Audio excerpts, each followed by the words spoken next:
Good morning, my MGTOW brothers. Hope everybody is doing well.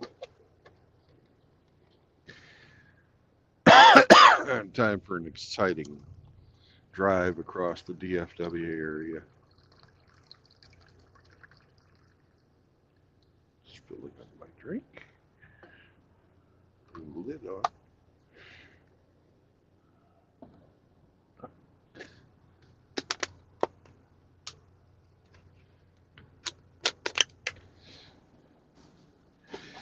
Let's do a tug test and get out of here.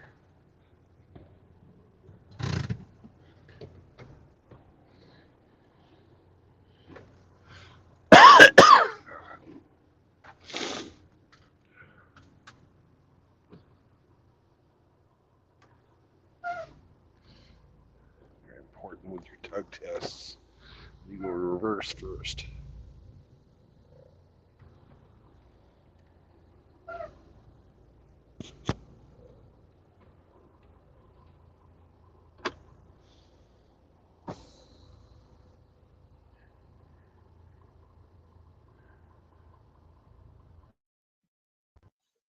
Welcome to the show. Was your tug test successful? Oh, I love the tug test. That's my favorite part. I figured as much. Yeah. Are you parked? Are you parked at that TA with the future Buckies? No. Oh, I'm north of that. I'm in Fort Worth now. But ah. not for long. We're heading back to Missouri. Going to Hamsterland.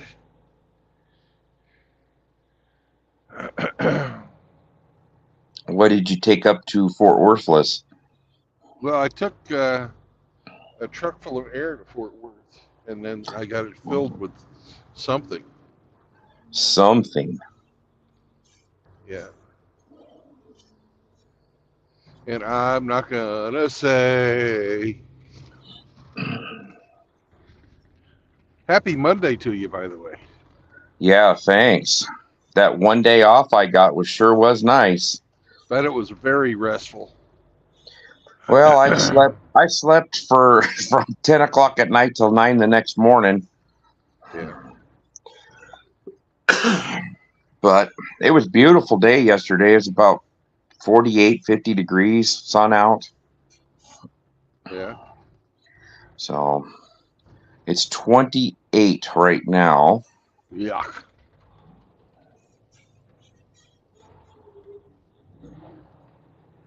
Just getting ready to walk out the door in a few minutes and start another week. I guess I'll see if the 6-day work weeks are still in play if the guys that have weekends off are at work this morning. I haven't heard any new news, so Well, they're going to take a look at the fucking money they're spending versus the amount of work they're getting done. well, they do it about 4 or 5 times a year. So Yeah. the motor count, the out of service motor count system wide was 600 locomotives. Good God. Yeah. And we had like 79, 80 of them at our shop, and they were just hitting panic mode. When I first hired on at the railroad, we had twice as many people in every craft, and it was 70, 75 was every day. We had 75 locomotives there every day, and we would release, we'd release 24, 25 locomotives a day. Yeah. And now they're happy if they get 12 to 14. They're ecstatic. And when they get 75 behind the shop, they're like, oh my God, and they hit the panic button. But we also have probably 800 locomotives all over the system sitting in storage and been sitting, not running for 4 or 5 years now. Yeah, and they won't work either. No, because when they try to put them back into service, they think, oh, we'll just put water, oil in it and throw new batteries in it. Yeah. No, that don't work that way. When you have birds that have made nests in the exhaust stacks and any freaking cubby hole they can find, and Yeah. all the Vitalic couplings, all the rubber couplings between the water pipes, they all dry rot. So as soon as you put water in there and put a squeeze on the engine, it starts pissing water everywhere. If they left oil in them, the oil will go bad and start pitting the bearings.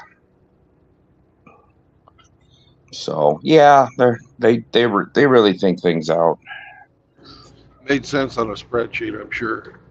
Yes, Sounded great in the meeting.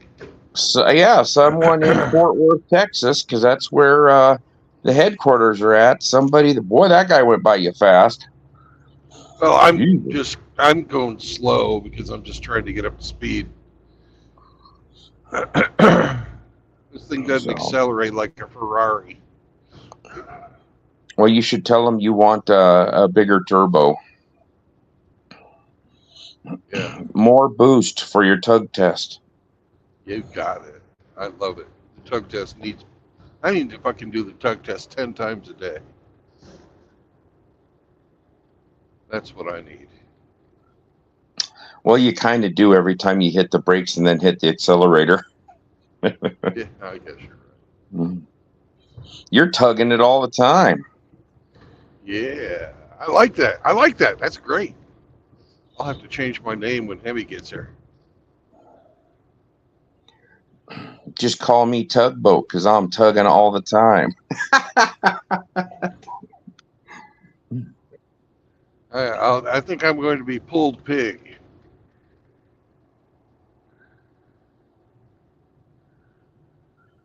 Pulled pig instead of like pulled pork. Yeah. Pretending we're pulling Well, on it's my nice and light out down there. It's still dark here.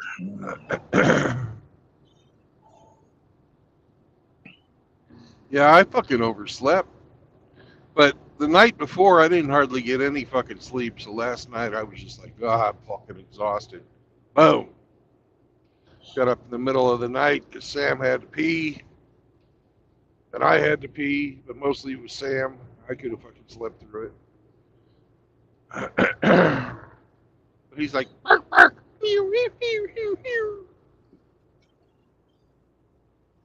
Hello, Rafter.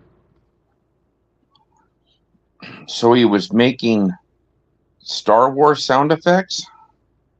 Yeah. Yeah, he does that when he cries. Oh.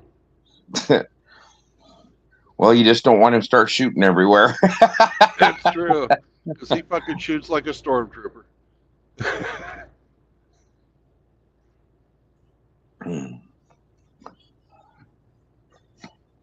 So you're heading down to St. Louis, huh?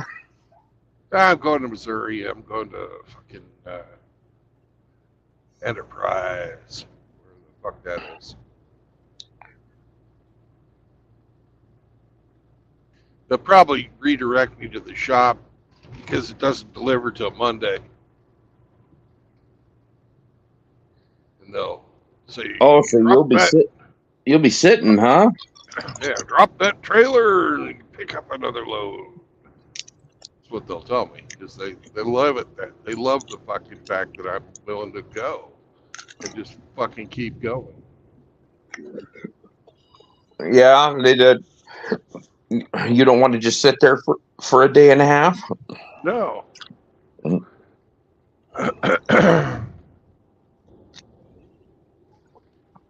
But how do you get caught up on your gaming? How do I game? Like I always do. I fucking have the other guys roll my dice for me. I know, I'm talking about video games. Oh, I don't play video games.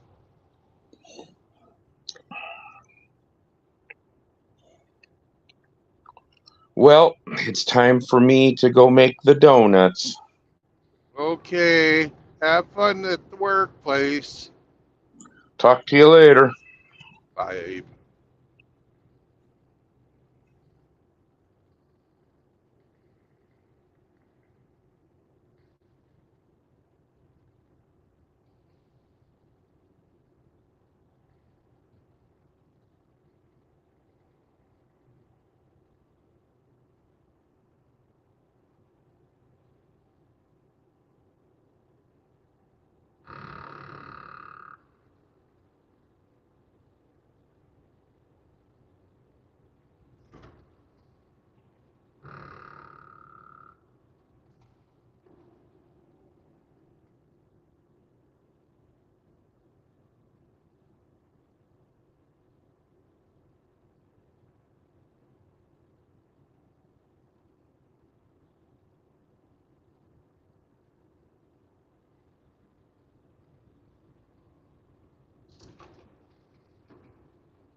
Good morning, Grinch.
Hey, James. Hey, Mr. E.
Hey, Grinch.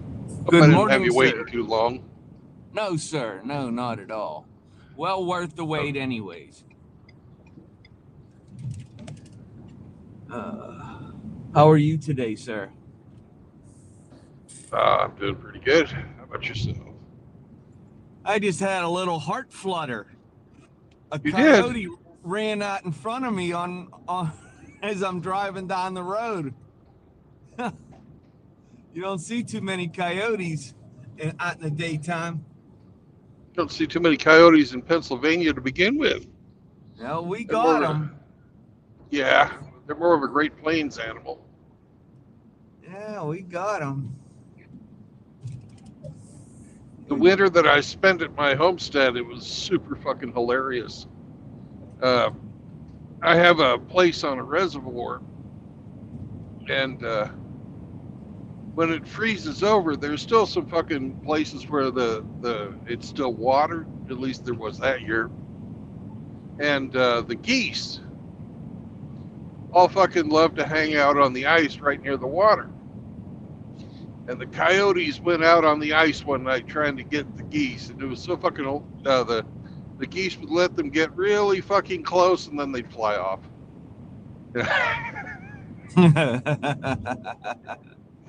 And they're all out there fucking slipping and sliding around. Yip, yip, yip, yip, yip, yip, yip, yip. You know how they do.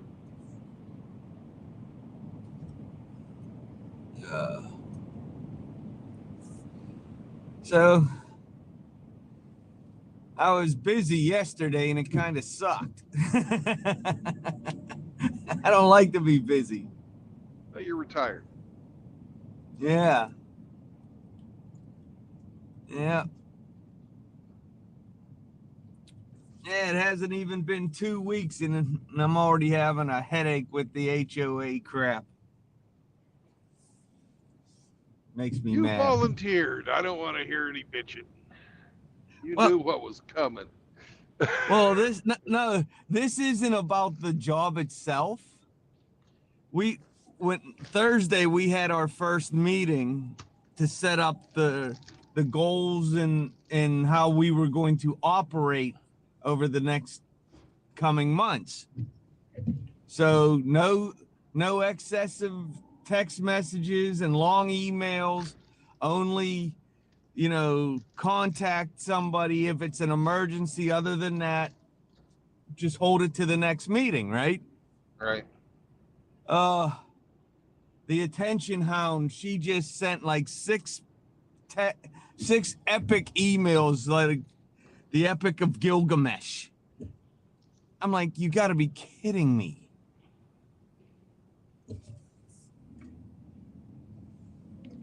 So yeah, just she invited 4 contractors to come take a look, for landscapers to come take a look at the property and give us estimates. Yeah. That it wasn't, the rest of us didn't approve her doing that. She just does what she wants.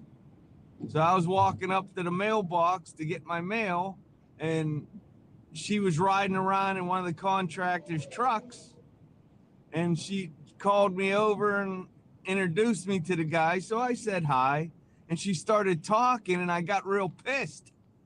And I'm like, well, I got to go. I got stuff I got to do. And then she started talking about business of the HOA board and right in front of this guy. And I just said to her, quote, do what the fuck you want. You're going to do it anyways. And I said, hey, take care, guy. And I walked away, and she was all pissed. Yeah. Yeah, you're going to do it. Do it. Don't get me involved.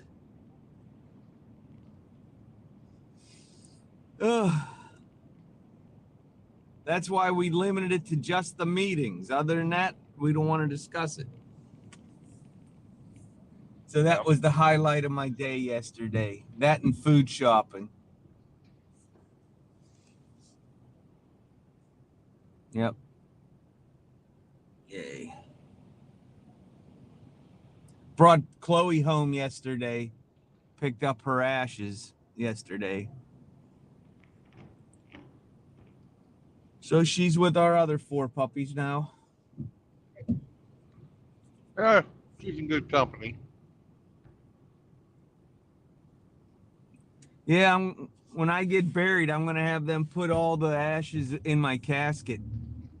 Put their box of ashes in my casket.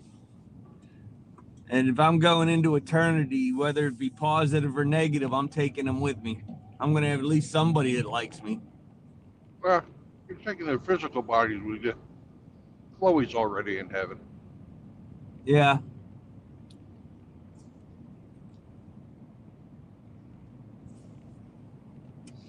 Yeah. I'm on my way to the bakery to get the birthday cake for tomorrow, because tomorrow Pappy turns 85. Last Sunday, my oldest son turned 34, so we just celebrate one. Let's see here. There's no. Yes, there is. Yes, there is. Ha ha ha. Sounds like you Yep. got a parking One spot. right at the front door. God. You need to walk more. Park at the back of the lot like I do. Well, I You take might. advantage of that little blue plate I have on the back of my truck. I know, but I've seen your belly. If you don't do what I'm telling you, you'll wind up looking like me. Hey, I'll be right back. I'm going to run in, so I'm going to mute my mic, but leave it running. All right. All right, I'll be right back.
Up ahead of us is the Buckies. Fuck Buckies! Fuck 'em! Fuck 'em! Fuck 'em!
Oh, Jehovah.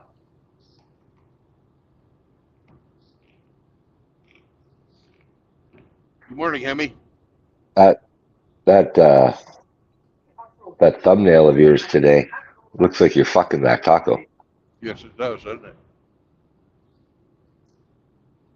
It certainly does. And you know what? Guess what?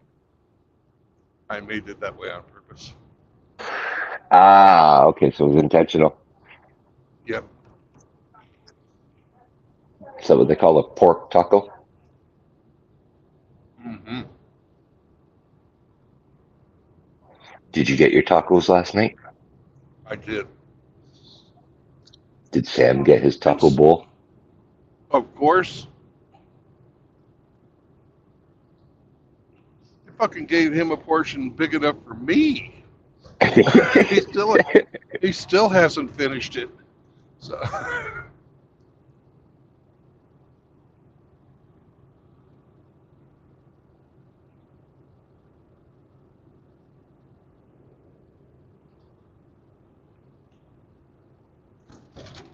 oh man.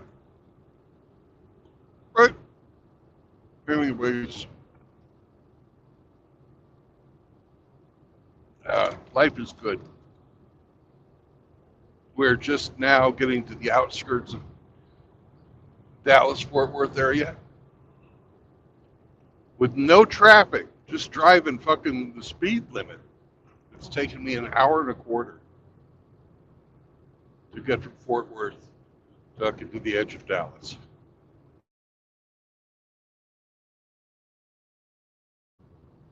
Fucking crazy how big this place is.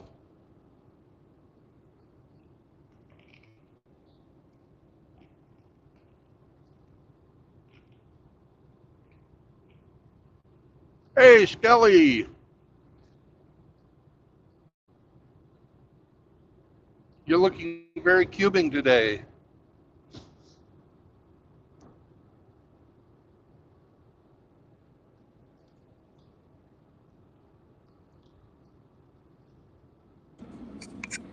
Chihuahua.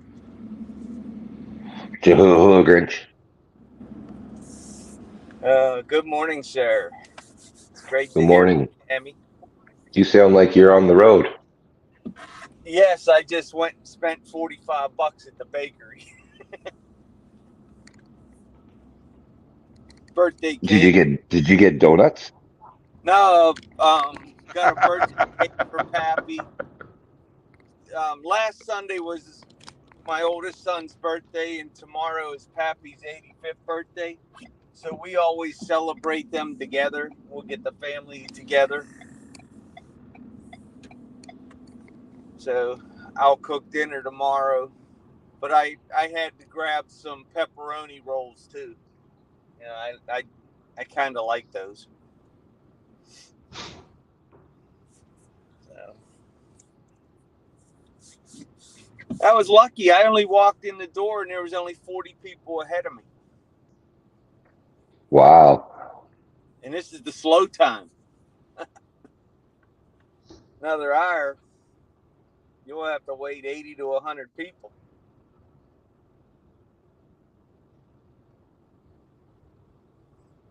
Sounds like a popular bakery. Yeah. Well, when you've won the National Bakers Association Bakery of the Year 3 times, you're pretty popular. So, yeah.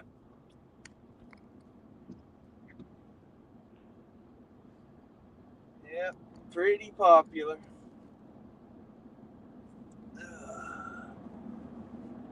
I just got a white almond battered birthday cake. Nothing real fancy.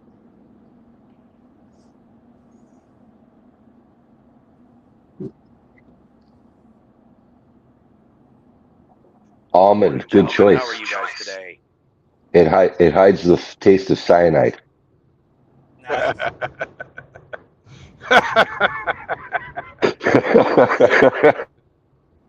Morning, Sam.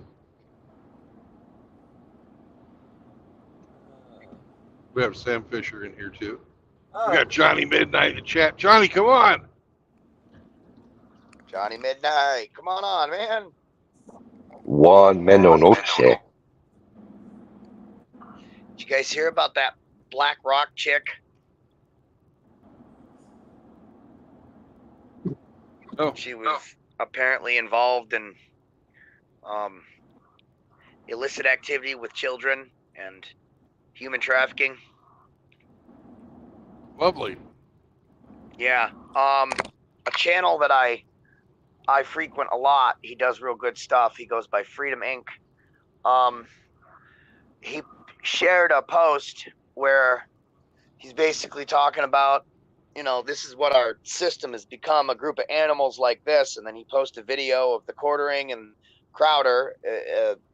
Not really a fan of either of those two, to be honest, too much. But sometimes they have rare gems. But I guess Crowder's been the one who blew this wide open, which, I mean, that's good. But I posted the links for the videos in the chat for anyone who wants to see the details. But just a forewarning, if you're a normal man, it's going to piss you off, and it's very disturbing. Okay. One. Hola, buenos dias. How are you guys doing? Come on. Hey, I found a new job picking lettuce. So now I like to pick lettuce and I like to pick my butt. I promised Sam I was going to say that in Juan's voice last night because I posted that on Undead Chronics chat. I said I like to pick lettuce and I like to pick my butt. So Sam said, hey, man, I heard that in Juan's voice. I was like, you'd be right. It's very true. Very I did. I automatically read that comment in Juan's voice, man. I know. It's just kind of like, well, Chronic was talking about the border and the upcoming possible civil war, you know. And I don't know. He was getting on to like all the border jumpers and stuff like that. So I wrote that down as a comment from the view of like one of the border jumpers, and Sam's like, you gotta say that in Juan's voice. I was like, yeah. I was like, totally. So you're in Texas, man. Not for much longer, but yes, I am. All right.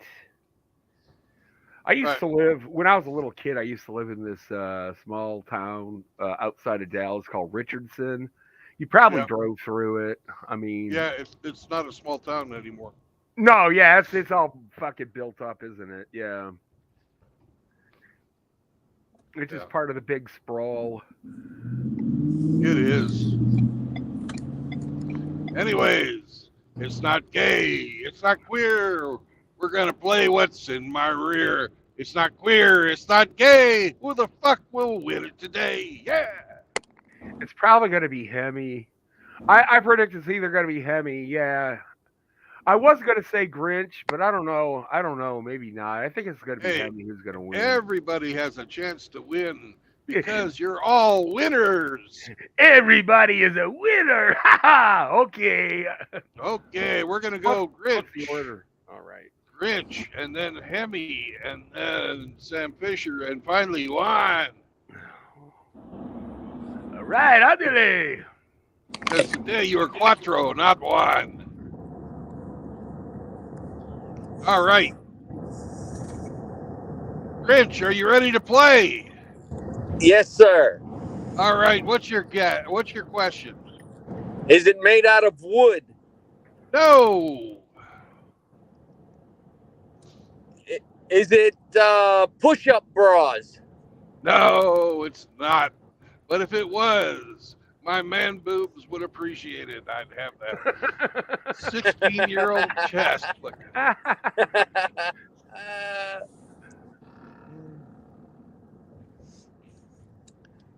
All right, Hemi. Hemi. Is it metal? No.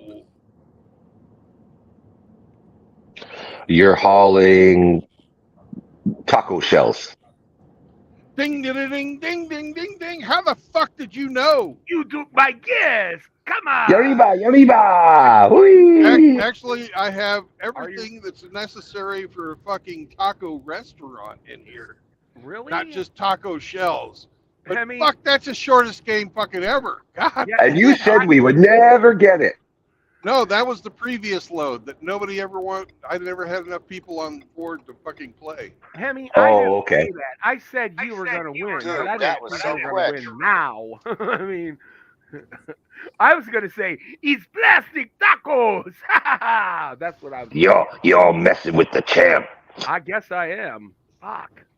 Wow, holy crap. I hate being right. I hate being psychic. I hate I hate knowing things other people can't know. 2 guesses. Are you kidding me? He didn't have 2 guesses. You had No, one guess, and then his first guess, boom. Well, Hamster did that the one time. No, Hamster never did that. Hamster's never fucking beat it. Fucking like that. Well, Hamster does hold the record, though, doesn't he? No. Who holds Not the record? now. I think it just got smashed. Yeah. I don't know. I haven't been keeping score. The second guess of the first run. That's the record Yeah, that now. record's gone. That's never happened before. It's a precedent, man. It's just yeah. I don't think that will ever happen again. You guys all just witness history. Hemi, I think Hemi fucking understands that my fucking thumbnail today was a clue because right. You're in Texas where they make a lot of tacos, and your avatar shows you humping a taco. that's right. Meaning you're probably hauling something to do with tacos. Yeah, Yeah. you got it, Johnny. Wow, Hemi, Yeah. that's some good deduction. He's hauling tacos in the truck and inside the trucker. Yeah, and in the dog too. Yeah, the dog got a big old taco from what I hear. Did you get any free tacos for hauling this, True Blood? No, this is all fucking. It's like a restaurant supply place called Olay. Okay. So you're basically doing a Cisco job for taco joints. Yep. Okay. Good enough. Congratulations, Hemi. I'm stunned. I think I should get a little bit of the glory for predicting you'd win it, but I didn't expect you're gonna win it, like crush it, man. It's not queer. It's not gay. Johnny knew what Hemi would say. There's your little glory. There you go. I got in the song for That's once. what she said. Yeah. And once said, I will show you my morning glory. Hey. Yeah. I've already been up for a whole hour. I was gonna sleep in today because I didn't have to work, but yeah. I actually slept in today. Slept till 7, like 10 after 7 today. I woke up at 7:30. No, 7:31. Feeling good, man. Looking good.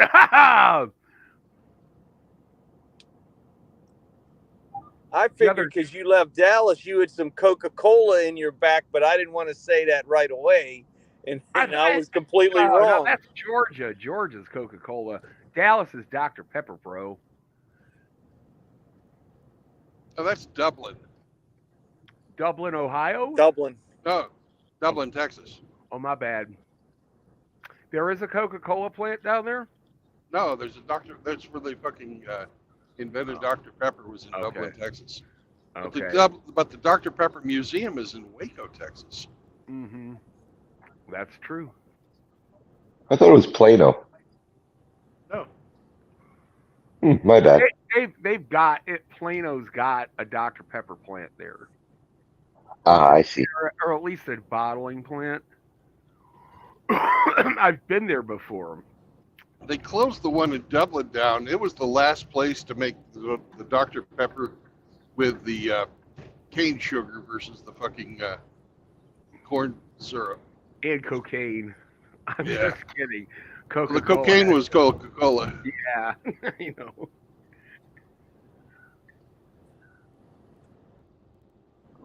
Dr. Pepper to use meth. I know JR is probably smoking Dr. Pepper right now. Blowing fucking clouds. Hey, I'm getting a fucking spun. Wow. I wonder if JR's up there. Nope, he has Dude, that. Johnny Midnight, you should do some fucking animations and just run with that character. That's fucking great, man. Like make a Juan Meta Noche Like an AI cartoon. That would be funny. Yeah, dude. Well, yeah, I should start off at least by doing that avatar stuff and, like the AI stuff like Brandon does and make a Juan Meta Noche character. I gotta Want me to make you one? Yeah, he's gotta have like, the big bandito mustache, but he has to have wraparound sunglasses. Okay. That's I mean, he can or he doesn't have to have a sombrero, but you got to give him like a cholo shirt where he buttons the top button but doesn't wear a tie and shit like that. Hola! Basically, just one big ass stereotype. Yeah, right. You got it, Sam. It's fucking great. I'll make that for you on my break. Okay. Are you on Discord? Yeah, I am on Discord. All right, send me a message so I fucking know your Discord. Okay. I don't think I have you. You know what? I don't think you do, which is weird. Hang on here.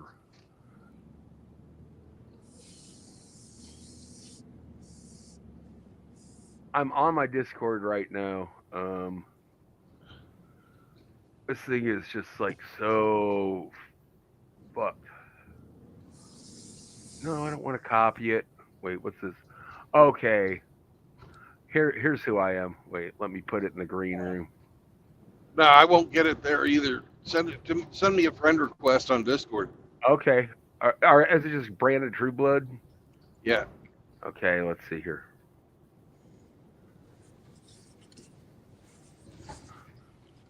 Can you find what you're looking for? No, I can't. Do I have to spell it a certain way? BRANDON. Yeah. BRUEBLOOD. That's exactly how I spelled it. Do I put a start? Maybe we're not any of the same servers. Well, I'm on Chaos's. Maybe we're fast back. You should be able to find them through Chaos's then. Yeah. Okay. Let me go to Chaos. Everybody's on Chaos. Wait, hold on. Do you see me on there? Yeah, but I don't want to be your friend.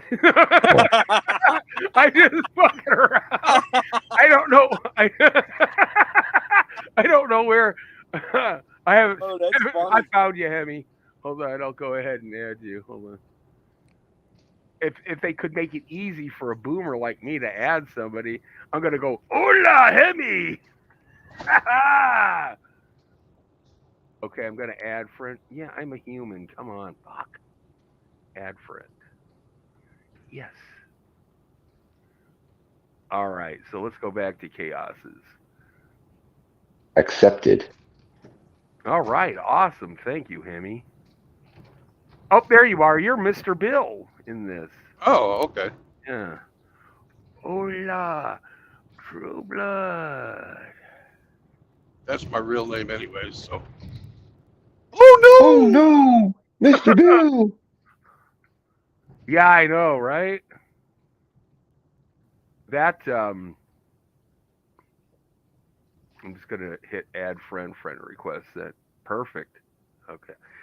Yeah. That show is just kind of like everybody's freaking life. No matter where you go, fucking Mr. Sluggo's in charge of everything, huh? Oh no, he's gonna be mean to me. Oh no! Here comes Mr. Bill's dog. Yeah, you even got a dog like Mr. Bill does. So Yeah. what do you guys think about what's going down at the Texas border? What do I think's going to happen with it? I'm one of those people that will say, "Oh, it's one of many possibilities." You know what I mean? Something tells me some like backdoor deal is going to happen where things wind up as the status quo, and they just let them all in, and Texas is just like, "Oh, okay." I don't know. I'm not really sure. I mean, everybody's hoping that they move something, right? Do something, but whether or not they will at the 11th hour, I'm not so sure. I would love to say Texas just say nuts and secede. That would be fucking great, but I don't know what the future ramifications of that would be. To say, I don't see that happening though. I don't Because I either. honestly think that the law enforcement down there would turn on Abbott because they'd be afraid of losing their paychecks and ending up in prison for standing up for their state before they'd let that happen. I don't see that happening, Sam. You mean the law enforcement turning on Abbott? Yep. The federales, yeah, maybe, but not the Texas law enforcement. Okay, so who is paying the Abbott is the government? Like Austin is paying the Texas law enforcement, right? That they're cutting their checks, Yep. right? Okay, so Yep. yeah, I mean, yeah, this is Texas versus the federales. This is 1875 all over I again. think you guys underestimate the federal government's ability for fuckery. Well, I don't. But I don't. I That's think exactly what I'm True saying. Blood is right. I hope he's right on that. I think You're just what you picking the said wrong is guys to fuck around. It's going to be the Texas National Guard that fucking turns on Abbott, because technically their chain of command goes to fucking Washington D.C. because the National Guards, the were federalized. Fucking God, back when I was a kid. Okay, so that's where I think that where everything would fall apart for Texas in that case is if the National Guard is in DC's pocket, then Yeah. they're not really the Texas National Guard. They're the federal funny buck National Guard. So they're Army Part 2. Yeah. Hang on. wait a minute. Get some coffee. Sorry. Oh no, Sam. I just want to let you know I'm going to dip out for a second. I'm not leaving the chat. I'm just muting. Okay. But as I understand it, isn't the National Guard down there or in any state, aren't they comprised exclusively of people who live in that state? Yes. Wouldn't that be basically them allowing these fucking immigrants that are coming here into their own home state, destroying their own families' livelihoods and homes? Well, the same is true for the police, but to advance past, I believe it's 05, you have to have congressional approval. If you're, so the leadership of the Texas National Guard is in bed with the federales and has been for years, because that's the way their fucking chain of command and organization is set up.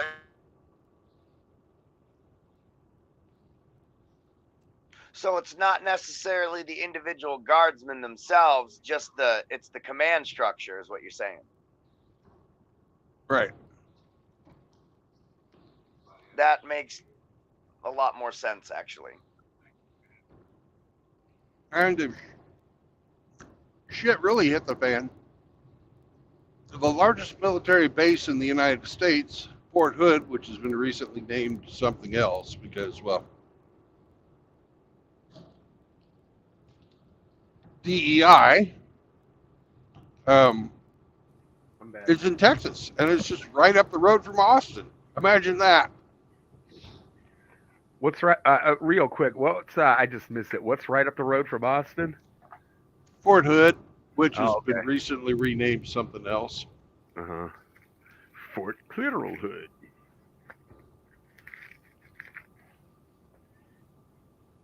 Fort Galoshes. Yeah. I don't know how that's going to go down. So basically, what's happening is federal agents are going to come down, snip the wire, and say, "Come on in, everybody!" And then 2 billion Guatemalans are going to come in overnight, flood America, and we're supposed to just kind of let it happen. That's what they would like. Yeah. Okay. Relax. Let it happen. All is well. Come on, America, take your big Mexican massage. A Mexican massage! Yeah. Oh my God. But isn't that? Listen, doesn't Texas have the right to secure its own fucking border, though? Yeah, doesn't it?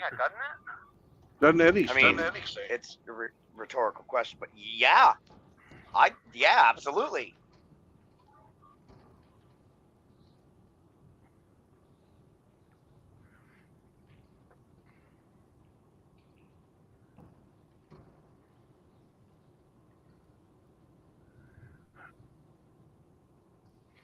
I mean, unless Texas, keeps doing the Bay of Pigs things where they just keep sending them off to, shuffle them off to other states.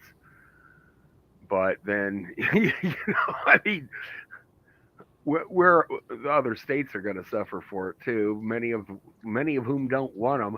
I guess he's like targeting all the blue sanctuary cities, right? Like, Yes. oh, here you go, Chicago. You want them so fucking bad? I got plenty of them. Oh, here, have them for free, please. So he's in protest of the razor wire, but when they put the 7-foot high fence around the Capitol, what was it topped with? Razor wire. Ding ding ding ding ding. I win something today. Johnny, you're a winner every day. That's right. Ha ha ha. So it's okay to use razor wire on American citizens, but don't use it on illegals. Pretty infuriating, huh? Pretty Henry? much. Insanity. I know they're Well, like see- the blood-soaked insurrection of January 6th, and then you got like all it was like some old lady in a wheelchair going, "Oh look, it's Washington crossing the Delaware. I love that painting." I mean,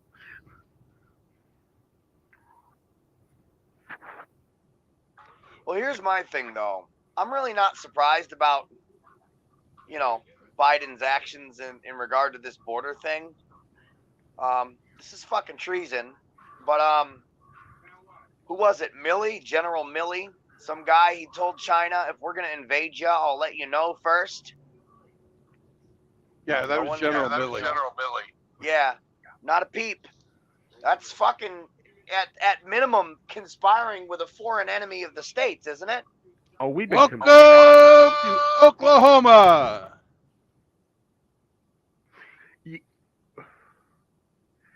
it sort of is a backroom deal, wouldn't you say, Sam? I mean, Yeah.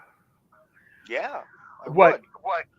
well, I mean, Biden's really showed his true colors by saying Taiwan is not an independent nation. Shit the pants. Now you really know who's buttering his bread, but we've been calling that dude Beijing Biden for like the past 10 years, even before he Right. we knew it was buttering his bread, so he's definitely got his thumbs in. Well, don't you remember when he threatened to withhold foreign aid if a prosecutor that was investigating Burisma, the company that his son was on the board of? The Ukrainian one, right? Yeah. And he said that on national TV. Oh yeah, they're not hiding it anymore. That phase in the agenda is over with. They're just saying. I mean, they might as well just come out and start speaking in Chinese accents. Oh, hello, America, stupid fat motherfucker! We hate you. I mean, they might as well. They might as fucking well. I mean, Hillary was wearing a mouse suit while she was campaigning. So I mean, they're not even hiding anymore. Johnny, I gotta ask, man, how many different fucking personas you got in there? I was beaten horribly as a child, so my personality is split into 72. That wasn't funny. Child abuse isn't funny. No, it's just the But way in you my said case, it, man. it is. No, I didn't expect you to take it that way. But yeah, they're not even hiding the agenda anymore. That's over and done with. I mean, I remember 10 years ago, everything was all hush hush, and you could only find it on, quarters of the internet, but not anymore. You know what I don't get too is that they're not really hiding anymore, but there are the buffoons out there, and I gotta wonder though, how many of these are bots? Because common sense. But there's so many people who will sit there and tell you you're a conspiracy theorist because you point this shit out, but then if you send them a clip of Biden saying the shit you're saying he said, oh, it's taken out of context. That was specifically this, or that. And the excuse they give you still doesn't refute anything. A lot of the times it further drives your point home. This is true. A lot of what the left is doing is what's called a celebration paradox. A celebration paradox is something where, say, a leftist article like, say, Vox or Salon will say, "Isn't it great? Women are finally out earning men." And then in the same article, they'll say that we still need to address the wage gap. Well, so which is it? That's what they say. They celebrate it's the end of something that they can't stand, yet they still, in the same breath, say that whatever it is they can't stand still needs to be fought.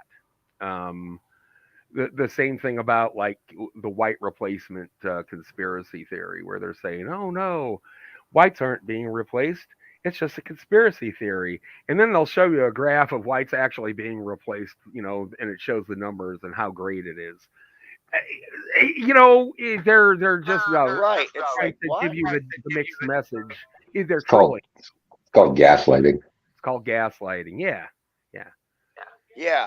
Well, that's like saying, no, I don't drive a red Toyota. This is what I drive. And it's a fucking picture of a red Toyota. Yeah, exactly. It's absolutely insane.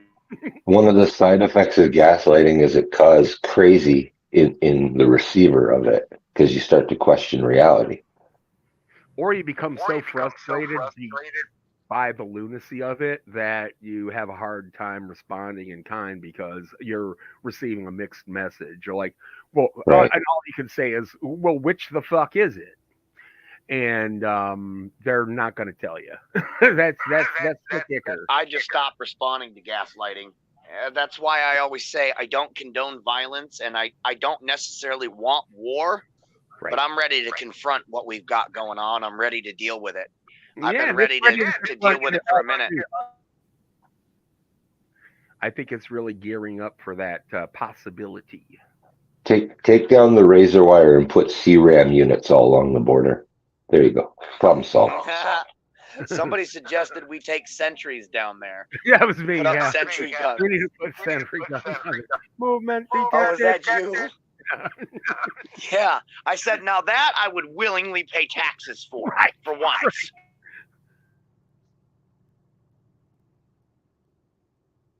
Shit, I'll volunteer to labor. I'll help you build them. That would be pretty cool, Sam. Welcome to the show. Hey, good morning, Brandon, Hemi, Sam, Johnny. What's going on, guys? Can you turn your microphone down? Morning, Godfather. How's that? It's the same.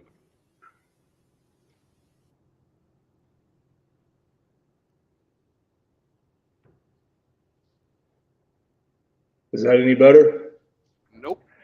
Do you see along the bottom, Godfather, where it says mic, cam, chat, Yeah. more, and leave? Yeah. Tap on the more. Go into the setting. Go into audio, and then there's a checkbox. Second checkbox down says automatically adjust mic volume. Take that checkbox off, and then it'll give you a slider. Okay. And then just pull that slider down a bit. Okay. Let's go with 60 and see what that does. It sounds much better already, I think. A lot better, all right. Yeah. Boy, they bury that level in pretty deep, don't they, Hemi? Yeah, kind of. Ramadi comes through like 1,000 pounds on the audio. Like, I wonder, yeah, he's pretty clipping. But I wonder if a woman designed that. It's like, why do in one click what you could do in 20? Some fucking diversity hire. Fucking accurate as hell. Am I right though? It's like You're right. At my work, they had like this all woman designed interface, and they keep touting like how fucking fantastic it is, and then everything, what should take one click to do, takes about 5, and then and they love the pop ups. Oh, by the way, fuck you. It's just like. So that sounds better to everybody? A little more, please. A little better, yeah. I think so. It's not painful anymore, but you're still louder than everybody else. Do you know why they love those pop-ups so much, Johnny Midnight? Because they think everyone's as fucking lost as they are.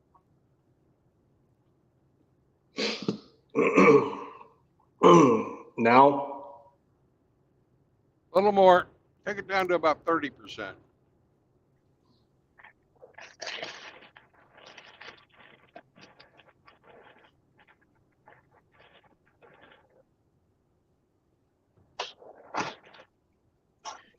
Johnny, those sentries wouldn't be too hard to build. Me and some friends took some like junk electronics and we made off of a YouTube video back when I was like 19, 20. We had a freaking Sentry paintball gun.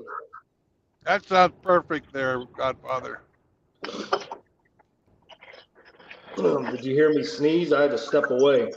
Yeah, usually when you step away to sneeze, it just blows our ears out. But that's fucking fine. So it sounds good now. You're perfect. Ricky. You're perfect. Right where you got You're to perfect. You're perfect. So remember that setting, 30%. I'm perfect. I finally achieved it. Thank you. Yeah, you got some fucking booming sound system on there, Ramadi. This one goes to 11. You got like a Spinal Tap computer. Yeah. Nah, man, my voice just carries. I used to be a drummer for Spinal Tap. Yeah, you were one of the ones that spontaneously combusted, didn't you? Uh-huh. I'm so glad you're back, man. It was only my ass. Okay. Mini Stonehenge. Yeah. I said I needed it to be 16 feet, not 16 inches. We got the fucking midgets around it. I gotta watch that again. Oh, hey, Mr. Bungus is in the chat. Hey, did anybody know what the hell happened on Hamster's stream last night? Did he knock the computer off the desk or something, or what? I think he fell asleep and passed out. He was supposedly making dinner. Do you think he's okay? I wouldn't see why not, but I mean, all of a sudden, man, it cut to a completely different video and the chat died.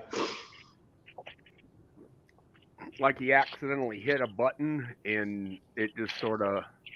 I don't know. I mean, Maybe he might have hit something by accident. I mean, you know how he can be. yeah. He just never came back, though. I mean, usually. Yeah. But sometimes Hamster ends things abruptly. It's like, all right, now it's getting good. He's like, okay, everybody, I'm gonna get the fuck out of here. Bye. Yeah.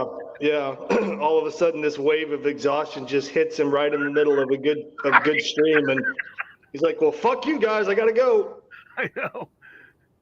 Well, he actually like at least for now he works from home, so sometimes Yeah. he's still like I guess working while he's broadcasting. I don't know. No, it's funny. I like to go on his streams, man. He's very entertaining. He sure is, yeah. And the guys he had on the panel, I can't remember. One of them was War Skull. War Skull. There was that Indian dude named Mr. Jim. Yeah, Lord Jim, and Lord- then God, there was like three of them. I can't remember the third one. And Hamster was just letting them talk, man. Lord Jim is a fucking interesting guy. He's from Pakistan, not India. Yeah, Pakistan. Yeah, that's And, right. he said He's a medical doctor. Pakistan. Pakistan. Yeah, he's there. He's Really Yeah, intelligent guy. Mm-hmm. Oh, you can hear it in the way just in the way he talks. You know, you can tell he's very, very intelligent, very wise, very down to earth. I don't know why he would have picked. Well, I don't know. Maybe Australia wasn't when he moved there. Wasn't what it has turned into. Because man, Australia used to be. Because I've been to Australia twice, man. Australia used to be like a damn utopia, just women everywhere falling all over you. Now it's like a fucking feminist hellhole. Yeah, I heard it's even worse than Canada. It's one of the and the laws there really promote their terrible behavior. Mm-hmm. Well, even as a shithole that it is, it still beats the fuck out of Pakistan. Well, no, that's true. I will agree with you there.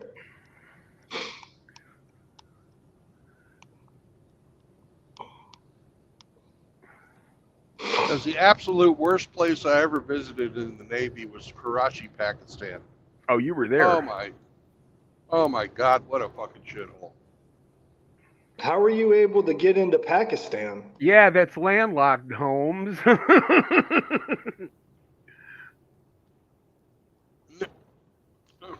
No, it's not, Holmes. Karachi, Pakistan is on the coast. Is it? Oh boy, I thought I was master of geography here.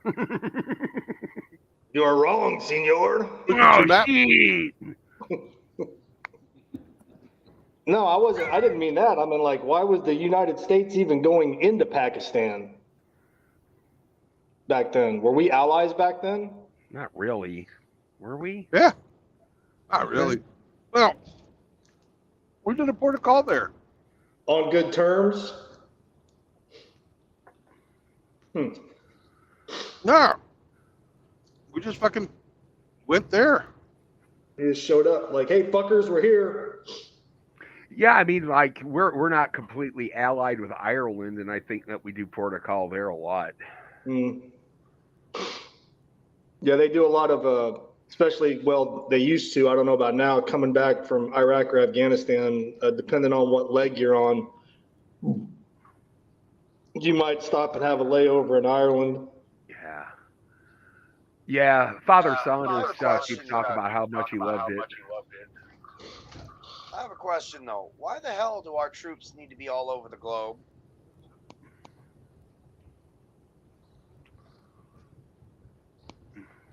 Are you wanting an answer, Sam, or was that rhetorical? I mean, it was partly rhetorical, but I genuinely don't understand it. I mean, I get that it's on the politicians' part, it's for profit. On the part of the men and women serving in the military, well, I mean, maybe not nowadays, but it used to be that they felt a sense of duty to their country. But like, why are we? Why the fuck do we need to be the world police? You know?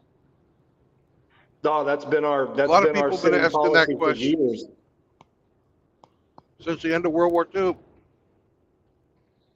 Well, all I see it is the government wasting the lives, perfectly good American lives, for their own profit. Beyond that, I honestly, like, nobody wants us meddling in their business except the other countries who are involved in the degeneracy. You know, Ukraine, Israel, etc.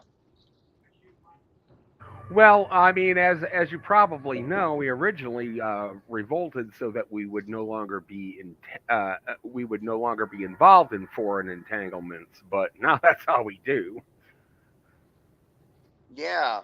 Now we have a bunch of nerds in Switzerland who are going to decide what we can and cannot eat as Americans. Yeah, how the fuck did that happen? Well, the nerds in Switzerland can say what they want. I'm gonna eat what the fuck I please. Well, so will I. I'm going to eat a lot of tacos. Ha ha! I'm bringing those tacos so they make it last.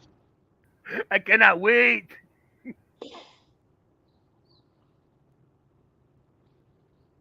That actually sounds. But I don't eat at taco restaurants where they fucking buy their tacos from someone else, buy their tortillas elsewhere.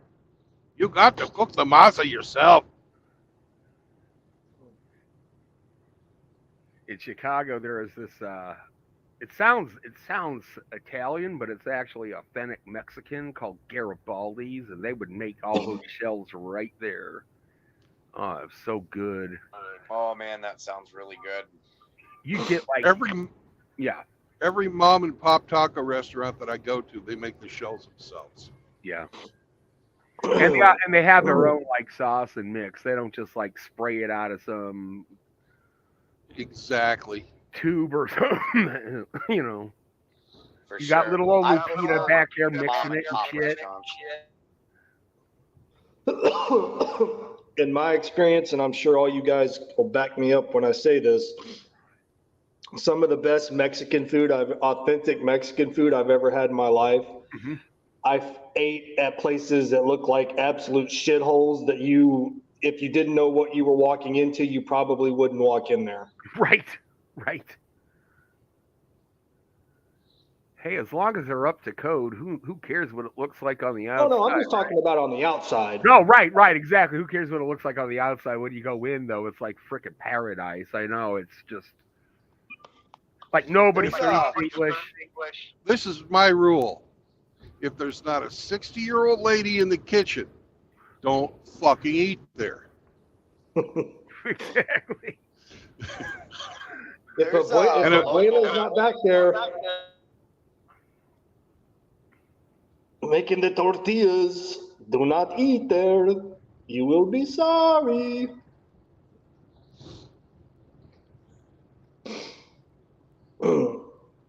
Bingus says that the Garibaldi's, however you spell it, you spelled it right, is the California state fish.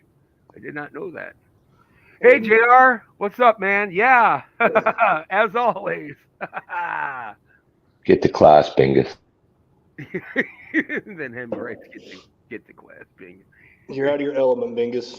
Is it Saturday though? I don't think does he have to go to Saturday school? He has to go to Saturday school every week. Is it Saturday? Yeah, I hope so. Otherwise, I got to be at work. Nope, it's Saturday. Okay.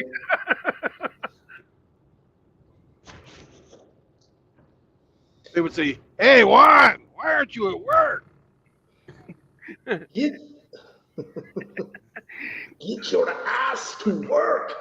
Hey, you want to come to work today? No, I don't want to. It's Saturday.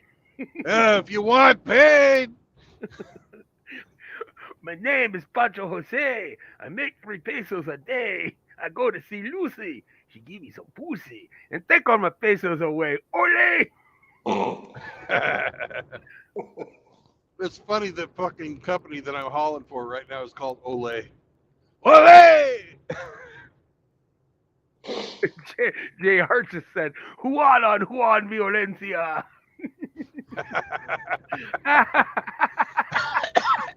That's funny, man. Hey, Midnight, did you say True Blood's going to make you a Mexican bandito AI character? Yeah, he is. He's going to make Juan Medianoche. It's going to be this guy like in a cholo shirt. He's going to have the big old fucking mustache, and then he's going to have wraparound sunglasses. I said sombrero's optional. Don't have to worry about it. He needs to have the gun belts going across his chest. Oh yeah, the bandoleros. I need those. Mm-hmm. Yeah, fuck. I forgot about that. So I don't want to overburden them. You want to be like Pancho Villa. Yeah, but a 21st century Pancho Villa. Right, but you want the cholo shirt. Yeah. You want the glasses, the bandana. Yeah. With the sombrero. You want the dickies that are barely hanging on your ass. Right, I gotta have butt crack. with the belt hanging between your legs, dragging the ground. Yeah, now you're talking, dude. You're really getting into it. Yeah, I gotta have that mustache though. Yeah. I gotta have that. Just be as stereotypical as possible. You gotta have a fucking lowrider Crown Vic. Right. Yeah. Leaning up against the lowrider. Yeah, leaning up against. Chopped and lowered with dingle balls. Okay. They call it the love machine. Yeah, there you go. Yeah, that sounds badass. You don't have to put any dogs or anything in it because I don't have a pet. So. Okay. Yeah. No wife, no kids, no pets, no debts. You're gonna have some cheese though. Yeah, I'm gonna have to. You're gonna have to put some.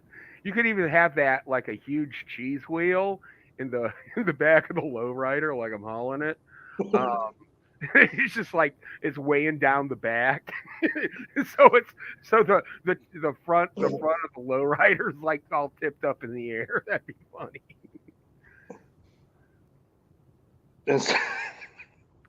Yeah. JR says Johnny's gonna look like Mike Muir from Suicidal Tendencies. Yeah, basically that's what I want, JR. Yeah. Instead of him holding like pistols in his hands, he could have a taco in one hand and a burrito in the other. Yeah, there you go. And he could have this really, sexy, Mexican chick like sitting on the hood of the lowrider, and he's got his head back and his mouth open, and she's just dumping hot sauce in his mouth. Dude, you should be like an AI art designer. Fucking good, man. I mean, are you doing it to be funny to where, I mean, like we're gonna appreciate it, or are you just trying to like offend somebody? Both. Okay. I can keep going. Yeah, man, you're coming up with some good ideas, dude.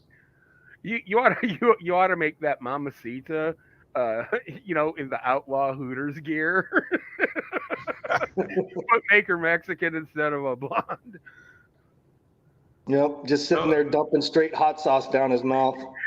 Oh, exactly. You could put like a triple X on the bottle. He's like, I gargle with this shit. He keeps it nice and fresh. Cleans out.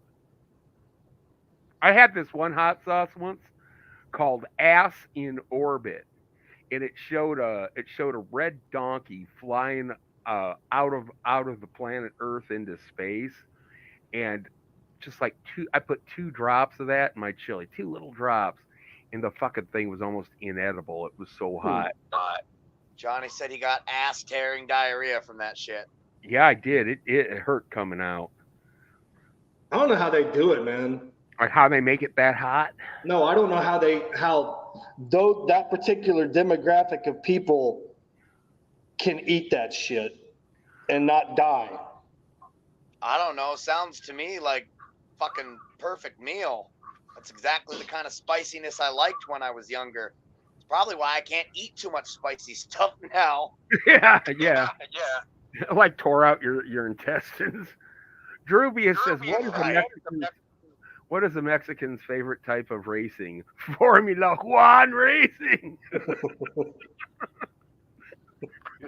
Drubia says some good jokes, man.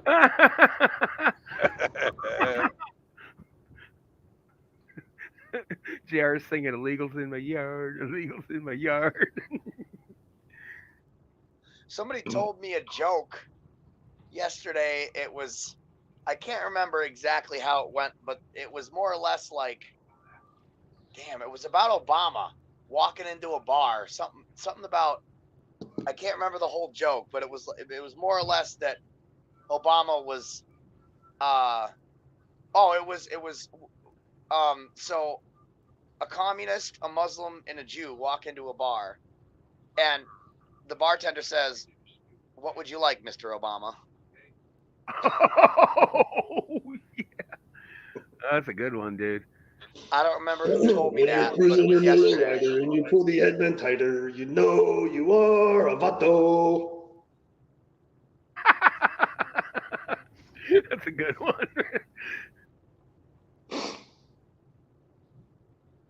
That's ticking me off. I got to take a look at a map of Pakistan. Hold on. Pakistan. Well, so True Blood, what the hell did you do in Karachi, Pakistan? Well, we went out on town, found out it was a shithole, went back to the ship. How long were you there? 3 days. Ugh. True Blood is correct. Pakistan has thousands of miles of coastline. If you stretched it out into a straight line, it has about 1,000. 1,500, I would say, right on the Gulf of Oman in the Arabian Sea. Well, I probably knew that and forgot. Yeah, I knew it was right by Afghanistan and Iran. Hey, there's a city in Turkmenistan called Mary.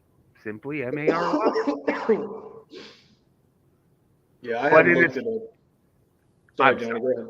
No, I said, but it's pronounced Baba Ganoush. Anyway, I'll shut up. You go on ahead. Which is actually very delicious. I've never had Baba Ganoush. I would like to try it. What is it? Yeah, what is it? Cracked wheat salad with So fucking vegetables and a marinade. So it's kind of like cracked wheat instead of garbanzo bean hummus or something. Yeah, but it's not like it's not like all mashed up. It's just cracked wheat, and it's got a bunch of fucking different spices and flavors in it. Cool. I like. And depends on what who makes it, what fucking other little vegetables they put in there too. I would like to try that. Has anybody ever had falafel? Oh What yeah, exactly falafel. is that? Oh God, yeah. Or shawarma? Oh yeah. I've never had a shawarma, but I have had plenty of falafel, man. I would eat the shit out of it. They're kind of like Arabian hush puppies. They're really, really good. Yeah, made out of chickpea. Chickpea, yeah, that's right. It's like Ate a deep lot fried of- hummus. Yeah, that's what it sounds is. really good. Yeah, no, they're Yeah. really, really good. You could dip them in like olive oil or like tzatziki sauce, shit like that. It's really, really good. Or that fucking red pepper sauce they've got. Oh, I've never tried that red pepper sauce. No. Oh man, Try that. it's almost like 50-50 tomato fucking red pepper. Can't mix the Mexican with the Middle Eastern. Middle Mexican.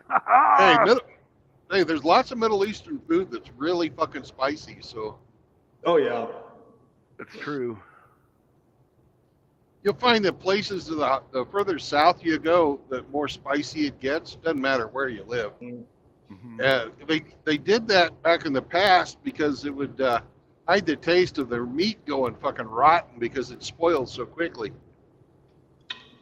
You know, like when you were talking about shawarma and donars and gyros and stuff like that, like how do they get that in that cone shape, all that meat in a cone shape, and then they shave it off? Well, the stuff we have in the United States isn't what it's like over there. Okay. What they do is they fucking take a skewer and they fucking stack slabs of fucking meat and like onions and garlic, and they fucking layer it up. Usually it's lamb or it's chicken, Goat. Yeah, goat. goat. Yeah. If it's Mediterranean style, it's going to have fucking lamb. If it's Middle Eastern style, it's going to have goat. So it's like just like a big public kebab they shave it off of and then put it into the pita or the Right. Here they fucking have this fucking mince meat. It's basically whatever hamburger with the spices all mixed into it. And they put that on their fucking skewer and heat that up. And it's crap compared to what's overseas. Okay, so like if I went to a Euro joint in Chicago, of which there are many, I would be eating just some sort of like mystery meat compressed into a big old cone. All right. Right. But they're calling it, they're advertising and selling it as halal, but it's probably not authentic. Halal just means that it's fucking prepared so that a Muslim can eat it.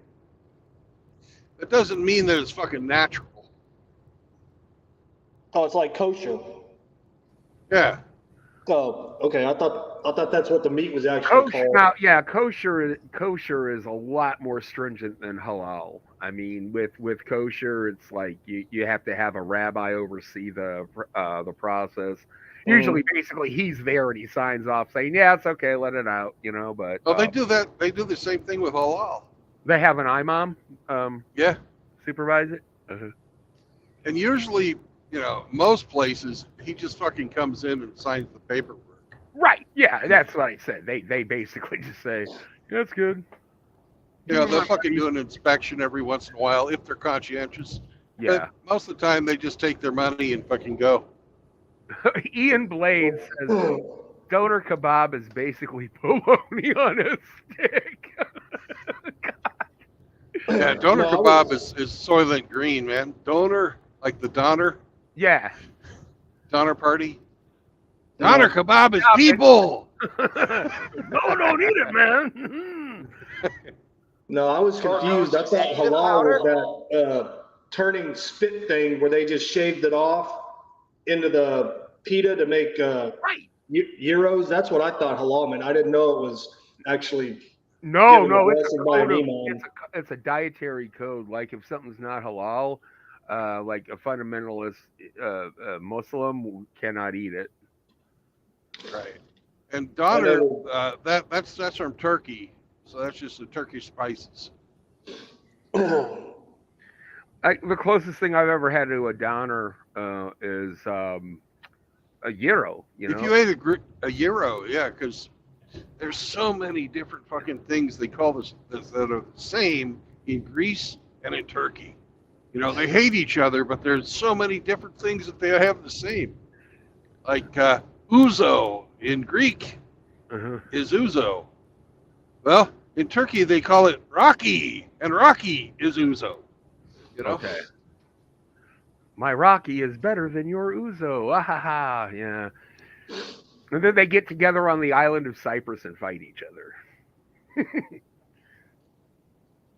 And say, my mustache is better than yours. No. I say mine is. No. My wife's unibrow is better than your mustache. What are you talking about? And her unibrow is like hanging over her eyes, and I cannot see sheep. It's so fucking hairy, isn't it?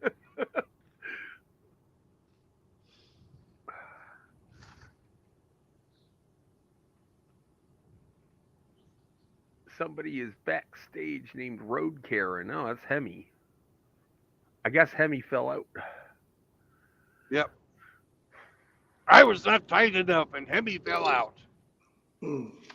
Considering how quick Hemi won the game today, it does go to prove that Canadians might be a little bit smarter than Americans.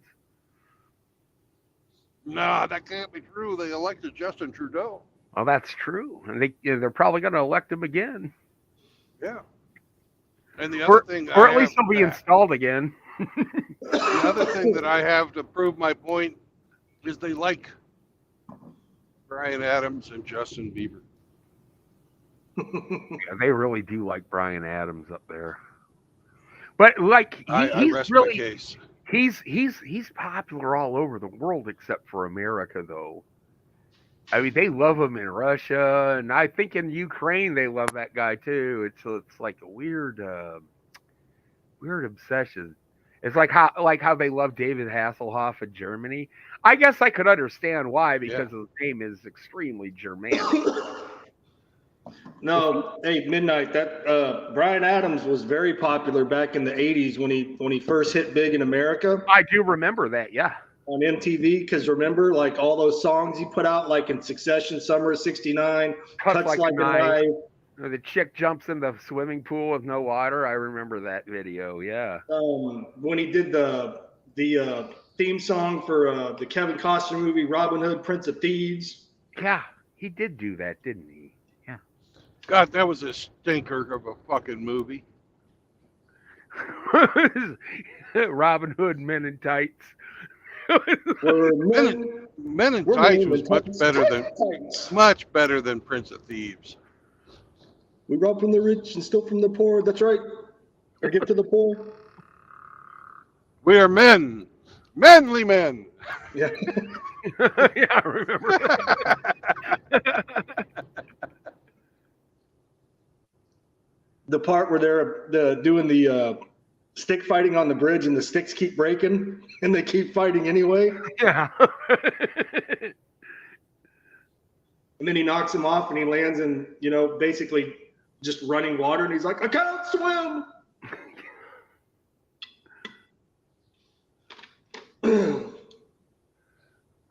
Ian Blade says, I met Brian Adams back in the 90s in a grocery shop in Boulder where I was climbing.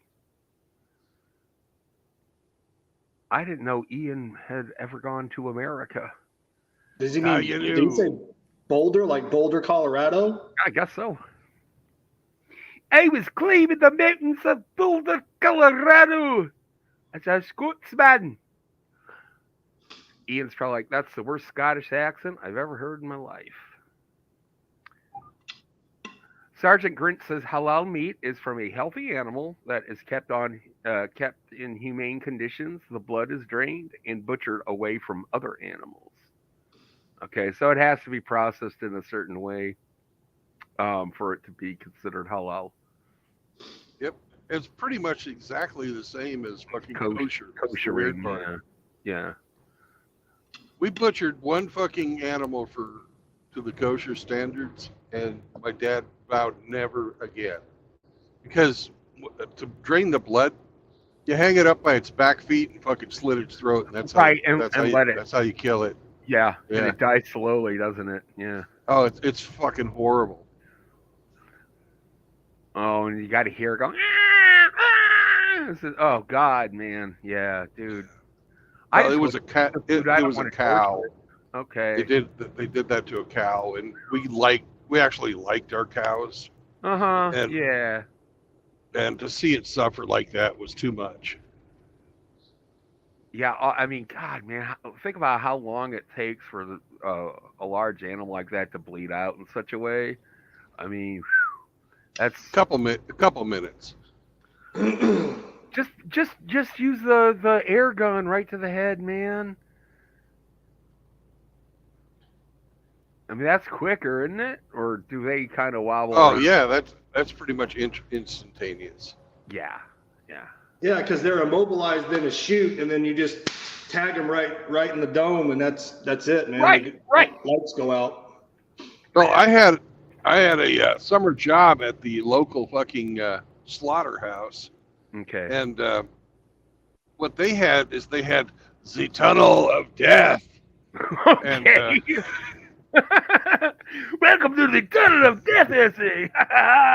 Oh, what it is they have this fucking conveyor belt with like stalls on it, so you put them in one cow at a time, and the gate closes behind them.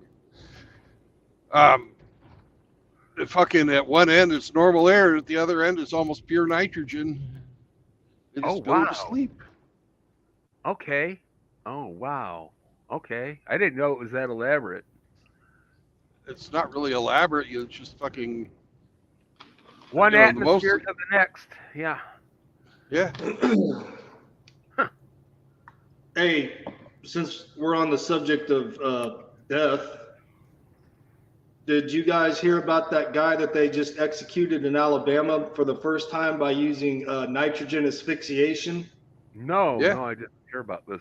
Mm-mm. I did. It's Yeah, basically the very same thing, except they just put a mask on him. Mhm. Yeah, they just strapped him. They strapped him to a gurney and then put a mask on his face and just pumped, I guess, just straight nitrogen into his body, and he just twitched around until he died.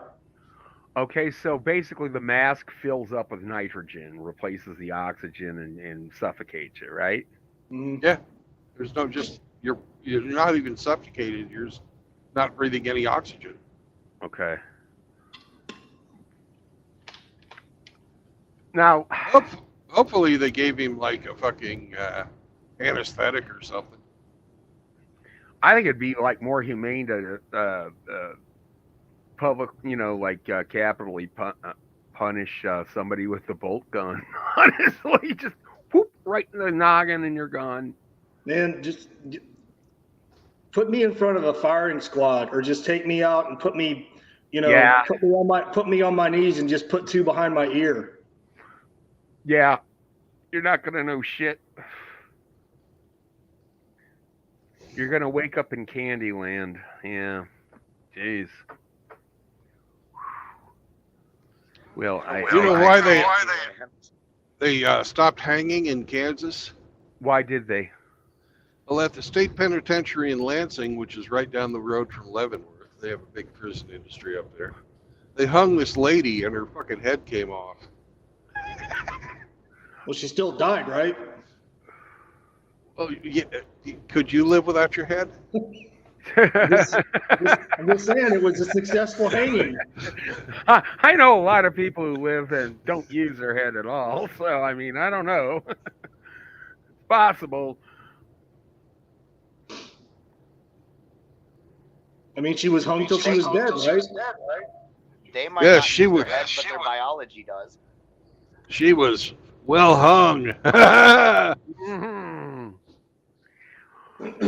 Well, I heard that with the autopsy of Saddam, his head, wasn't removed from his body, but it was removed from his spinal cord during the hanging. Like they got him. Well, no, that's the whole point. It's not so much the choking as it's if they do the noose right and they place it right behind at a certain point on your neck. Yep. It's just supposed to break your neck. Well, Yeah. they do a calculation on your weight and the drop distance. Yeah. Hemi knows this because he used to be an executioner up in Canada. Used to be?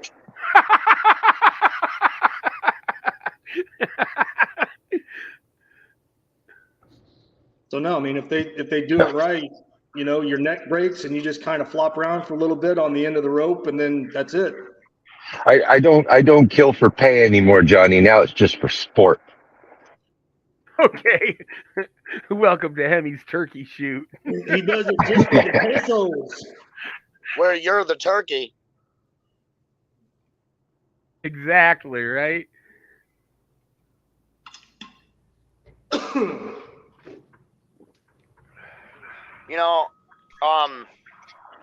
I don't know, but now, how does someone's head come off? Oof, with enough force. Well, Your obviously, head is, but during a hanging? yeah, your head is attached to your spinal cord, and the top of the spinal cord there are two bones that work together called the axis and the atlas. And the goal is to separate the axis from the atlas when you're getting hung or hanged rather. And when if it's done right, the two will split, the spinal cord will snap, and you're dead. The most efficient way that I could ever think of Bolt gun. would be, well, actually, I thought of a different one. I didn't know what those two bones were called, but basically, you slip a real thin blade right between them, just deep enough to get to the spinal cord, and it separates it. There's very little blood, and death is almost instantaneous. Yeah, kind of like you basically put their head in a hole, and then kind of like a guillotine. Sam likes to get his hands dirty. Sam does. I cannot deny this. JR asked me, Johnny, you smoking some Yeska? What the fuck, dude?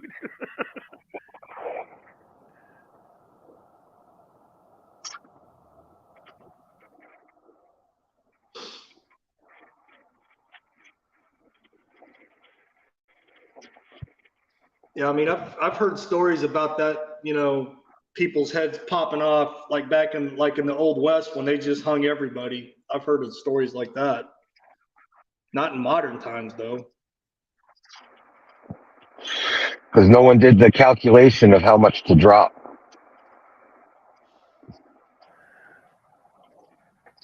People weren't With a long enough drop, you know, you'd probably almost ensure it would happen. Mm-hmm.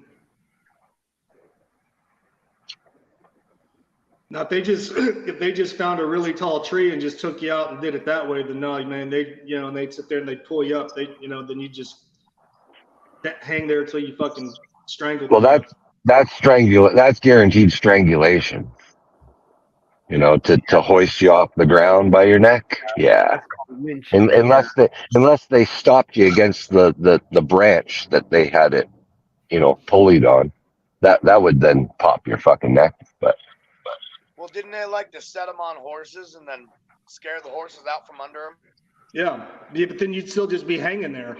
Or is that just a Hollywood trope? I'm sure someone did it. Then there was the drawing and quartering where they had 4 horses that would separate your limbs one by one. One by one.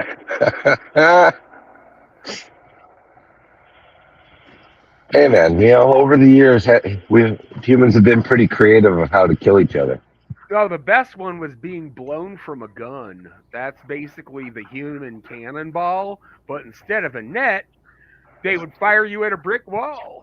And then the crowd loved it. And they go, Opa! And you would splat. They started off doing that with catapulting people. They would catapult people. I think they started doing that in Scotland. And they would catapult people for I don't know however many hundreds of yards it would go. And then the person would just basically have a broken body and die out in the field. People! Yeah. I love my people! Oh! Ah! Boom! You know, if we put as much effort into people thinking.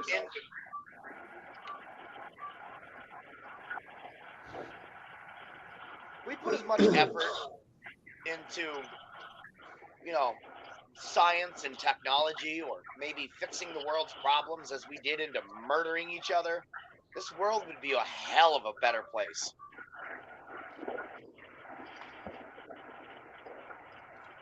Mm-hmm.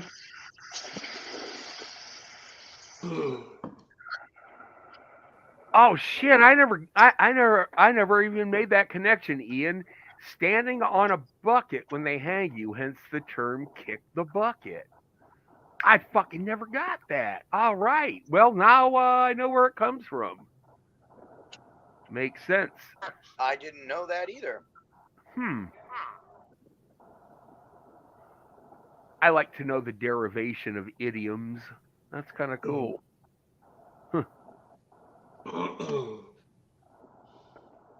True Blood, what are you doing back in Oklahoma?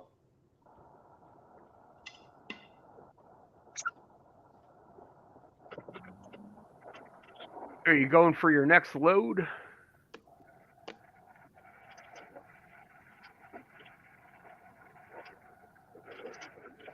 And maybe he muted himself. Yeah, we got no audio on YouTube, bud. His mouth is full of tacos. Can't speak.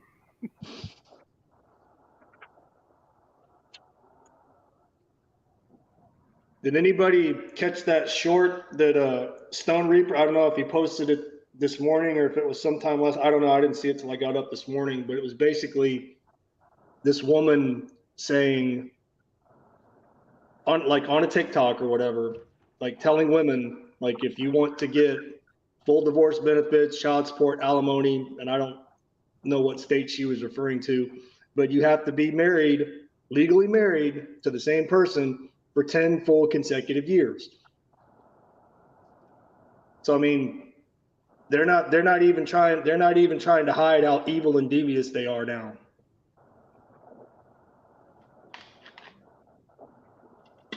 So we can't claim ignorance anymore, man, especially when they're just freely putting it out there.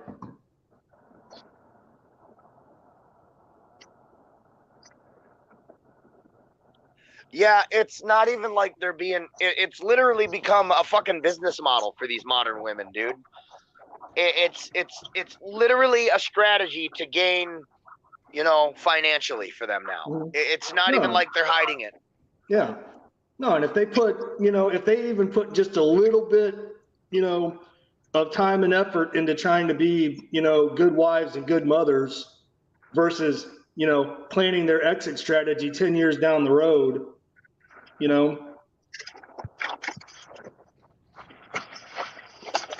Well, we all know that this is just all part of Divorce Incorporated, and that's just part of the plan. It's almost like it's scripted if you fall for it. But we MGTOW know better, so that's why we're not going to get it. Oh no, it's big business, Johnny. If they put a tenth of the effort. Go on. I was just pointing out that if they put a tenth of the effort into being decent wives as they did into divorcing 10 years down the road, we wouldn't have half of the problems we have today. Exactly. But like Godfather said, it is big business. Thankfully, though, we see signs of it shrinking. The closing of, say, jewelry stores and wedding planners and things like that. So, but they are trying to find other ways to get you into that trap. That's the ultimate death trap right there. Oh yeah.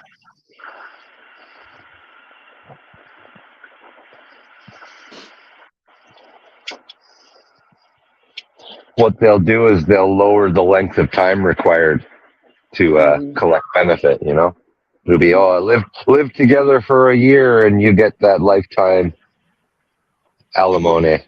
Wasn't Lord Jim saying though that all you have to do is just have somebody spend the night regularly, even though she might have her own residence, you're still considered common law. Yeah. And you may have to pay alimony. Yeah, Johnny, Lord Jim was saying last night on Hamster Stream, and that guy War Skull was just in complete utter disbelief. He's like, man, Jim said all that they have to do is prove to the court and convince the court that you guys don't have to live together, nothing. Just we were in a relationship together at some point in time, and they can rule in favor of her, and you can lose everything.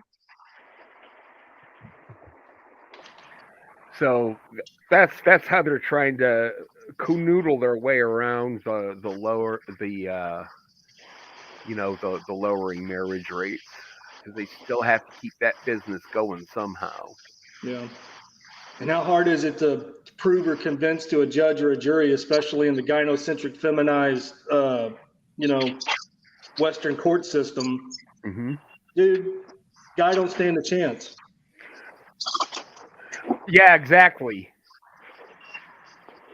It's a very nebulous situation, and they're going to always rule in favor of you-know-who. Yeah. Not you, that's for sure. You'd be better off taking your shit and burying it and then making a treasure map. Right. No, Your Honor, I don't have a pot to piss in. Well, what they'll just say is, well, then get one, or you go to jail. No, what they'll say is they'll do what's called income imputation, and they'll base off your previous earnings and say that's what you should pay, Even if you don't have it, right? even if you don't have it, because you're capable of making it. So why aren't you making it? Yeah. I deem you are willfully underemployed. Are you talking about tacos? Hey, he's back. We had no audio on you for a little bit. Yeah, that was weird. I had to completely shut the phone down and come back. Welcome back. Hey, StreamYard! Yay!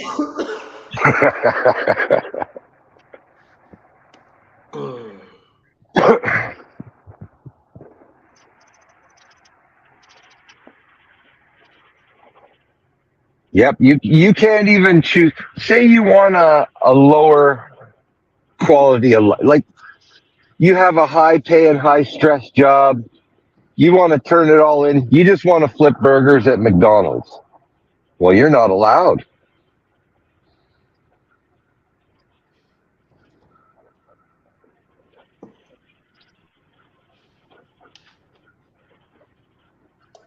What they'll do is they'll make you pay based on your high paying job, even when you only make McDonald's money. Yeah, because at one time you did make it, so therefore you have the capability of making it again. What Yeah, is don't you have the right to work as hard as you want? Yeah, I've seen shorts, and I don't know where they're from. I just come across them randomly sometimes. It's some I don't know if it's a spoof or what, but it's this family courtroom. You got a female judge, black woman, and one of the ones that stands out in my mind was this man claiming that his ex-wife, who while they were married, up until the point of divorce, was earning, I don't remember what field she was in, but she was earning 70K plus a year. But then after she divorced, she quit that job and went to work as like a fucking cashier or some shit, so she could get more child support out of him. And the judge was like, no, fuck you, ma'am. That ain't happening.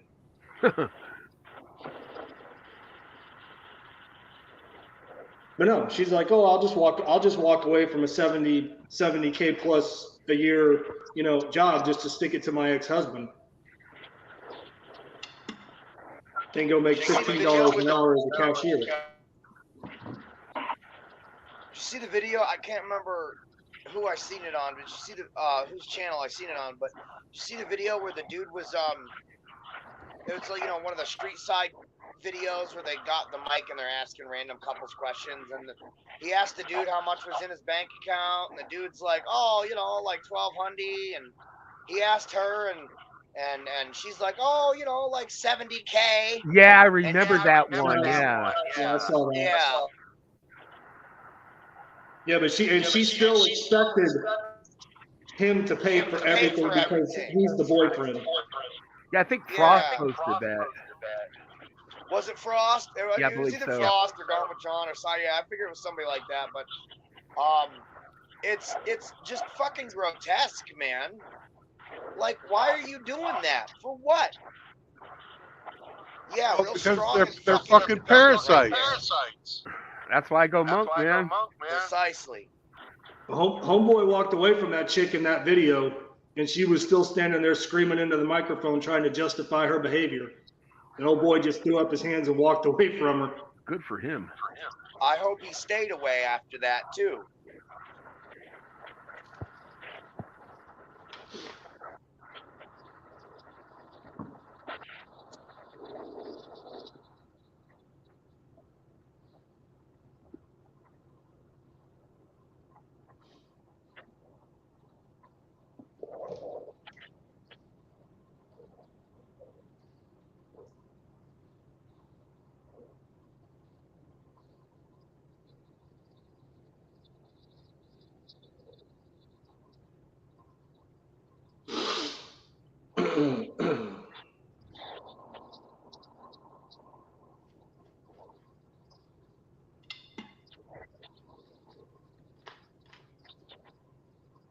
Nah, man, they're just anymore.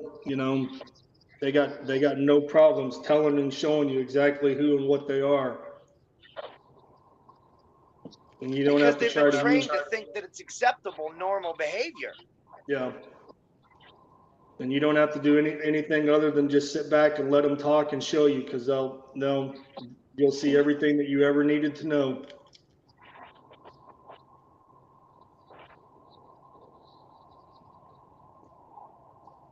All right. I mean, used Who to gives be. a fuck about women? I don't care. Yay! We all made our choice. It's in the past. Fuck them.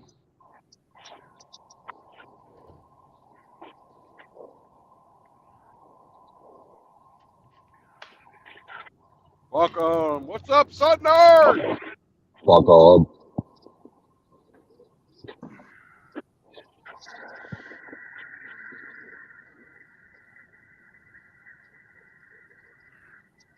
Bingus is going to get metal from NASCO. It's a company that provides metal to NASA and shit.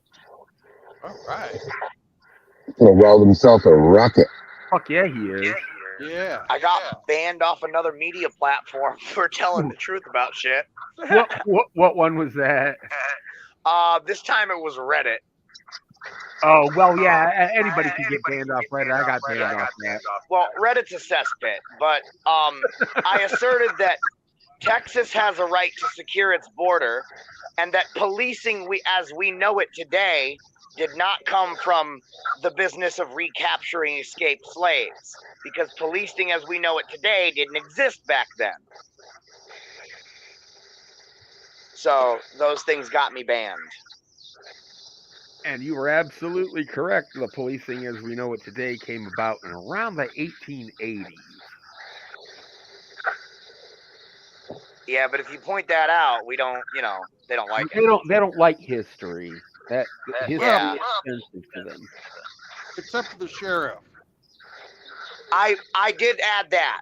I did add that caveat. I did say with the exception of the sheriffs, because back then slavery was legalized, and it was up to the sheriffs, who were the duly elected officials of the people, to enforce those laws.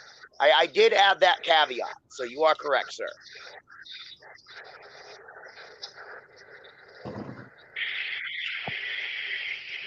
And the laws of slavery were different in different states. Right, and those sheriffs were also municipally voted in, so it wasn't like a state entity or a federal entity. It's a county. Usually, it's a county. Position. Right, the county is a sheriff's domain, right?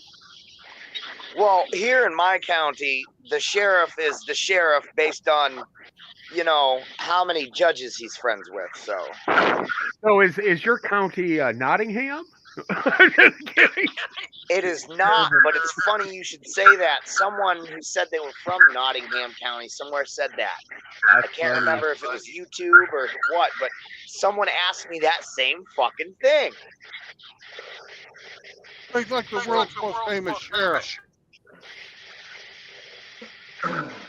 Oh, I don't know who it is. Oh, you don't know Robin Hood myth? Robin Hood? Yeah, the sheriff of Nottingham. Oh!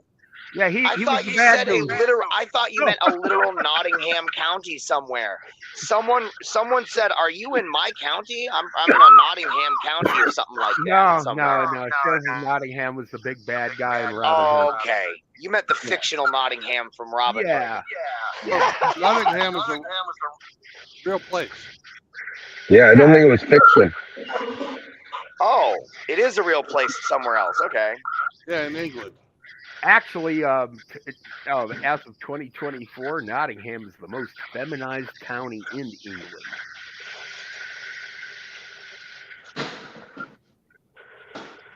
It's one of those counties where you could get, like, I don't know, a hate crime for looking at a woman for too long, for like more than 10 seconds.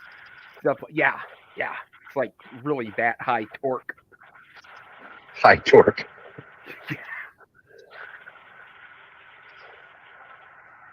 It's gone full retard.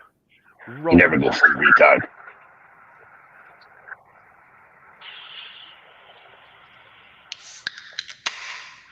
Don't ever go full retard. I'm a dude playing a dude dressed up like another dude. Look at another dude. I'm fucking stupid. I went back and looked at the comment. They were making a similar joke. They weren't being literal. Okay, Sam. Don't worry about it, man.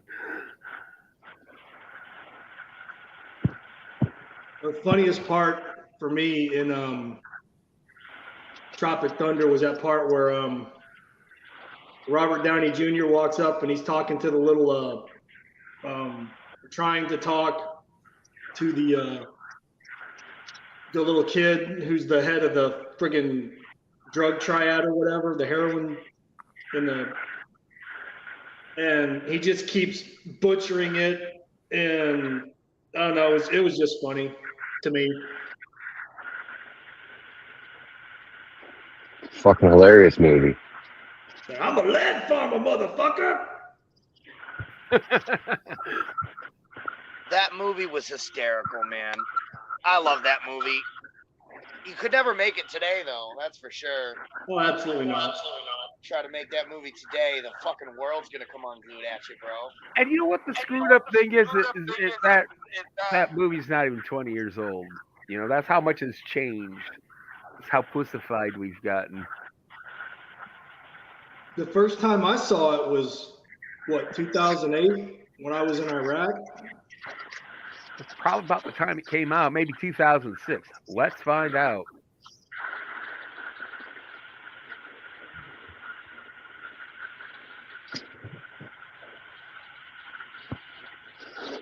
To the Oracle. 2008. I will bring down a fucking resolution on your ass. I will go scorched earth. I will fuck you up. Yep, so the movie's only about 15 years old, so it came out in 2008. We don't negotiate with terrorists. Cruise.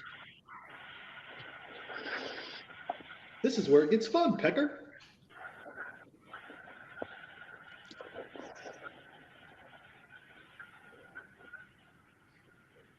He's like, you want me to sell out my best friend of 15 years for a G5 airplane and some money?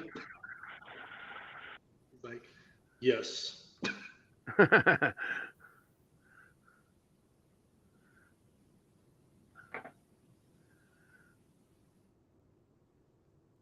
Yeah, I'm surprised they didn't come after Tom Cruise for that, you know, because he might have offended somebody in some way with his character.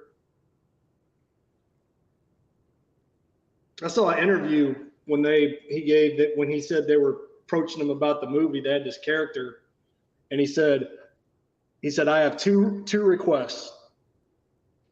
He said, I want to have really fat hands, and I want to dance. And then I guess he just made up the rest.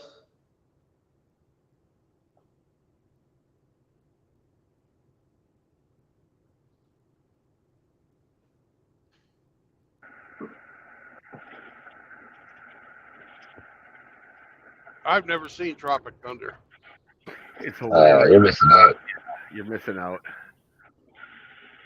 It's good You would enjoy it, Brandon, if you ever get a chance.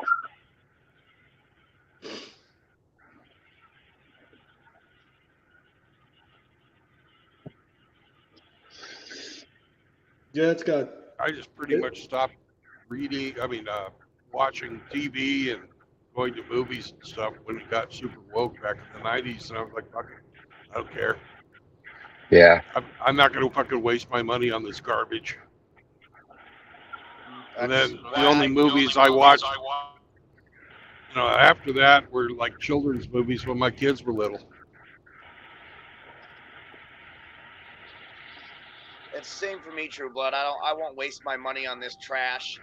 I get the shit that I watched when I was young, and like the movies that I thought were good, like Tropic Thunder, Full Metal Jacket, that kind of shit. And I just watch the same shit. I keep it on a hard drive along with whatever other data that I need, and that's that. I don't pay for fucking Netflix. I don't pay for none of these streaming services at all. No Sam, TV, I mean, no nothing. half of fucking Netflix are like Indian movies, if you've noticed. Like, I'm not paying for that. All Bollywood flicks. Well, the one good thing, I mean, you know, people like to shit on people who like to watch shit like Family Guy and American Dad, but the one good thing that came out of Netflix was that one thing Bill Burr did, F is for Family. That was pretty funny. And then there was another show called Disenchanted by the same people who did Futurama and The Simpsons. Other than that, Netflix is just garbage.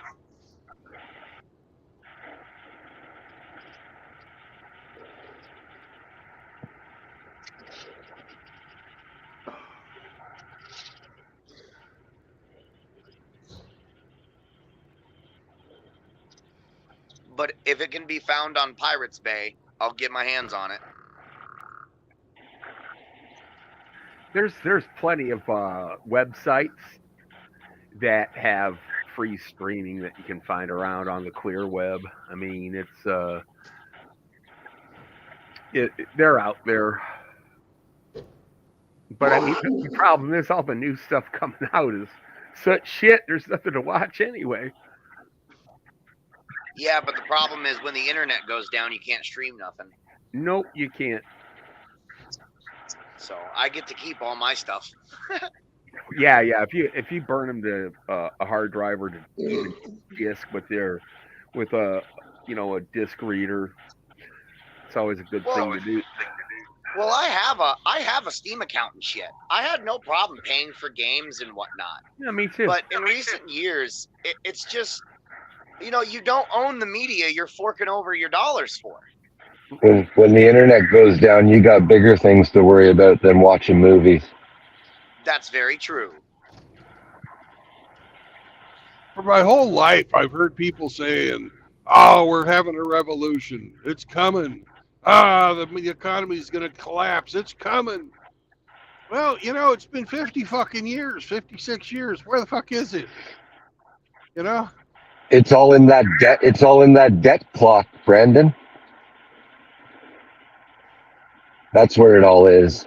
As long as that can continue to grow, it'll continue to stay as status quo.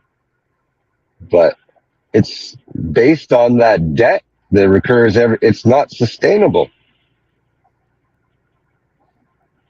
Well, eventually this system is going to self-delete anyway. I mean, I'm just saying, hear me out. I'm just saying it's wishful thinking to get rid of something we don't like. It's like hoping, it's like the people that say, "I hope the asteroid comes." No, I don't. I don't either. But you hear people say that. That's horrible. That's horrible. They're looking for some fucking existential boogeyman to make the things they hate go away. It's a cope. Instead of doing it, taking care of things ourselves, Yeah, I don't think it's something existential. I think it'll be man-made. It'll be like us killing each other and a massive global conflict to reset everything. What a right, Every time we have one of these crises, the government just becomes more and more and more authoritarian. Well, but I do agree. I mean, one of the possibilities is we're going to be, the civilization is not going to collapse. We're going to become so fucking civilized, you literally will not be able to take a shit without having a license. I mean, it's going to be like an e-check. Every year they're going to stick a tube up your butt to see what your carbon emissions are, and then they decide what you can and cannot eat for the year. I foresee that happening because that's what the agenda is. That's part of the script. Okay, we're going toward that, and I don't really even see that script being stopped. or slowed down. They're ramping it up. Yeah, but the thing is, that's not inherent. See, this isn't sustainable. No matter what they do, they can get as authoritarian as they want, but eventually something somewhere is going to break, and it's going to come all unraveling, and they're going to lose control, and there's going to be nothing they can do about it. Kind of like how the Soviet Union collapsed. Yeah, yeah, exactly. I didn't think about that connection, but yeah, that's a perfect I mean example. that's a display or an example of some where a paradigm had to fall because they just foot the bill for it anymore.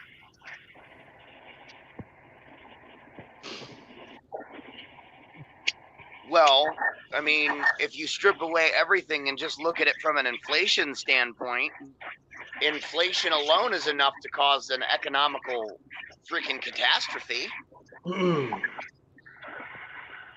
Right. Well, Sam, when you talking about the Soviet Union or the former Soviet Union and the Eastern Bloc countries, when the Berlin Wall came down, I don't know if you were alive, if you were born yet, but I can remember when the Berlin Wall came down. I remember it well. Yep. I was not born yet. No. That's not your fault. I mean, hey, communism works and socialism works until it doesn't, right?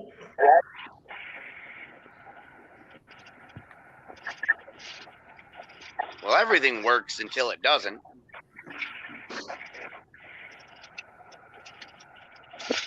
Or most things, anyway.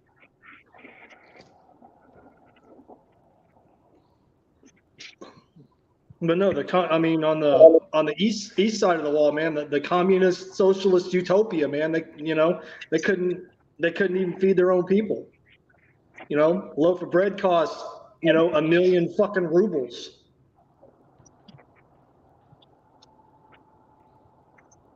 If you could even get the bread. Well, we're already going down that route. The price of food is rising exponentially. Mm-hmm.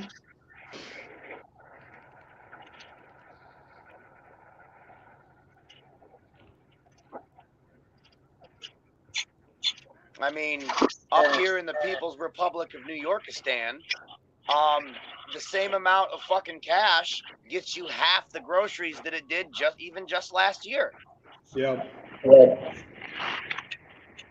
Well, that's and then they circle back around to this argument. Well, remember when there was a time in history where a man could have a house, two cars, and the wife stayed home and raised the children because he had 2.5 kids and a dog, and they were doing all this off of one income. Not possible anymore. It's just not. And I don't foresee it being possible in the near future. I mean, and these people that have these quote unquote trad blogs, I don't know how much money these guys are making in order to sustain and keep that lifestyle going. But the average guy would never have a chance in hell of making that happen. Road Pirate's got another one. There you go. What'd you say, True Blood? Road Pirate. Highway Patrol. Highway Bandits got another one, did they? Highwaymen, yeah. Your tint is too dark. That'll cost you $280. Your seatbelt isn't slung the right way. It's going to cost you $150. Mm-hmm. But if They made all these seat belts in the trucks bright orange, so they'd stop fucking using camera, or that they'd stop. Is that true? Yeah. You can tell at a glance whether the trucker has his seatbelt on. Even though I'm wearing my fucking bright yellow shirt today, Yeah. I look like a minion. This is my minion outfit, by the way. I have overalls. Okay. Overalls. And And guess my who bright doesn't yellow have to wear a shirt. seatbelt? Sam. Sam doesn't have to. No, the one that can give you the ticket for not wearing one.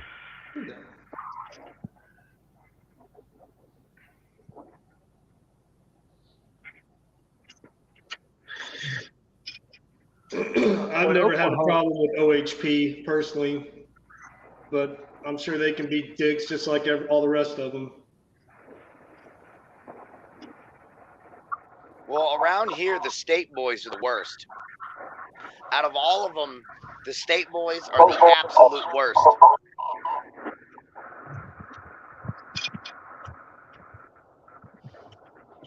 They had a guy pulled over not too long ago when I was over dropping some paperwork off the county building. For I'm not sure what, but they had like 2 people out of the car, and one cop was like administering a field sobriety test, and the other one was like searching the car. And I mean, I didn't see the people stumbling or nothing, and I walked right past on the other side of the street, and it sounded to me like they were talking fine. So why are the stateies pulling them over? You know? Probably like a tail light. Yeah, but why do you need to pull someone out of their car, administer a field sobriety test, and search their car for a tail light? I guess they need a reason for their paycheck. I don't know. I guess so. Wisconsin State Police. I gotta say their fucking cruisers look pretty cool. They look like the pursuit specials from the first Mad Max. They're Dodge Chargers. Oh jeez. they do. They look really fucking cool. I've never been stopped by one, but the markings and the colors are pretty similar. Well, I don't know. Sometimes it just seems to me like we've been past the point of no return for so long that, like you said, it almost has to be some sort of existential fucking catastrophe to reset everything.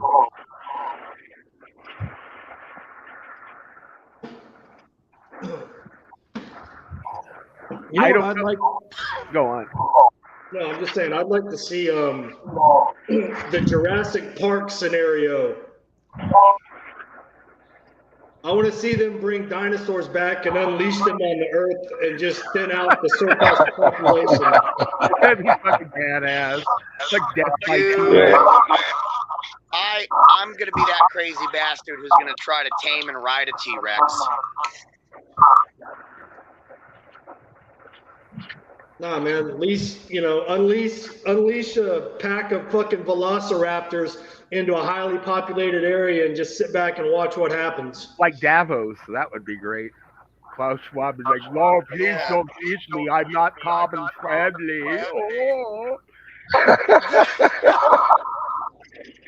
I fucking hate that guy so much. Seriously. You are not allowed to barbecue anymore. If they eat the bugs, you will be happy. Emperor Palpatine. He is. He's fucking Palpatine. That's Or Dr. Evil. He's Dr. Evil. Soros is Palpatine. You're flattering these people too much. To call either one of them Palpatine is to suggest they have any measure of real intelligence or power beyond the imaginary shit they invented.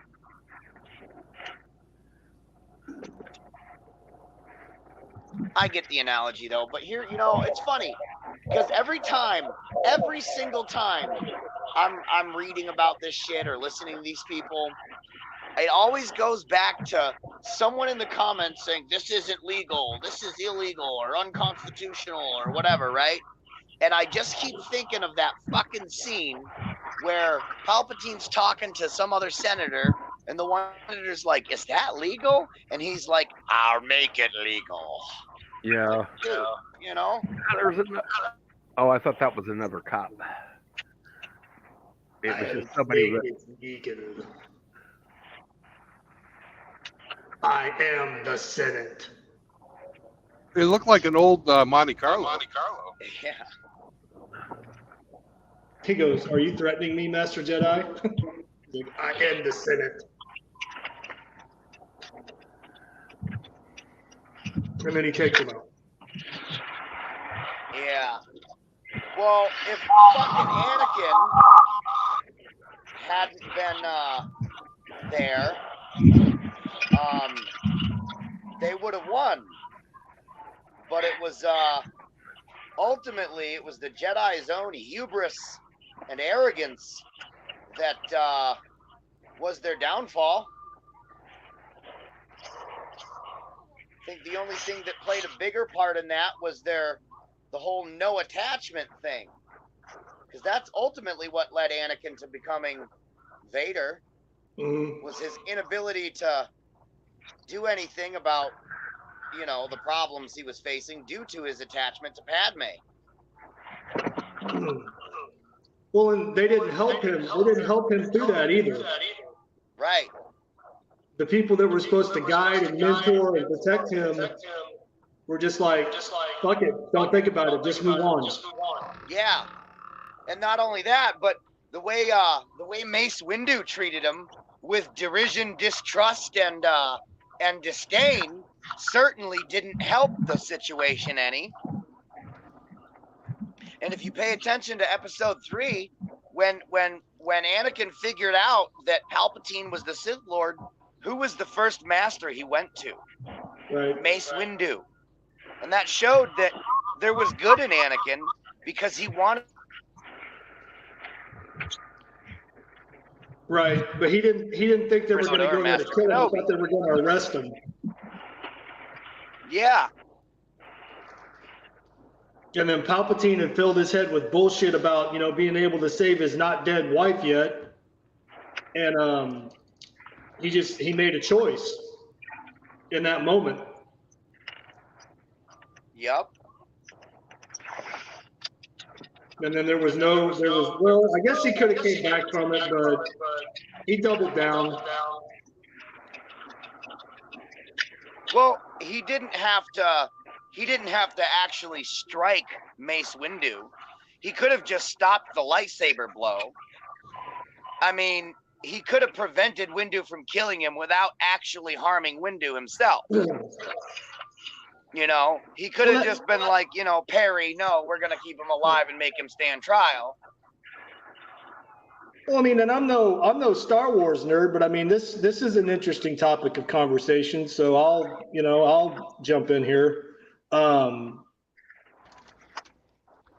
if Anakin was as powerful, as everybody thought he was, then yeah, he should have been able to stop Mace Windu very easily without cutting his hand off.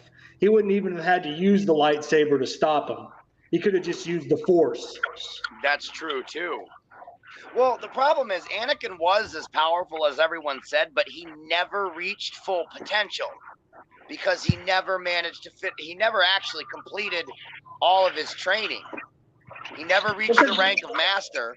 Yeah. And on top of that, once he met Obi-Wan Kenobi on Mustafar and had that fight with Kenobi and he lost his other arm and both his legs, I don't know if you know this, but when a Jedi loses his limbs or parts of his body, his connection to the Force reduces quite significantly. Mm-hmm. So Anakin Skywalker was exponentially more powerful than Darth Vader. And fucking Darth Vader's rage, anger, and grief literally shook the fucking Death Star. Well, that was engineered by Palpatine because he knew that when he found him on Mustafar after that duel, he knew that his Force ability had been greatly diminished and he was going to be limited. So what he did when he put him in the suit was he used substandard materials, he used substandard cybernetics, robotics, whatever, and he basically put him in that suit in order to keep him in a constant state of pain and agitation, so he would have a stronger connection to the dark side. Yep. Absolutely. You're not a Star Wars nerd, but your knowledge is pretty extensive there, Godfather. I'm impressed. I was gonna say, I like Star Wars. I just don't take it to an unhealthy place. Well, yeah. I do. I like Princess Leia in a slave girl outfit. I have doesn't like, like Princess Leia and the slave girl outfit. Take it easy there, Jabba. I'm so into it. I have a lightsaber for a penis. Ooh, Force is fine. Jedi tacos. And I think Palpatine was actually, I mean, yeah, he might have been a little bit disappointed when he found Vader after that duel with Kenobi. But then he probably thought to himself, well, shit, I'm going to have to make do with what I got. But at least now, if he decides to turn on me, I'm not going to have to face him at 100% capacity. Well, see, here's the thing. Palpatine wasn't as strong as everyone thinks he is. Relatively speaking, especially comparative to other Sith Lords, like, oh my god, Darth Plagueis, Darth Malgus, Darth Nihilus, those guys. Dude, those guys were fucking creation-level threats. Palpatine was an ant compared to those guys. No, but I think Palpatine's strength was his ability to manipulate and conceal himself and be the puppet master behind the curtain pulling the strings. Yeah, exactly. Well, Palpatine's only real ability was manipulation. He was very strong in the Force, but even that was sort of limited to like Force lightning and mind tricks. Like he could, you know those, do you ever see the dreams that Anakin had in episode 3? Palpatine projected those dreams into Anakin's mind. That was Palpatine. But his saber skills, subpar. His actual Force abilities, like being able to like launch motherfuckers and shit, subpar. I mean, look at Star Killer. Dude ripped Star Destroyers out of the goddamn sky. You know? So when it comes to Palpatine, he wasn't even that strong. He was just really smart. Well, he was also, I mean, he was a politician. So, you know, he had to That's a good point. have that. But then again, another thing, I mean, I'm not gonna not feel sorry for, but just, you know, you watch it and it's, you know, it's just a disappointment and you sit there and you wonder why. You know, when Qui-Gon was killed, you know, on Naboo, and then his last words were train the boy. And then when Obi-Wan was knighted and he's like, I'm taking Anakin as my Padawan, and Yoda was like, no, you're not, no. And he's like, you know, that was Master Qui-Gon's final wish, and I will train him, you know, without the approval of the council if I have to. And so they granted him permission to train him and take him on as a Padawan. However, when they first meet, Obi-Wan Kenobi didn't want to have nothing to do with Anakin Skywalker. So he did it out of guilt and respect for his former master. Yep. And Anakin knew this. Well, he didn't know it, you know, in the beginning, but he realized it over time.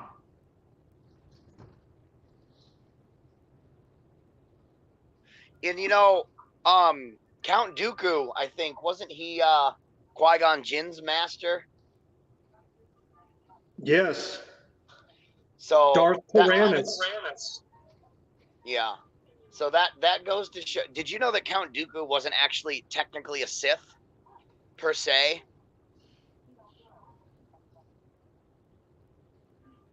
He wasn't a full-on Sith Lord.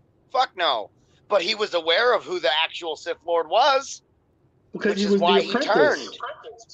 He was afraid of the actual Sith Lord. So instead of going against him, like, he turned against the Jedi Order and started working with the Sith.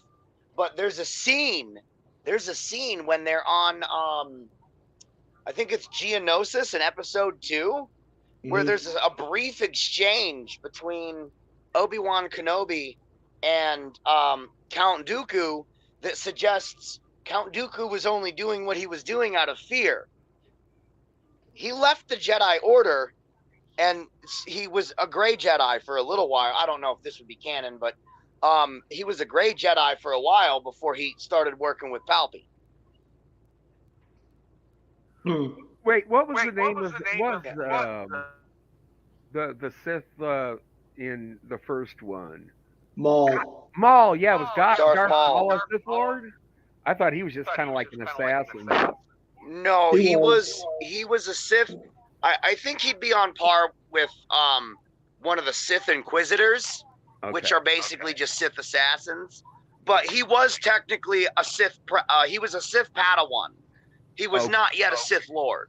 I didn't think he was all that high up the ladder for some. No, he was just like an enforcer. That makes sense.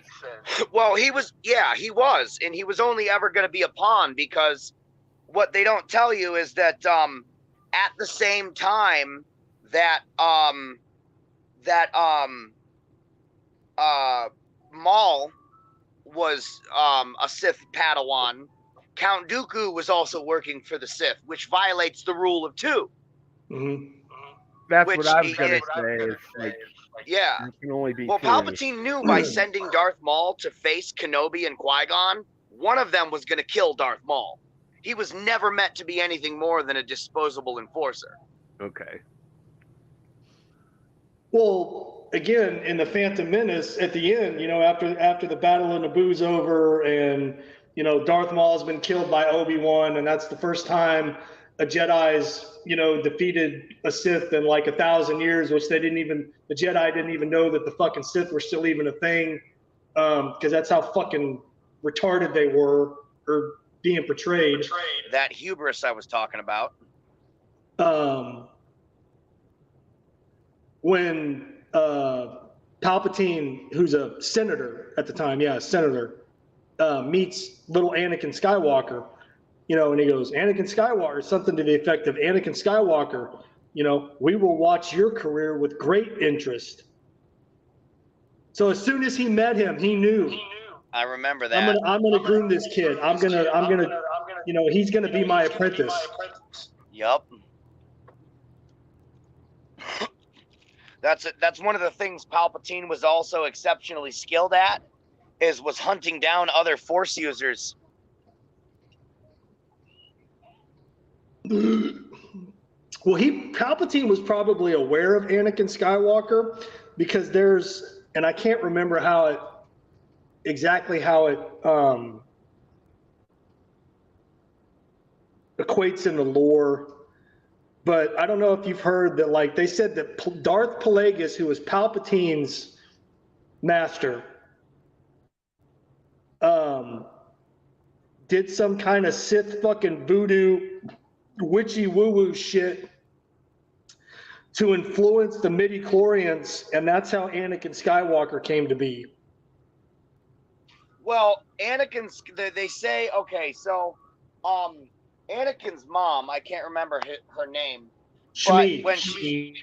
Yeah, there you go, Shmi. So when she's describing it to Qui-Gon, she says, there was no father. I conceived him, I carried him, I birthed him, I raised him. Anakin is a child of the Force. He's a conflux of force force power. He is literally, and it's Plagueis who is ultimately responsible for that, though. I'm not sure why, but he did something where it literally basically is an immaculate conception through the power of the Force. Yeah. Hey guys, I hate to break up your Star Wars nerd fest, but I don't have any interest in this subject. Can we talk about something else? Because it's just basically the two of you talking about stuff that nobody else knows about. Sorry. So You know, Star Wars was a great movies. The first three of them were, the first one especially was a great, you know, back in the day with Luke and Leia and Han Solo, and after that it just turned to shit as far as I'm concerned. I wanted to learn more about Jar Jar Binks. Yeah, Jar Jar Binks. The secret Gungan Sith theory. Yes. You No, nerd. I know George Lucas is a piece of shit. What happened with Lucas? He sold it to Disney. Oh yeah, that's true. I And thought you meant something else. The series is completely ruined. It was bad enough. Those I guess episodes 1, 2, and 3, what he fucking did with them, but good God, what Disney's done was so much worse. Well, I didn't think episode 1, 2, and 3 were all that bad, to be honest. Compared to the episodes 4, 5, and 6, they're crap. Absolute garbage. I would agree with that. Yes, if you're comparing them, yeah, fair And enough. Fair point. you know, how can you not compare them?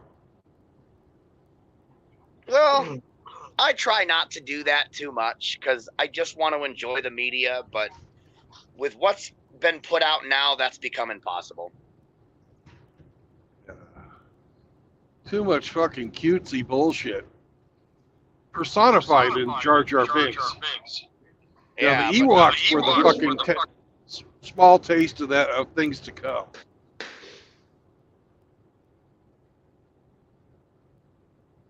So, anyways, Are you gonna pick up another load, Brandon, or? oh, always. That's my job. But I mean, first, today. Probably not. Yeah. My truck has some problems, and they're gonna fucking take a look at it. And I don't think I'm gonna be getting in there in time for the shop to fucking fix it tonight. Is that some kind of electrical shit that you're worried about? Yeah. Hmm. Yeah, my inverter goes out after about 3 hours. And I can either have heat or I can have AC power. But I can't have both. Okay. Ruh-roh.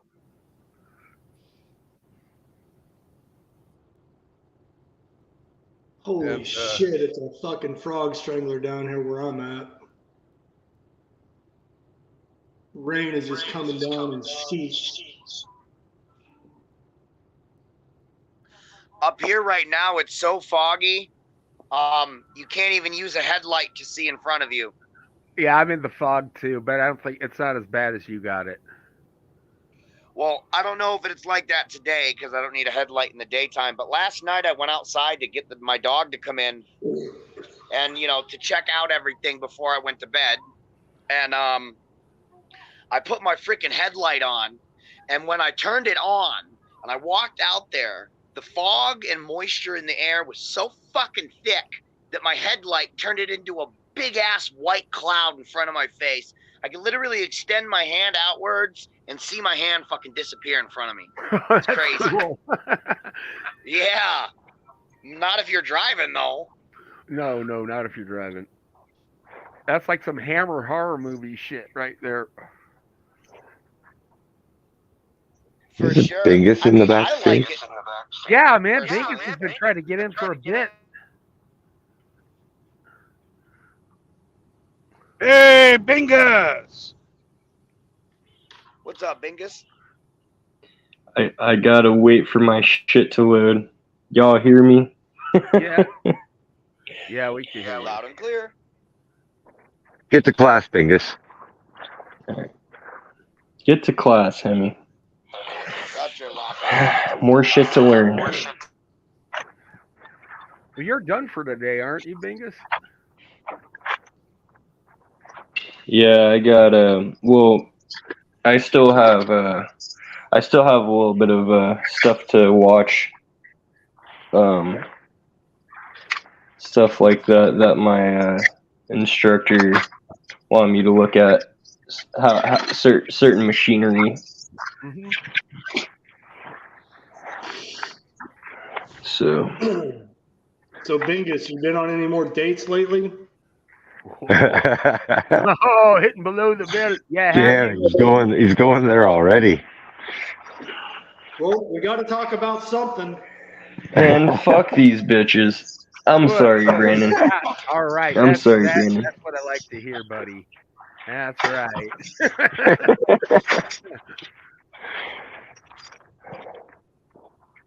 I'm sorry if it sounds misogynistic, but fuck these bitches. Oh. Straight up. You don't have to apologize for that here. No. It's encouraged.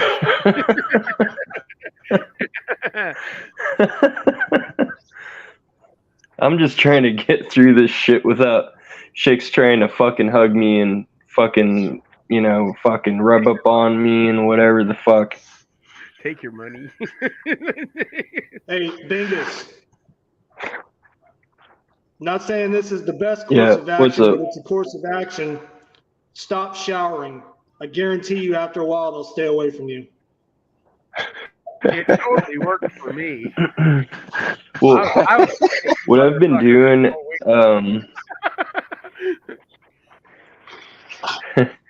what I've been doing is I've been taking, I get up at 5:30. Well, I get up before 5:30 and I just watch the clock go down when I wake up at 5, and I take a shower at 5:30. I take a cold shower, and these cold showers have been pretty good. So, or you could find like the most offensive hot sauce and just like use that as like cologne. You'll get a rash, but you know what? It's worth it. Admiral Butt Blast Sphincter Wrecker Sauce. But I wouldn't apply it directly to your skin. Put it on your clothes.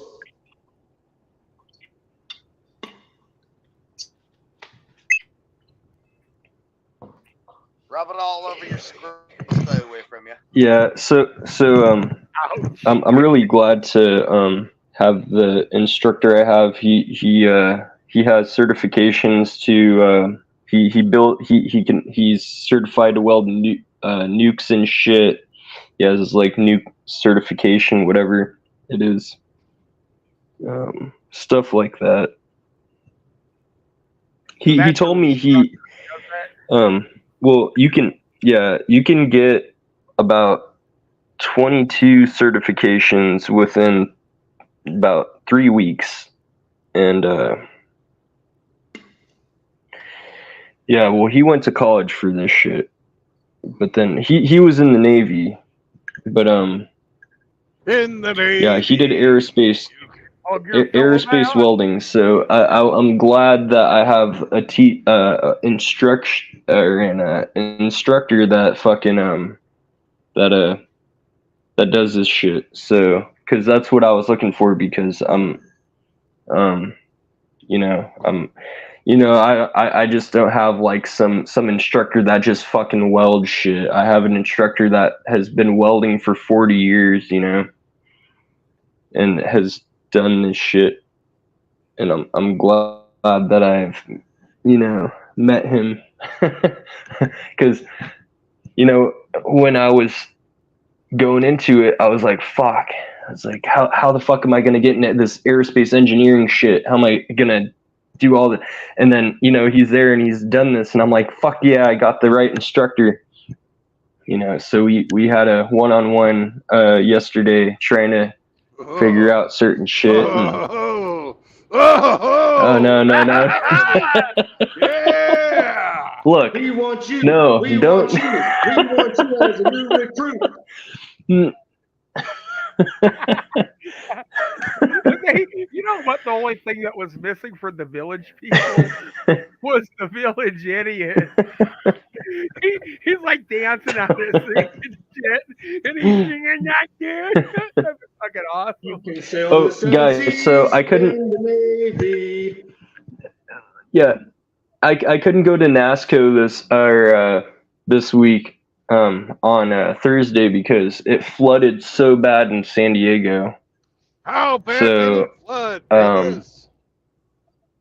Yeah, the fucking trolley lines were ripped off and stuff, and over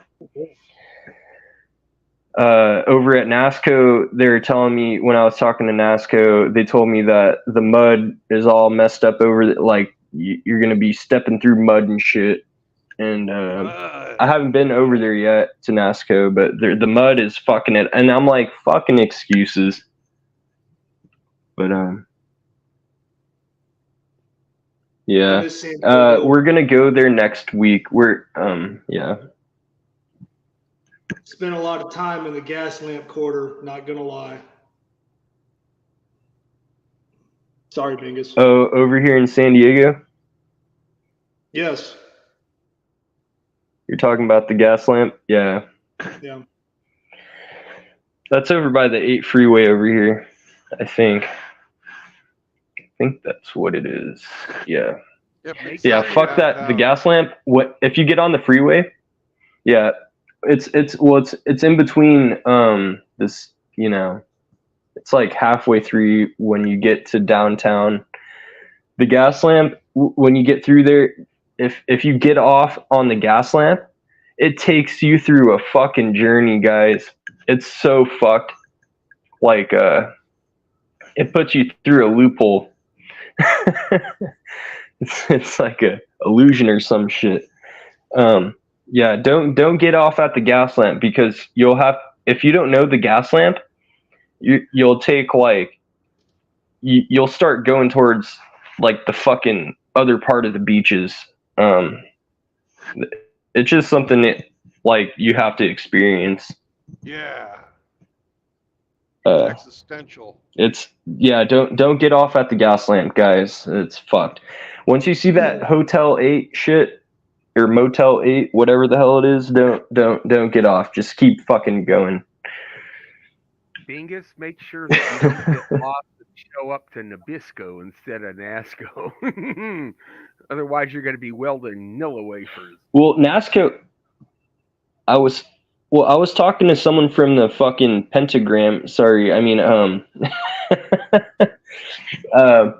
I was talking to someone from the from there, and they're I was talking to them a little bit. He came from the whatever the fuck you call it, the pentagram, and yeah, Pentagon. There you go.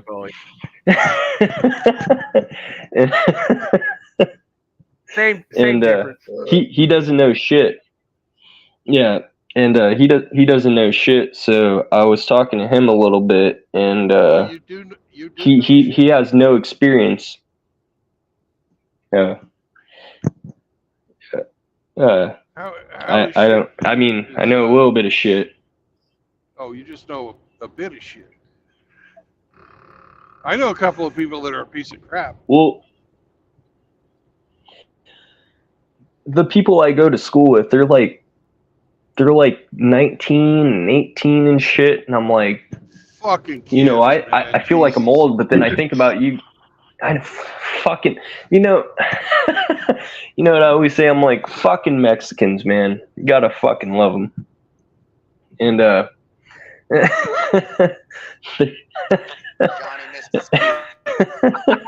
I'm sorry, guys. I guess so. Well, Bingus, if you're hey, you're prejudiced against my dog, man.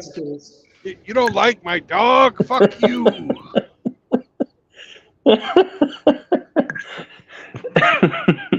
Yeah, I know. I forgot I'm Mexican. No, but well, I mess around with them a lot and whatever, but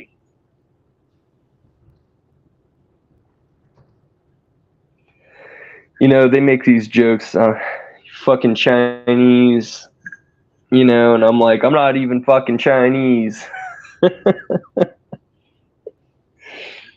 But you know, they do their own shit. Yeah, yeah, I am half Irish and yep. All Bingus. When I took that DNA test, Yeah, when I took that DNA test, it pinpointed me at Dublin. I was like, what the fuck?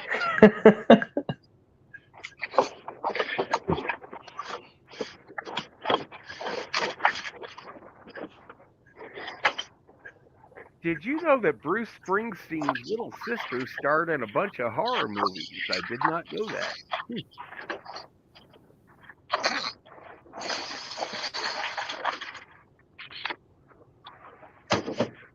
Well, I bet you she was just like Bingus. Born in the USA. Yes, that's right.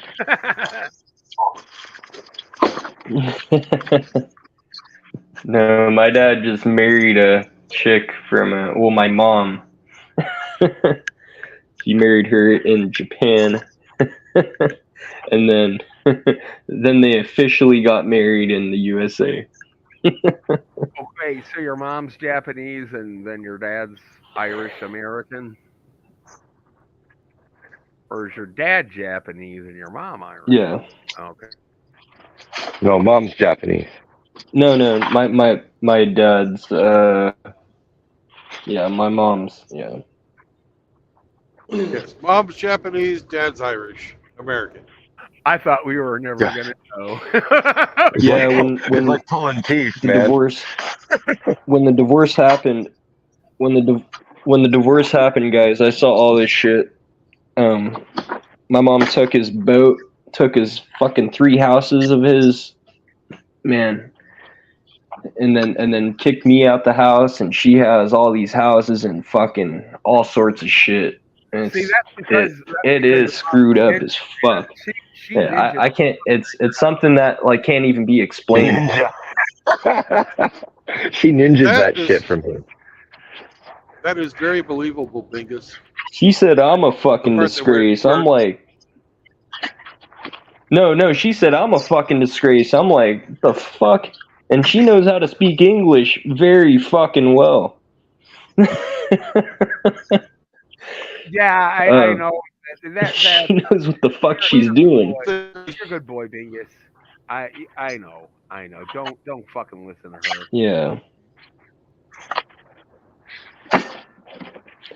No, I'm not. I don't dwell on it. I'm not like a fucking Yeah. Anyways, excuse my language, but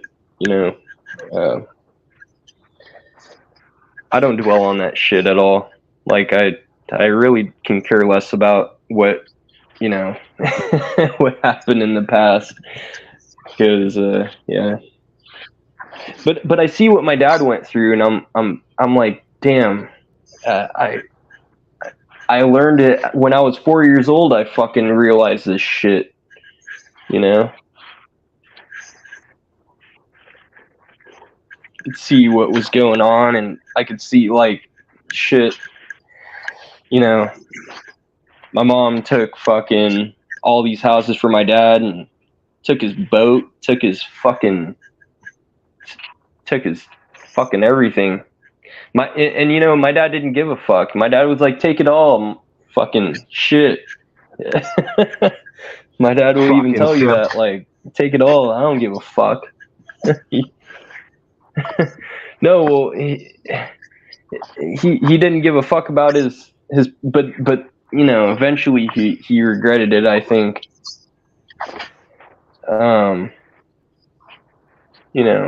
There's a long story about it, but then goes into other shit. Yeah. Well, it still shouldn't be an option for someone to take everything you have like that, though. Yeah, well, you know how California is. California will fuck you over, depending on the judge. When I went to court, I was waiting to have a fucking a woman as my judge, and I thought you were gonna say when I went to court. That was the day I was scared as fuck. No, well, I was on probation, and I dwelled on not having, like, I just didn't want a fucking a woman as my judge because, There's more and you more know, men every. sorry. Dude, I was on probation for 3 years at one point for some nonsense. And my probation officer was a fucking lady. And let me tell you something, man. It was nothing but horse shit after horse shit after horse shit. Like, this chick just got off on, Yeah. you know, exerting some sort of authoritarian influence over the lives of men. Yeah, so Like, every that's time- what I'm saying. Like, my There's public defender. There's a gas station here, and right over the top of the bathrooms, because they got it's an old gas station with the bathroom. It says, "I smell gas." That's the name of the gas station. Is "I smell gas." And That's fucked up, man. That's funny.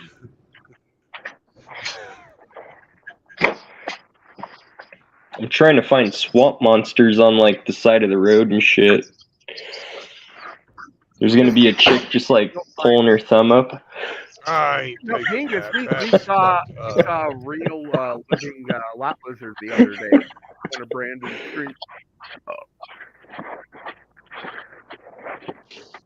And someone had some perfectly timed dialogue too. That is correct.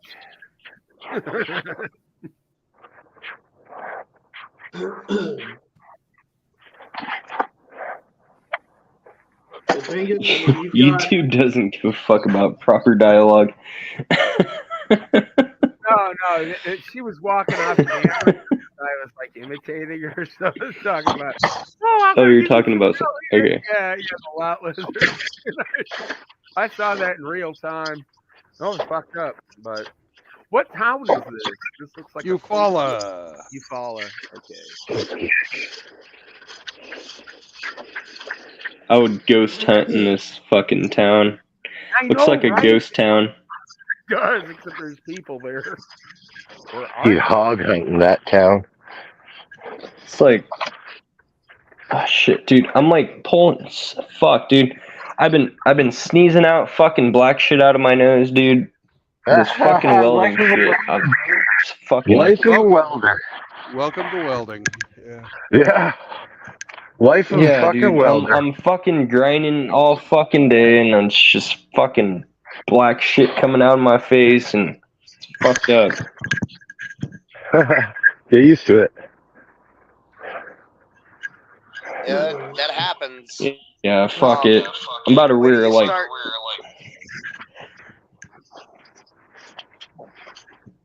That's why you're going to get paid the big bucks. You know, Hemi, if you. I know, I'm about to like fucking have cancer or some shit. Oh yeah. Alzheimer's if you weld aluminum. Yeah. I wasn't laughing at you, Bingus. I was laughing about something Hemi said. Oh man, I didn't know that about aluminum welding. That's aluminum welding can be pretty damn toxic.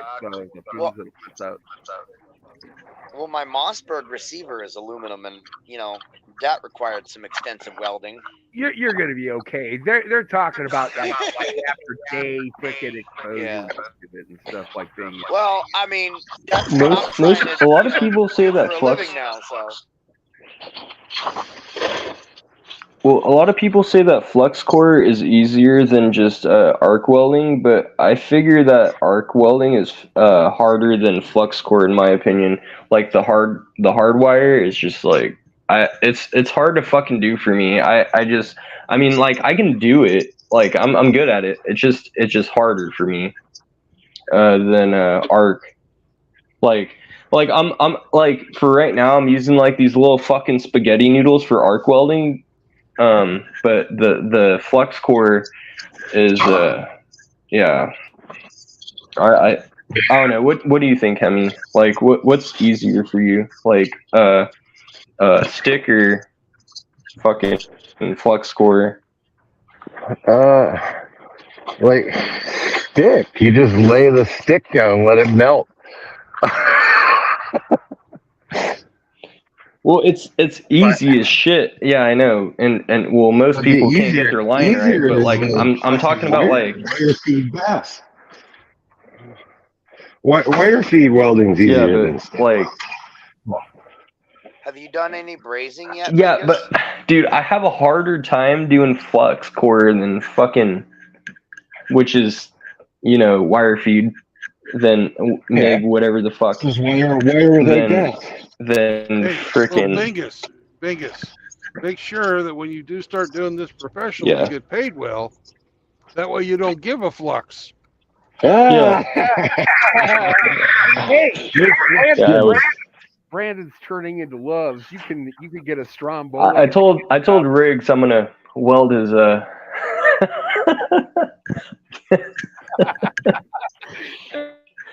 sorry.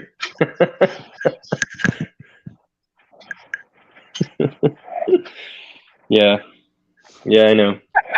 I'm trying to figure out what's the best option.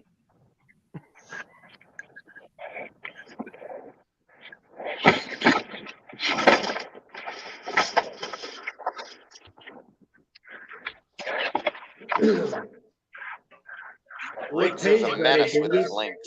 NASCO is paying $24 an hour for welding starting off, and then up north where I used to live, they're paying $32 an hour, but you're fucking living at Disneyland at that point, so $32 an hour is shit. And you gotta wear a if Mickey you Mouse too. Yeah. Just another fucking Mickey Mouse welding job. No, but what I mean, like you're talking yeah, about. fuck that. I'm not going back there. What's for? Bingus. Let's Is that a fucking outlaw? No, I don't want to do this no more. Is that outlaw? Weld the motherfucking shit together. No, outlaw doesn't wake up for another half hour, 15 minutes. Outlaw's not awake. Fucking dirty outlaw. Yeah, I've got to fucking park the truck. I've got to put fuel in it. Then we got to park for a half hour. Oh, where the fuck is my mask? Oh. I'll be right back. I'm going to fill the truck up. Brandon, that's Bye. a really good Mickey Mouse imitation. Bye. Okay. Well, fuck y'all. Fuck you later. Don't turn your back on Bingus. He's from California. He already sounds like the fucking Michelin Man. Michelin Man doesn't or whatever talk. the fuck it is, the little fucking biscuit makers. Pillsbury Doughboy.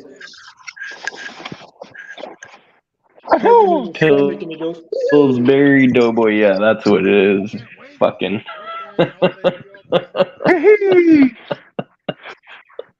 Poke my belly.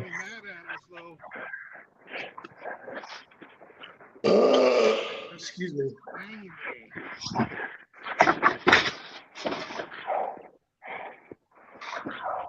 I had found a video on a short.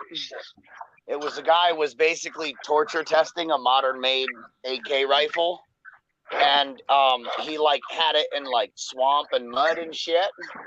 And he was like, "We got the Moisty AK today." And I'm like, "Hey, it's an AK for Outlaw." Yeah. Right. Moisty. Unfortunately, when I tried to share the video, it wouldn't let me. You know, Moisty you know, boy. you can like make like those AK-47s if you have like a blueprint of it, and then you just put it through like the milling machine, and then you just make a fucking AK-47. Cool. You make the pieces. Dude, that's my expertise. But like, I'm not gonna talk about that. Who here would buy a gun Bingus fucking made? I don't know. Dude, unregistered gun? Nah. Bingus, are you aware that you can make AK receivers from a fucking shovel? Don't help him, Sam. I mean, wait. Dude, Well, I got a just whole PDF on it. fucking, I don't do anything. We know. Stop Bingus. pulling We know. shit out my ass.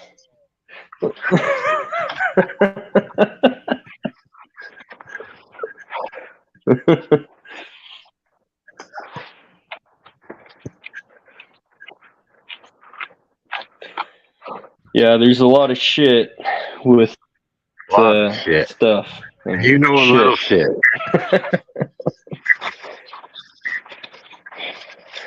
There's a like lot to, of shit to still know more learn. shit, but you know. Oh, there's a lot of shit still to learn, Megan. A lot. Yeah, I know. I'm trying. I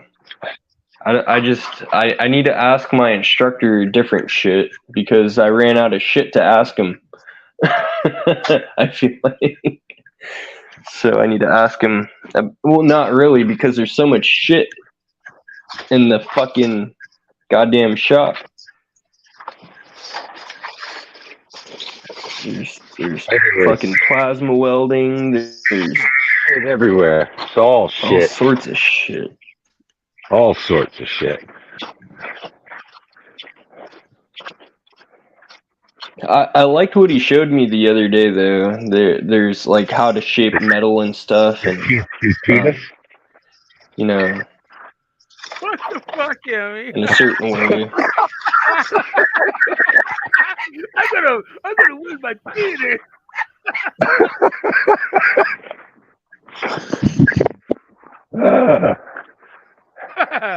Shit. He show you his welding rod.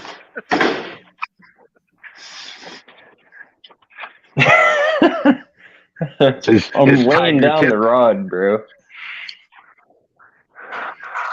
That's one of the things I gotta practice. You know, more and is when you welding. when you weld, that tip gets red hot, and I just keep. But fuck, dude, it gets hot. Well, you know, it's hard to. I'll use the same like I'll do a fucking I'll weld a bead, and then I'll go on my next bead, and then like the tip is still hot, and I just go on. But then like fuck, I got this little fucking stinger at the end. My arm is hot and shit, and I'm like, I gotta watch out because I tend to like put my arm on the metal when it gets that short. Yeah.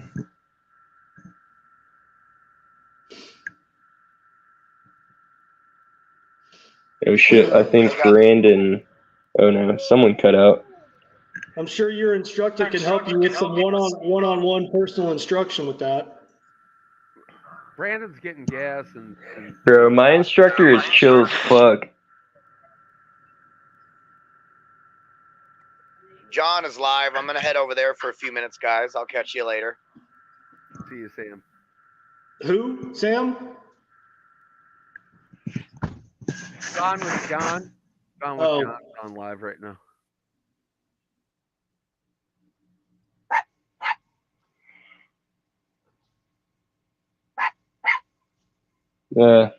I hear a puppy.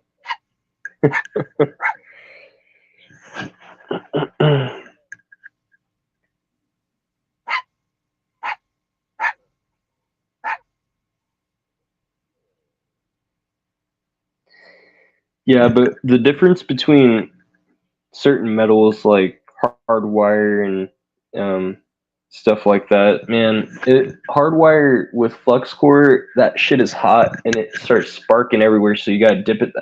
Well, yeah, like with flux core, you have to dip your tip in the lube, you know. So it's anti-splatter, so your shit doesn't fucking. Well, it's I know, right? Yeah. Well, No, I know. you don't I know exactly you don't dip your you want it to splatter. Yeah, you want it to splatter in that occasion, but and you know, there's different kinds of. It burns hotter than arc welding, so this shit, you know, you got to be prepared to burn your fucking head off and stuff like that. And Yeah, man, it's not you an know, easy job. I It's not an easy profession. It's very precise, and meticulous. And yeah, if you don't and get it's it and right, these a lot of and things could it, go wrong. and the thing about, and you also have to be, you have to attention to detail when you're grinding shit, because that little bit of fucking shit that you just cut with the goddamn, when you put it on the freaking the track, you fucking burn it with, I'm just trying to be simple, if you guys don't know, like you take a flame to it that's really hot and you fucking cut it, and yeah, you have like two things of gas, and yeah, anyways, I was just trying to explain to people that don't know. So yeah, you just have to pay attention to that, because when you cut it, and then if you were to put these metals together and then cut it, like, it's not even, and you have to think about that kind of shit. Yeah, there's a lot of attention to detail you have to think about when you're welding, anyways. Yeah. Oh no, man, I don't. I mean, I think most people that don't understand. I mean, and I'm not a welder by trade. I mean, I've done some welding, but I mean, I understand it. A lot of people look down on, welders as like, oh, it's, just some guy, taking, two pieces of metal and putting them together. No, I mean, especially if you're like talking about going into like the aerospace industry, man, dude, if your welds don't hold, that could be disastrous. Yeah, it can, and also you'll be accountable for Yeah. and it's, if you don't weld something the proper, and it can, yeah, especially if, yeah, then fucking OSHA is fucking coming after your ass, kind of shit. And not just OSHA, maybe some fucking background agencies that are like, fuck this dude. Fucking blackball your ass real quick. Yeah, I mean, it's not a joke. Yeah. Yeah, when you commit to doing something like that, it's, especially with space agencies, if you're going to become an aerospace welder, you're trying to do something, and you're putting someone else's fucking life on the line, and you don't want to kill that dude, so you better get your fucking welds right, Well, I mean, and again, I'll take it back a little bit. I mean, it doesn't matter, if you're just doing some, either way, man, someone's life could depend on, or be hanging in the balance based off the strength, and the competency of the weld or the welds that you made on whatever particular piece you were working on. Does that make sense? Yeah, and So, it's not just, yeah, it's not just welding I'm working on also. Like, I do other shit. No, but I'm just saying is if you're going to do it, then, you might as well do it right, and you might as well do it to the best of your ability. If not, why the fuck are you even bothering to do it? Yeah. Yeah, there's what people don't understand with welding, it's not just welding. There's other factors and shit. Like, you have to cut metal, you have to, there's all sorts of different kinds of shit going on there, that I can explain. Like, there's multiple of machinery that I need to understand of, doing the maintenance on it and shit like that, having certifications to do the maintenance on these certain machines that I need to fucking work on. And that's what jobs want to see is, all right, I can do the maintenance on this, I can do the maintenance on that, I can fucking use it in this certain way. That's what jobs want to see, you know. Yeah.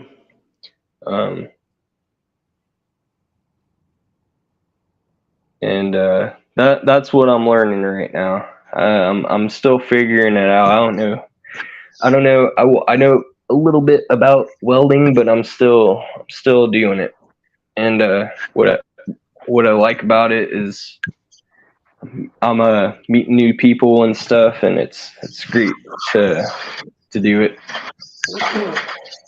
In any of the shops I've been in, there's never been one. There's a lot of where these the fuckers welders that don't know shit. required to do maintenance. They have millwrights in the maintenance department. You just need to burn the metal together. But I get that they teach you that in school. But in practice, nah. Yeah, most companies will have their own there's maintenance. shit. You gotta fix up your wire jam and that's it. Be able to change your own bottles. That's all the welders ever had to do.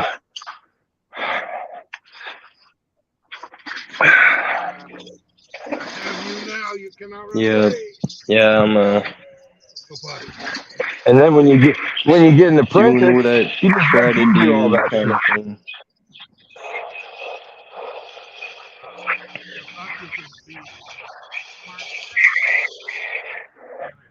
I know. Sounds windy as hell. I'm rolling out chairs, office chairs. I've got a trailer full of Oh, three-ring not you, Henry. binders. Can you believe that?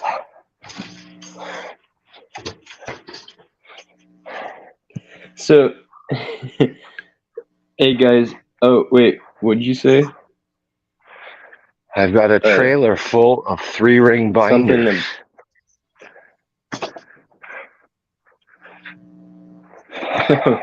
We're going to the dump. I need a fucking binder, Hemi. Yeah, I gotta take your pick. No. Black ones, white ones, big ones, little ones.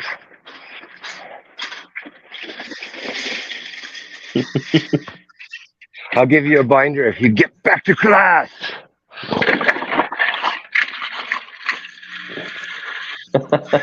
Get back to class, Hemi.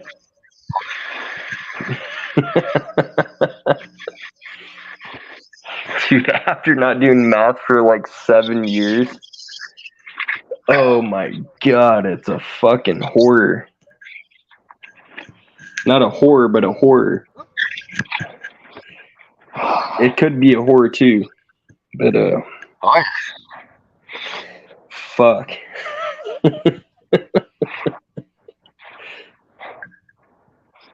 Yeah,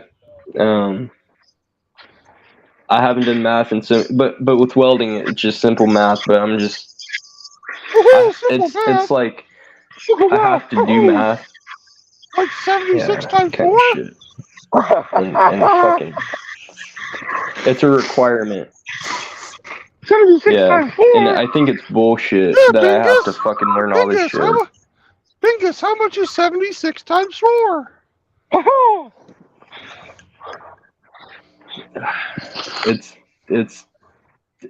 It equals Hemi. No, I'm just kidding. Clever bear, clever bear.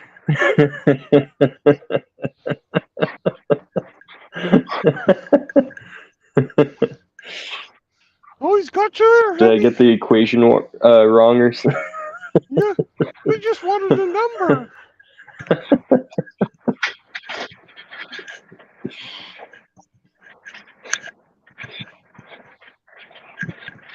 So, Bingus, how much is 76 times 4?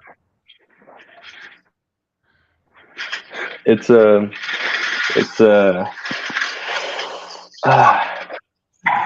I don't know. I forgot. Favorite thing. I was thinking, is there like a multi-choice question or something? It says Hemi, Moki, and then it says like outlaw, and then there says like none of the above.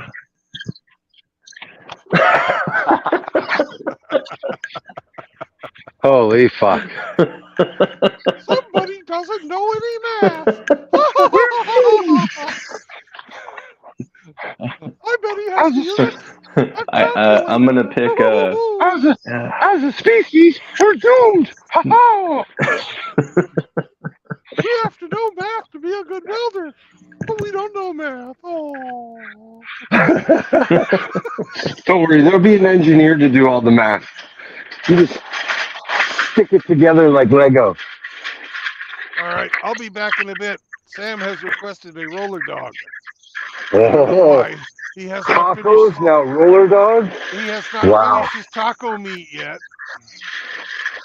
I don't think he's gonna finish it. those roller dogs are so fucked.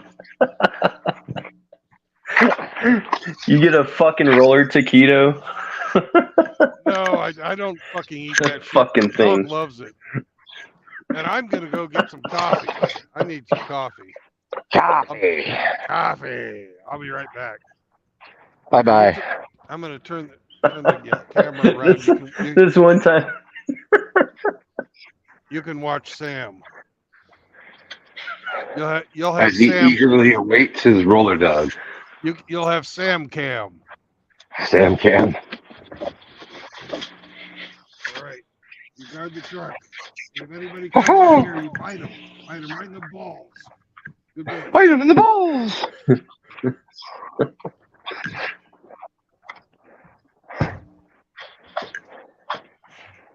I saw this dog take a shit one day. This fucking dog. It had mange and shit. It was oh fuck. And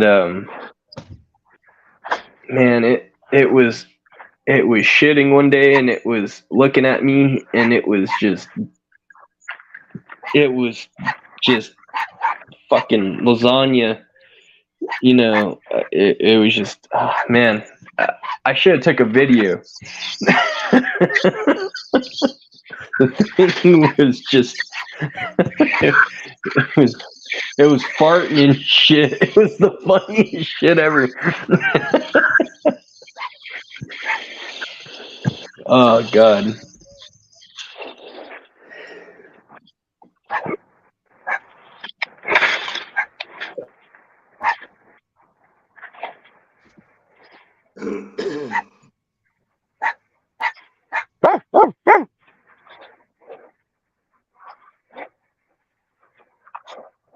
Hemi, can Sam hear us through the phone? No. Unless he's wearing Brandon's headset, no.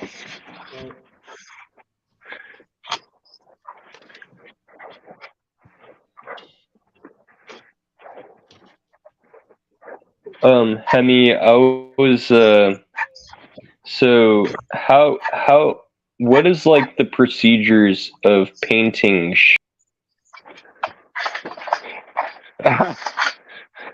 What, to hide up your welds?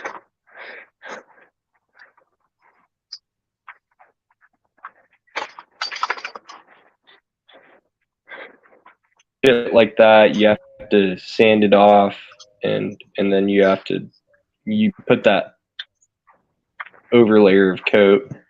Like what's the, how does that go? Like what's the order of it?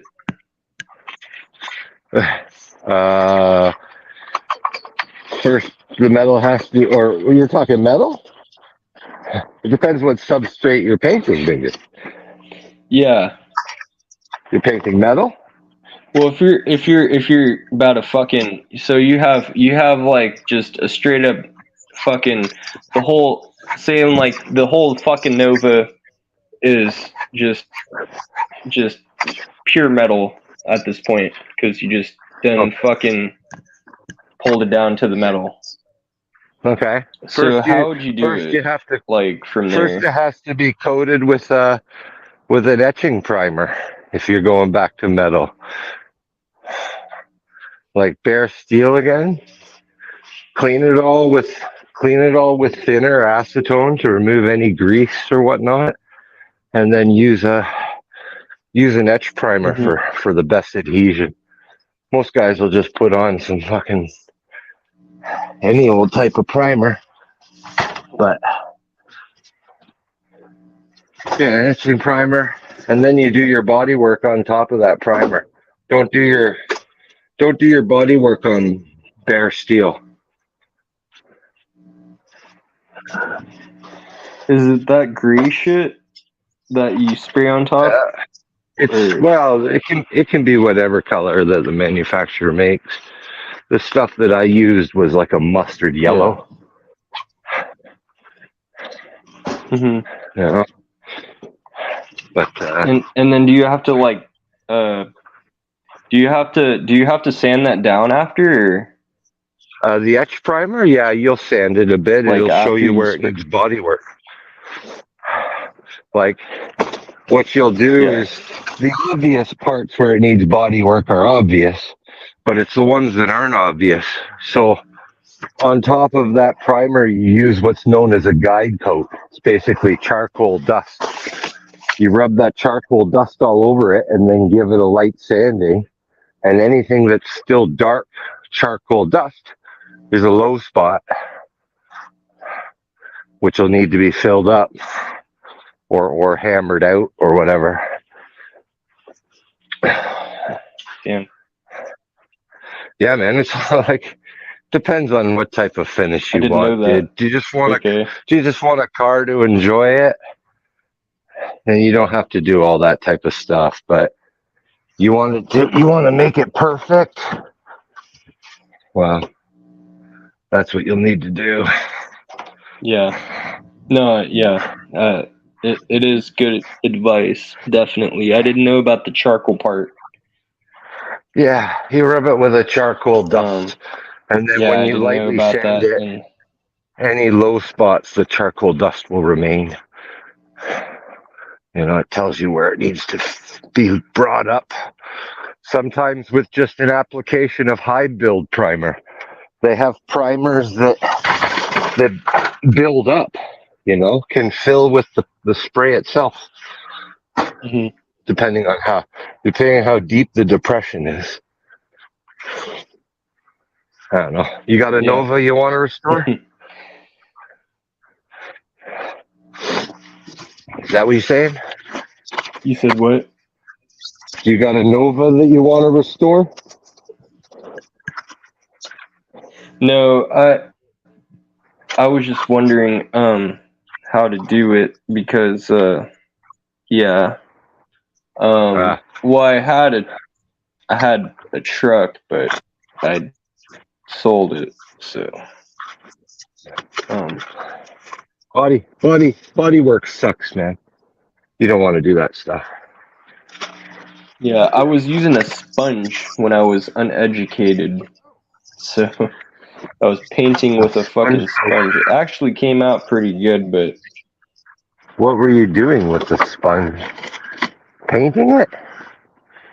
I was painting with a trying sponge? I was painting and I was okay.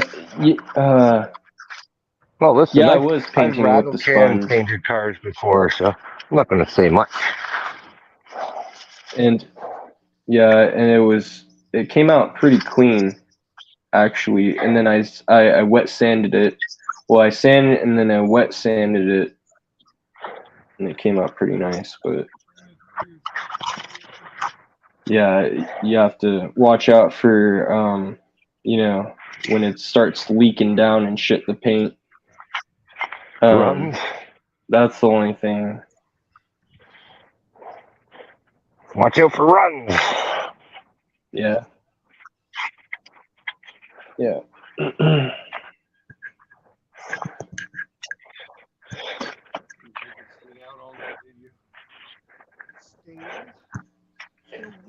Hey, Brandon, we can't hear you that good. He's outside the truck.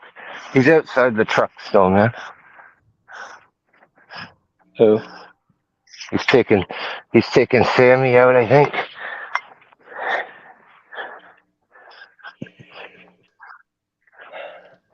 I need to get my fucking that damn trucker's license still. Oh Christ! Is that what you're saying? You're thinking about being a truck driver, are you? Well, I don't even have my like forklift freaking license yet. Well, that's a different animal altogether. Yeah. It's If easy to get. some company Like, wants to give you it's one of just, those, I go just, right ahead. But there's no way in hell you should be behind the wheel of an 18-wheeler, my friend.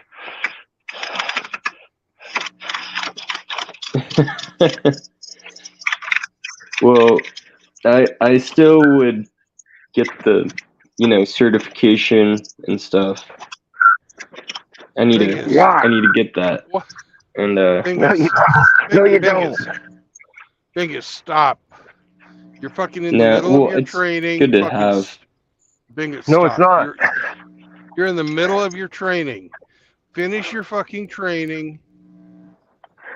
Get a job. Do it for a while. If you don't like it, do something else. But don't just stop in the middle of your training. No. Yeah, I know. Yeah, you guys have helped me a lot with like fucking You've chosen a path now. Now stick to it. Show some resolve. I know. Yeah, I am. I've seen a lot of people leave too, and Sure they will. It sucks to see. Yeah. Separating the wheat from the chaff. The weak from the strong. Yeah. Dude, you know how many people I've seen like 7 people leave, dude. They get pissed off and they throw their fucking helmet down. They're like, "Fuck this," and they fucking leave. Good. It sucks to see. Goodbye. No, that's what's supposed to happen.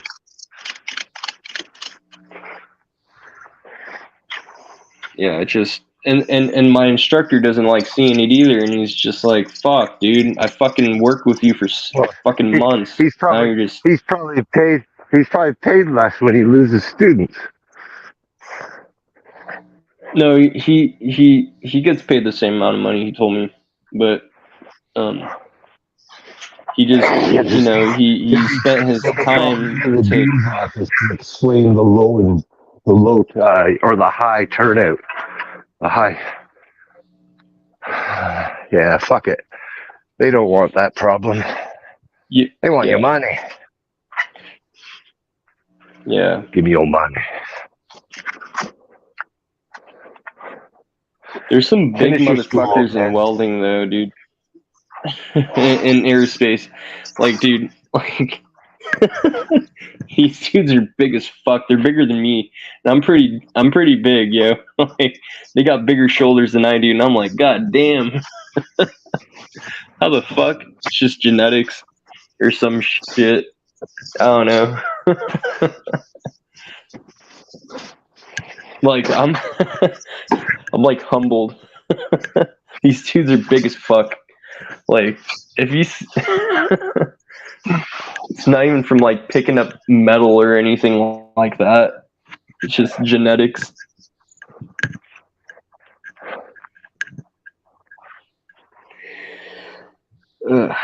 Anyways.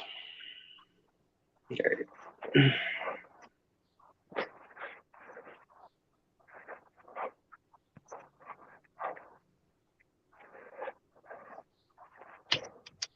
Hey, Bingus. What's a good name for me? I hope I didn't do what I just did. Hey, Bingus. What's a good name for me? Bingus just booted himself. Okay, Hemi. What's a good name for me? I don't know.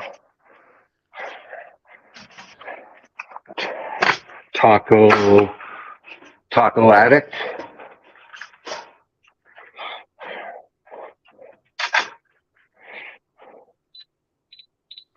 Okay. I don't know. I'm not feeling the creative bugs today. Okay. Well, you're a Canadian life. You're a Canadian life coach. I hope you. Canadian life coach. Oh my gosh.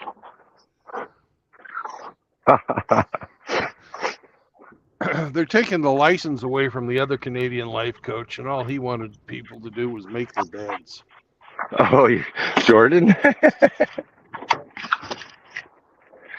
Yeah. Welcome back. Just make your beds, boys.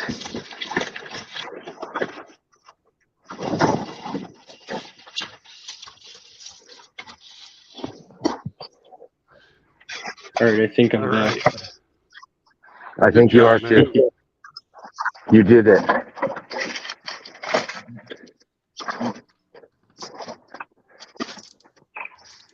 Yeah, I yeeted myself. Yeah. So, how did you get to be the captain of your swim team?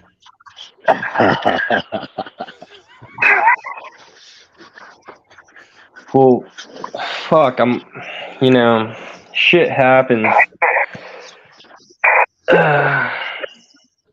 Man, I'm fucking That's a older than that everyone at my damn. Well, there's like some older guys. I don't know if we were talking about the same shit, but I'm talking about. Look at your name. Wet Dreams Hey, swim team. Wet Dream swim team. What's up, The first Faith? time I had a wet dream, I was.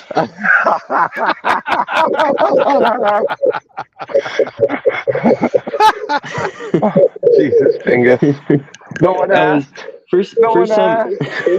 I'm not gonna explain that. That's fucking sus. No one asked. We don't want to know. We don't want to know. No, I don't. Yeah.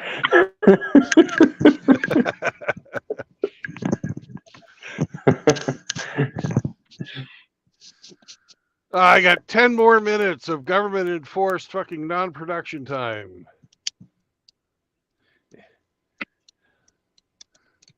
I have a little brown dog. Man, this guy, he's getting too smart. I've been using his toy to lure him to the door, so because he likes to play haha, you can't catch me. And I've been using his toy to lure him to the door, but today when he knew that I was going to take him out for a walk, he was like, haha, I'll take my toy back with me this time. You can't get it without, you can't get me without getting it. He's sneaky. What's up, Viper? Hey, Rusty. Hello, JR. Man, I had a Chihuahua, and I realized something was going on with him when a lot. Anyways, I'm not going to explain that. Yeah. Okay. So did you make sushi? Oh, Chihuahua. I didn't. He probably would have wanted me to eat his ass. Not his ass, but him. I would have made a good spam sandwich out of him, but shit. No, I'm just kidding. You know. Yeah.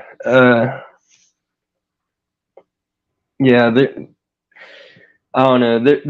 There was a time where I had a dog, and then he was an asshole when he was young. He was all hyper and fucking happy and shit, but then all of a sudden he just became all fucking.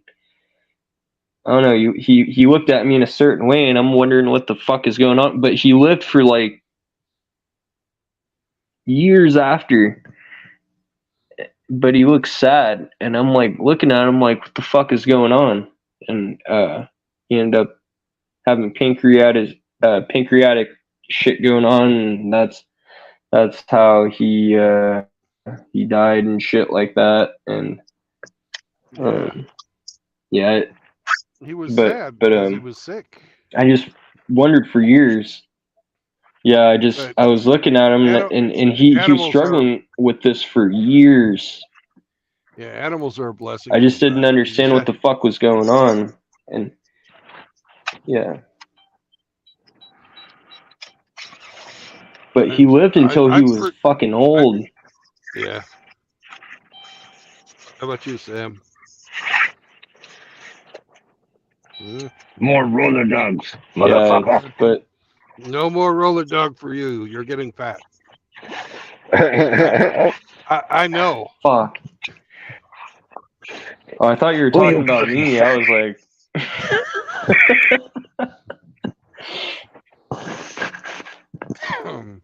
You never put yourself on cam, even though you have I shouldn't say never. You rarely put yourself on cam, so I have no idea what you look like. So me? nah, the fucking elf sitting on your shoulder, man. Me? Dude, I literally looked at my shoulder. Oh my god.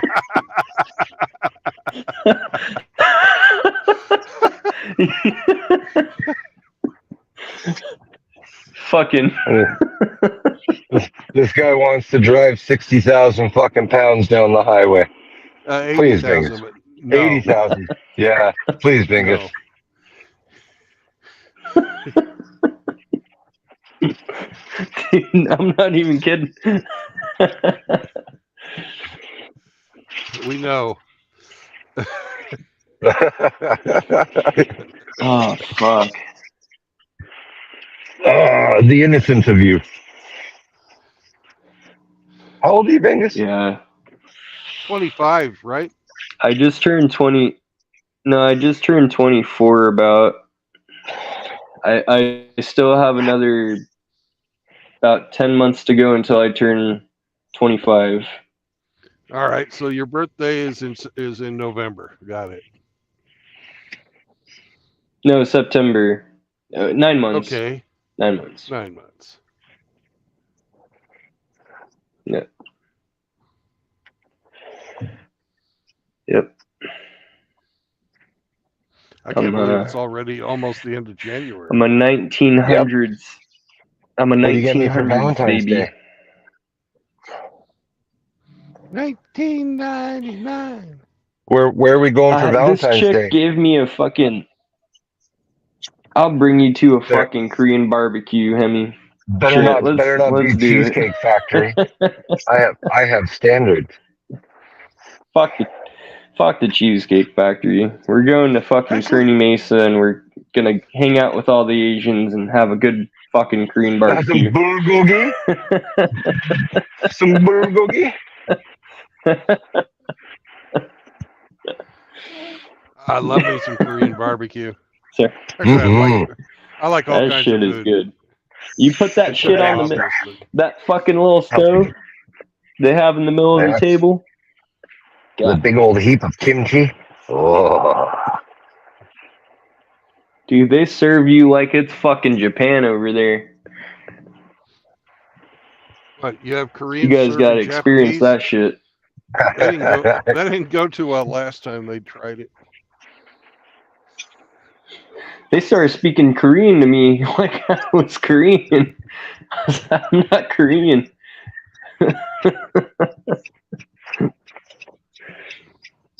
Oh, that shit cracked me up. Close enough. No, it's not close at all. That's close enough. It's all in the same region. It's like American, Canadian. You know, they're indistinguishable.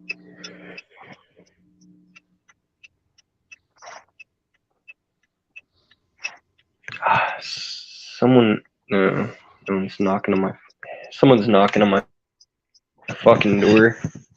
Oh, the hoe you met on bell. last night. Yeah. Yeah. She's coming to pick up her bra and panties she left there.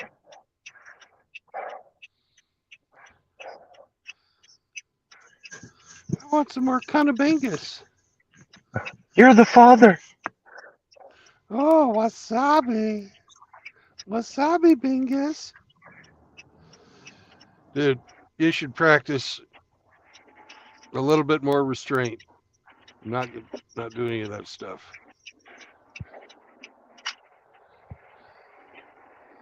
Thou shalt not commit adultery. All that fun stuff. That's for both guys and girls. Right, Sam? Yes, it is. There's people that generations now don't have morals. Like and you know, I don't know. It's just it's when you see it, if you go like to school like I am, it's just these people don't have fucking morals. Like Yeah, it's a complete shit show out there. I understand. with relationship wise, with like having a relationship, you know, I was telling them back then, like you're going to fucking school. I mean, you can bring them back and shit and fucking whatever the fuck, but it's fucking watch Netflix, whatever the hell you do. But Well, it's not the same. Like, that'll ruin your fucking soul, Bingus. Don't do it. Don't do it. yeah, and I don't, and you know, I see the younger people just this. I don't know how to explain it. It's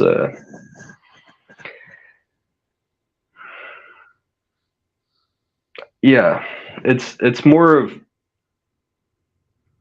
yeah. I don't know. I don't know how to explain it.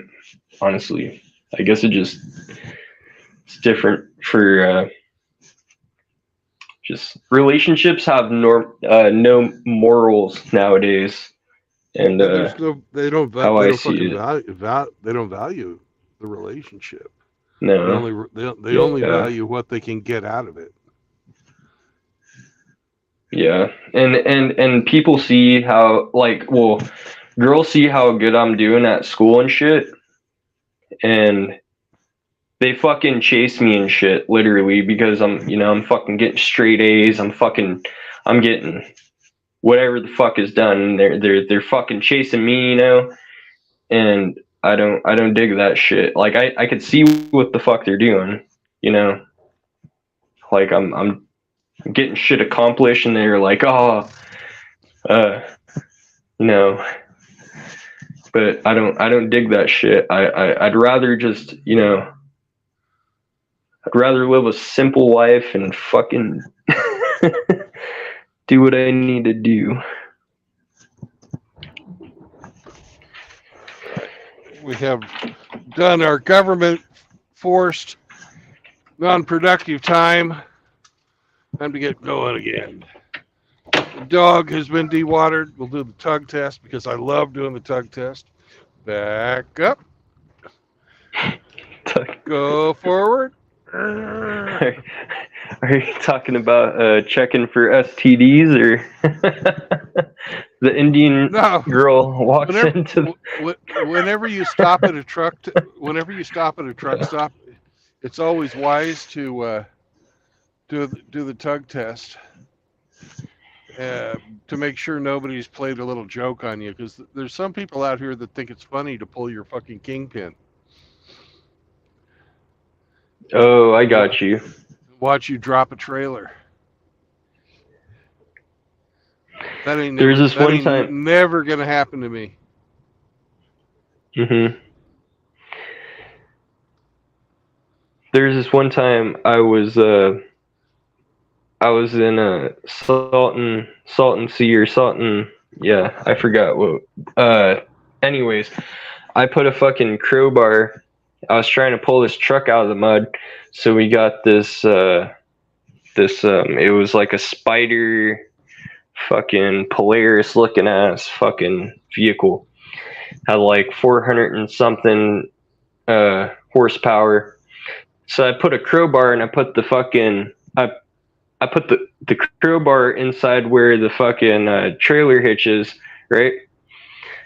And I put the tug rope on top of it, and I wrapped it around the crowbar, and I held it in place until there was enough tension, you know, because the crowbar is going to drop down. Do you know how stupid that is, Bingus? No, I know. And then so we're doing it.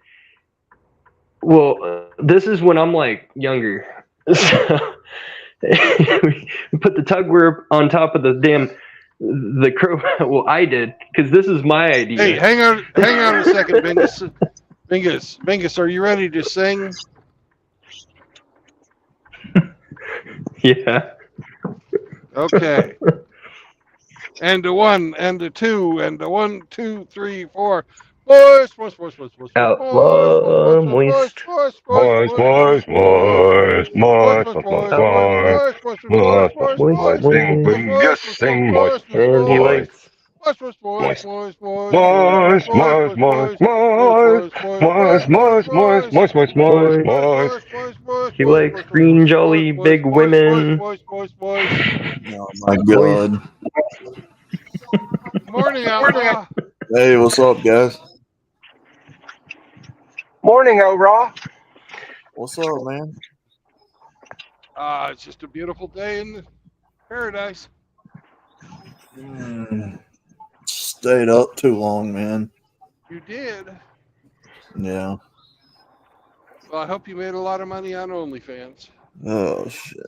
Oh no, not doing that. Oh. I stayed up till 4 o'clock this morning with bacon and them. Why would you do that? I could not tell. I don't remember what the fuck happened. I'm just being honest. Yeah. I believe you, Angus. I believe you. It's the weekend, so yeah.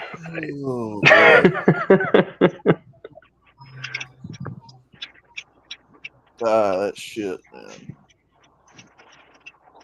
I don't know. I can't do that.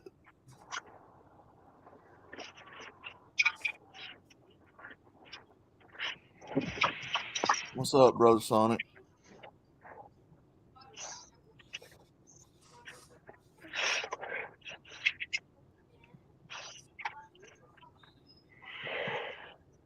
Woo!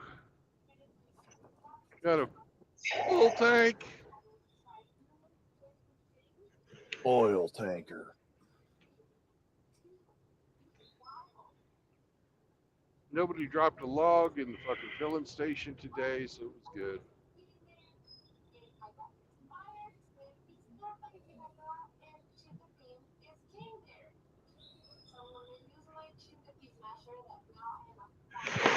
Man, I've been listening to fucking when I'm working and shit. I've been listening to what is it? Fucking what's that? God damn it! I'm fucking having a brain fart. What's his name? Oh, that guy. Fucking Yeah, Johnny he's great. Cash. No, Johnny Cash. I was listening to Johnny Cash, John Henry, by Johnny Cash. Yeah. And while I'm fucking working on metal and shit. You've That heard, shit is good. You've heard Ring of Fire, right? Yeah, I have. Okay. I know how to play it on guitar too. Oh, cool. You know Johnny Cash is dead, right? Yeah, I do. Yeah, he died. His last song was what was it? Fucking Hurt myself today. Yeah, Oh, yeah. something Nails by 9 Inch Nails or whatever. He took that from 9 Inch Nails. Well, I hear it myself today. Where I was going about that is with Ring of Fire and Johnny being dead. He's now a dead ringer. I hurt myself today. I listen, yeah.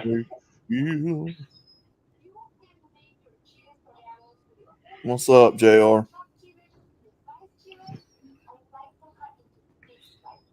Man, that shit was rough. I can't do that no more, man. God damn, that's rough. Not going to bed and getting up like that late.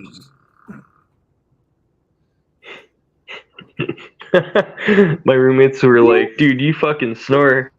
Just when I think you're gonna stop, you fucking pull out a few snores, and that shit is annoying as fuck.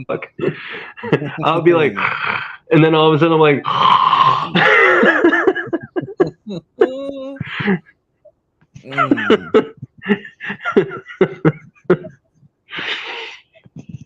Oh shit. Fuck.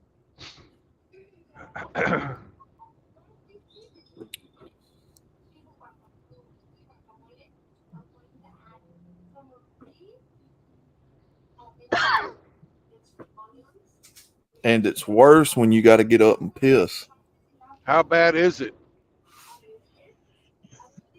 I'm just saying. Nobody watches Johnny Carson anymore. I'm telling you. Oh, Johnny Carson? Well, I love Johnny Carson. Oh my God! We've got somebody here, a very special rodent. Oh no! Oh my God, man! What's going on? Do my eyes deceive me? I heard the call of the moist, and I just couldn't resist. I had to come. I wish you would come in and been part of the choir. Hey, I just got home from shopping, so I had to get food, man. Did we are? Yes, Bingus. Yes. Did we already do what's in Brandon's rear yet? Or Yes, we did. Oh, It was the fastest fuck. game ever. would I have won, Brandon? Would I have won? If you had gone in the spot. Did he turn it into? Because Hemi got it. He was the second player on the first round. Oh my God! What's in your rear, Brandon? I have a whole bunch of different stuff for making tacos. Tacos. He's a taco truck. Hey, Carol, Taco Bell. Oh. Oh man! I am driving a reefer today, but He's a fucking taco vendor now. I have 38,000 pounds of taco fixings from the Oh, Ole! Hard tacos or soft tacos? What kind of tacos, Brandon? The hard ones? Both. I've got a hard taco myself. Everything taco. Oh my God! He's shipping them. I've got the meat. I've got actually 3 different kinds of meat. I've got the fucking tortillas, both hard and soft. I've got sour cream. I got cheese. I got fucking avocados because they make their own fucking guacamole there where I'm taking this place. I've got avocados from Mexico. I've got limes. I've got fucking what is it? Onions. I've got fucking garlic. Ooh. I've got cilantro, and I have fucking 14 pallets of fucking refried beans. Damn. Ole. You're talking. Yummy. God Hey, damn. Brandon, you say you have 38,000 pounds? No, that's fucking tempting. If I was driving that truck, I'd be eating that shit, Brandon. 38,000 pounds. Hey, Brandon. Eat the fuck out of that. If you get to the destination and it's 37,950, no one's going to know. I mean, you just had a snack. What? They put a fucking tamper-proof seal on the back of it. Oh, those bastards. They're like, oh, the fat You can eat about 10 pounds of that shit. Just tell them it lost weight because of the ice. We see the fat guy drives the truck. We'll better lock this shit up. Good. Mm-hmm. Oh, you just say, hey, I'm Brandon. I'm a scientist and an engineer. And your location is 7,000 feet above sea level. That means it weighs less. So don't blame me. I didn't do a thing.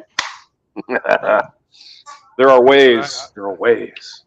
I'm delivering this to Enterprise, Missouri. Oh, you're coming to Missouri again? Yeah.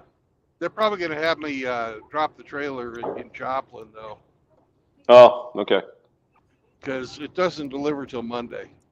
Where you at? I just left Eufaula, Oklahoma. Ah, where did you get your load? Down in Texas, or? Yeah, I got it out of Fort Worth.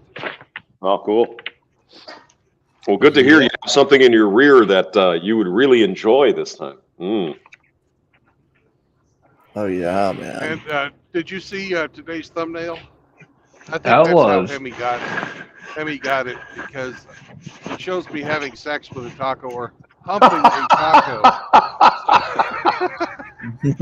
Dude, fuck the top. I'm not going to explain that. I'm humping a taco. Yeah, that's right. Oh, yeah. I see it. Yep. And you've got that evil look in your eye, too. So you know what's going on. You didn't even give her a fucking free drink. You just went right in on that taco. Oh, you know it. Mm. It's like, hello. let me add some sour cream to your taco, baby. Cover that in man gravy. Come on, baby. A little bit of yogurt for a sour cream substitute. It's brand spanking fresh right out of the spigot. You know the no preservatives. Hamster's getting dirty on us. Oh yeah. Just well, I gotta. Yeah. I gotta start cooking my chili today because it's all cold and shit here, man. Oh yeah. I know you gotta cook your chili. You gotta start his electrical oven. He's gotta run on the wheel. Yeah, that's right. That's right. His day. That is correct. And also, Brandon, I just got rid of all the empty beer cans, so I'm good. Oh yeah. No more fruit fly menagerie for you, sir. Well, there are a couple, but I'm getting them. There's no mass explosion because I've been cleaning. I know, it's a crazy fucking thought. Crazy. Saunders killed Gumby. Oh, hell no. Saunders killed Gumby? Yeah, Sonic Viper says Saunders killed Gumby. Gumby? No way, man. You mean Bambi? Is he out hunting? Is that what he's doing? Saunders killed Gumby. I just don't know how to react. I see we have the normal rack of red pill losers in here today. Oh, man. Haven't you heard, Hamster? We're not red pill. Oh. And we're all tradcons. Tradcons. Okay. Yeah. All right. Goo. Yay. Whoa. Apparently, we're sent our own way, even though that doesn't make logical sense. Right. I see. Oh, we're also paleo conservatives. I see. So where are all these wonderful adjectives coming from? Who is saying these things? Someone we know? Yeah. Well, fuck them. Yeah. Fuck them. Yeah. Whatever. Claiming to help men while bashing men at the same time. Here's what we got to do. We got to put everybody in a fucking category. And if you don't fit in this category perfectly, you're fuck you. How about a big fuck you? Everybody, yes. I mean, make it make sense. 4 people in here. And 10 people in here, man. We got 10 people. We got a load today. Well, I just mean on the panel. Oh yeah. Because I think we can do like in harmony. We can say "fuck you." Let's do it on 3. Okay. A 1, and a 2, and a 3. Hi there. Fuck you. I'm just gonna put some. I almost said outlaw too. Wait, what? Fuck you. Wait, what? Fuck you, outlaw too. I was just gonna say outlaw. Make it make sense, man. You're claiming to help men while at the same time you're making hit piece video after hit piece video bashing all kinds of men in your wake. Make it make sense, man. Oh, I like the So, part where he's supposed to be an OG, but his account was formed in December of last year. oh, So maybe I don't yeah, know this person, but is it the same one we discussed a couple days ago? Probably. yeah, he's part of Newbie that on the crowd. scene. Yeah, yeah. He's part of that crowd. Got it. It was on the guy we discussed the other day's show. Okay, all right. Dude, when I was down and out, I should have never had this fucking stream with him. Yeah, you fuck. Get out of this. I'm like fucking retarded for that. Like, I still think about that fucking stream and I'm like, fuck, dude, fucking retarded ass. Now it's fucking on the internet for everyone to see. Bingus, don't beat yourself up. I mean, shit. I've had And you bullets can even on see, the like, we stream. didn't even know what the fuck to talk about. Like, we literally didn't know what the fuck to talk about. It doesn't matter. It doesn't matter. That's how fucking uneducated fucking both of us were at that time. They bash on Hammerhand. They bash on Brandon. They've bashed on me. They bashed on Red Pill in the win, and then they just went after Stone. Go back to the fucking Bingus stream and see how fucking retarded we fucking sound, yo. Like, I fucking can, yeah. Don't worry about them guys. They're objects of ridicule. Yeah, like. Hey, Bingus, it's no big deal because you always sound kind of retarded. I'm just, pointing it out. Whatever. No, you're right, I can't fucking disagree. I would have said you always sound fucking stoned and drunk. But that's true. Yeah. I just bang my head up a couple times. You do like the toot the devil's lettuce there, don't you? Don't you? You and Hemi could be blood brothers with actually, the green blood. I have a drug test coming up actually. So. Oh, no wonder. Okay. A little jumpy, a little less calm and mellow. Yeah, I've always been like this. Yeah, Hamster. Quite He went after Stone Reaper. I mean, the most quietest guy I've ever met in my life doesn't say a wrong thing. Right. Like, that doesn't matter. There's some all right, thank you, Mr. Hemi. The funniest thing I've ever, dude, I pissed him off so bad. I was like, because I said top of MGTOW, and he was so fucking pissed off. He's like, do you see the fire in my eyes? And that shit had me fucking dying, dude. Sounds like a love song. Do you see that?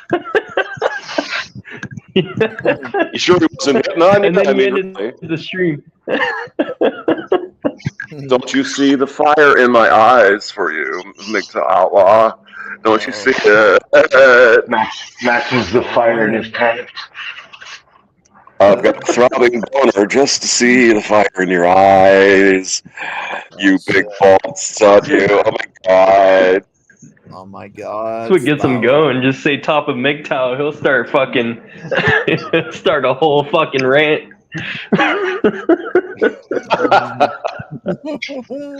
Well, I mean, on my streams, I had Bullets on there and Kush several times. Good Mother was on once. I mean, I've had all these guys on. I mean, I don't know what they're all pissed off about. I don't really fucking care. I don't worry about it. I don't give a shit. I don't know, man. Whatever.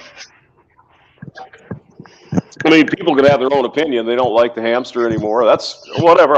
Cool. Yeah, great. I don't care. I just don't care. Apathy. It's not hatred, people. It's apathy. I think you're good enough and you're smart enough, and by golly, people like you, hamster. People like you. Yeah, so I don't give a shit. I don't care. But our brother Hammer, apparently Hammerhand had COVID. Did you know that? Yeah. Ooh. Yeah, he's been down a couple of weeks with that. Because I pinged him last night and said, "Hey, buddy, where you been? What's going on?" He goes, "Me and my mother both had COVID." It's like, Jesus, that's crazy. So People still get that? I guess so. Yeah. Yeah. That's so 2020. It's also kind of known as the flu. But hey. But I mean, Okay. we probably are. All of us have had COVID at some point. Just not everybody ran to the fucking doctor to get a swab up your nose to find out that, oh yeah, it's COVID. Dude, I swear to God, when they shoved that fucking swab up my nose, they broke my fucking nasal canal. That that is no joke. You had a separated septum? Oh yes, deviated. Yeah, dude. They broke my ass through my nose, dude. I swear to God. Oh. They put the swab up the other end. That's not even a joke either. Did you have rectal COVID? Rectal COVID, yeah. Okay, so explain this to me because I'm a little bit fuzzy on. I said fuzzy. Yeah, Drubius says this. What is the difference between ignorance and apathy? I don't know and I don't care. There you go. Isn't COVID just basically like a 19th strand of the flu or something? Hey, It's just outlaw. RO's here to tell you that you're barking up the wrong tree. Woof, woof, woof. Oh my God. Woof, woof. Woof, woof. We got so many dogs in here. I'll tell you, I got me some dogs in Alabama. But that's what it is, isn't it? That's what I understood it as. It's like it's just the flu. Yeah. Just a new strand of the flu. Another like flu that, yeah. And I'm no expert on this shit, but I understand as it evolves over time, it becomes less lethal because that's what a lot of viruses do. Because they also want to stay alive. So if they kill their hosts, it doesn't help them. So, but whatever. Yeah. I don't know and I don't care. Whatever. Just wash your damn hands and put on a goddamn gas mask, you evil conservative Republican, non-MGTOW, non-red pill, evil people. Oh my God. I mean, how many times have we got to tell these morons not political? Yeah. Not political. Doesn't matter. I'm not conservative. I'm not liberal. I'm not any of those retarded acronyms or labels. How about you're part of the Truth Party? How about that? The Truth Party. I like that. Yeah, absolutely. I'm sorry, Brandon? everything that everyone hates. What's up, Brandon? Okay, I got it. Oh God, I'm so mean. Are you gonna tell us what everybody hates, Brandon? Come on now. Everything. Oh. Okay. You sure. name it. If you hate it, I'm it. Okay. Everybody, I mean, not all envy is hate. People are envious that you have a taco up your ass today. Lots of them. I mean, it's not hatred; it's envy, really. Well, where the envy comes in is when they realize that I have both hard and soft tacos in my rear.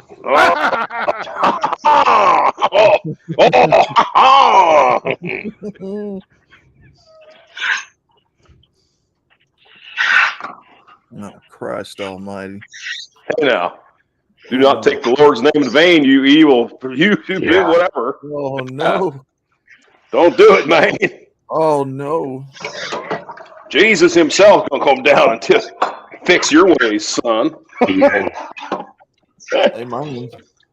Amen.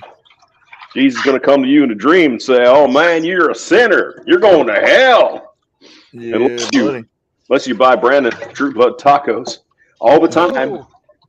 I'm bringing the tacos to you. I deliver my tacos, Mr. MGTOW. You just that'd be great, Christ. Jesus Christ. That'd be great. The Lord. If the Lord could bring me tacos, that'd be great. You see how much the Lord loves you, Mr. MGTOW. Don't fall off the plantation. Don't marry a woman. Oh my God. I bet they would be spectacular tacos. Oh man. Miraculous. Oh. You win my heart when you make it out of deer meat instead of beef. So I mean, here's the thing: there's a passage in the Bible where Jesus takes a bowl of sand and makes it into tacos so delicious no one's ever had them before like that. Oh, man. And then the people say, "My God, usually you just feed us sand, but here, man, we got tacos. Oh my God, it's a miracle." Oh, That was and you what got guacamole and shit on there. We don't even know what that is. That's what they did on Tuesday after they got done eating all the red fishes, right? That's right. It was the Holy Week, and right before the old Last Supper, it's like, hey, apostles, it's Taco Tuesday. Come on. Into wine. It's Taco Tuesday, man. He turned the water. Brandon wanted to have me on for a stream, though, that said something like, you cannot be red pill without being conservative or something. And I think that's true. Ugh. I don't think the liberals have the mental capability to understand what the fuck is going on. And I'm not talking red pill about women. I'm talking red pill about everything, right? I don't think they have the capability. But we can do a stream one of these days. So that way I know you're really a conservative, Mr. Outlaw, because you're a red pill. Mm-hmm. What I'm saying. That's what he's saying. I am saying that right now. That's Well, what he's laying down. I'm throwing it down. Right I now. don't. Yeah, like an OG. Well, I don't subscribe to either side of the political spectrum. So, well, who you gonna vote for then? Huh? Who you gonna vote for? I'm not voting for anybody. Oh, well, that's not a good thing, man. Anybody and complain about the results. Yeah. But that's not it. Look, if we didn't have the exactly internet, right. Well, there's some truth in that, actually. There's really not any truth to that because if you didn't have the internet, if you didn't have other methods to get your voice out there, then I would agree with you. But voting is not the only way you can get your voice out there anymore. Yeah, well, voting is the only way you can elect people who are less fucking horrible than the other guy. Now, I'm not against it. I agree that we need voting, but it doesn't work in the current climate that we're in. Well, that's because it's fucking fraudulent. That's why. Of course, I agree. But so wait a I minute, believe we need to get the stream removed. So I'm sorry, YouTube gods. No, the election was completely pure, just like every other election in the history of the country. Nothing ever happened that was untoward or weird or anything. No, I don't mean that at all. No, ever. I mean, pure as the driven snow. I know people disagree with me on that, and that's fine. But I don't. You can have your own opinion, sir. You know, here's an idea. Maybe we'd like to talk to you because you have a different opinion. Yeah? Yes. Oh my God. I know. It's crazy. I just like that. Diversity of thought. But here's oh no. But here's the thing, because my dad, he says things like potato chips. No, but here's my dad says the same thing. Where do people get that line of thought though? What's that? Telling folks you can't have an opinion if you don't vote. I've never understood that line of thought. That's only been with the women. Women and their abortion. Nobody's ever said that about anything else. Actually, I'll tell you exactly where it comes from, Outlaw. Okay. You can have your opinion. Hey, Emmy, could you stop scraping your plate for a second? That was me. I'm gonna mute myself. That's not me. You know, but if you didn't try, if you didn't fucking even vote, then you didn't play any role in the election. So you're saying basically, I'm just going to stand back and let whatever happens happen. I'll dress in my Hooters gear, and people will treat me like a slut. But that's okay because I'm not going to participate in the election. And for Hooters girls everywhere, Outlaw, you need to stand up, wear your fishnets proudly, and cast your vote. Cast a ballot. Well, here's in my opinion, Because right? if you don't participate, then why should anybody listen to you? Well, here's my opinion on it. They have both parties bought and paid for. They're Yeah. putting in there who they want to anyway. What does your Yeah. vote matter? Well, they can only do it for a certain percentage. You know, we found out that it's about 15%. Now, I personally believe that voting's a good thing if it's transparent and honest. I'm not against it. And I don't encourage men out here not to go do that if that's what their conscience dictates. I don't waste my time on it because it's an insult to my intelligence.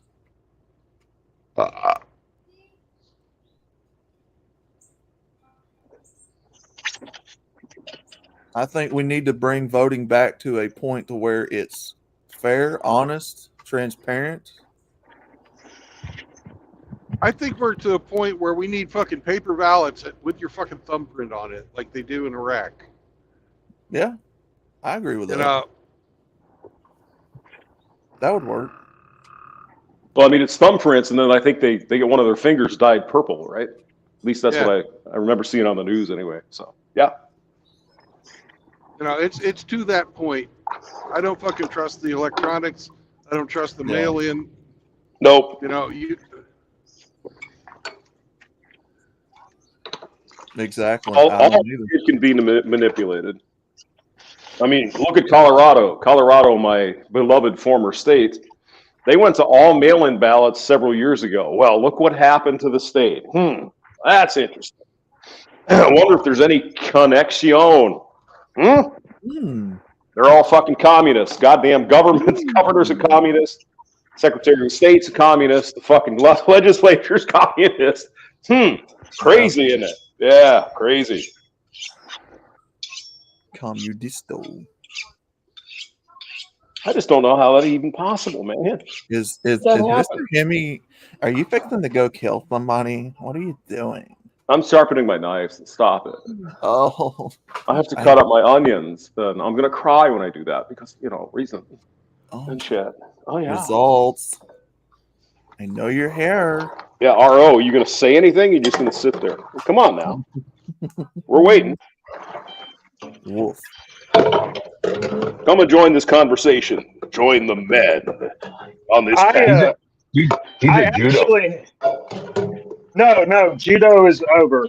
But I have my microphone on mute because I was vacuuming up dog hair, and I didn't want to disrupt the conversation with a noisy vacuum.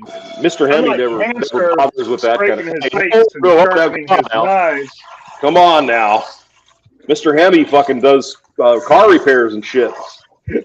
Live. Fuck it, we're doing it live. Turn that microphone on. God damn it. Get one of those parabolic things so we can really inject it into their ear balls. Yay, goody. We were hoping. Oh my God. Guys, I had car trouble this week. Oh, what kind of car trouble did you have? Bought a Ford. No, I drive a Honda. Honda shouldn't give you any trouble.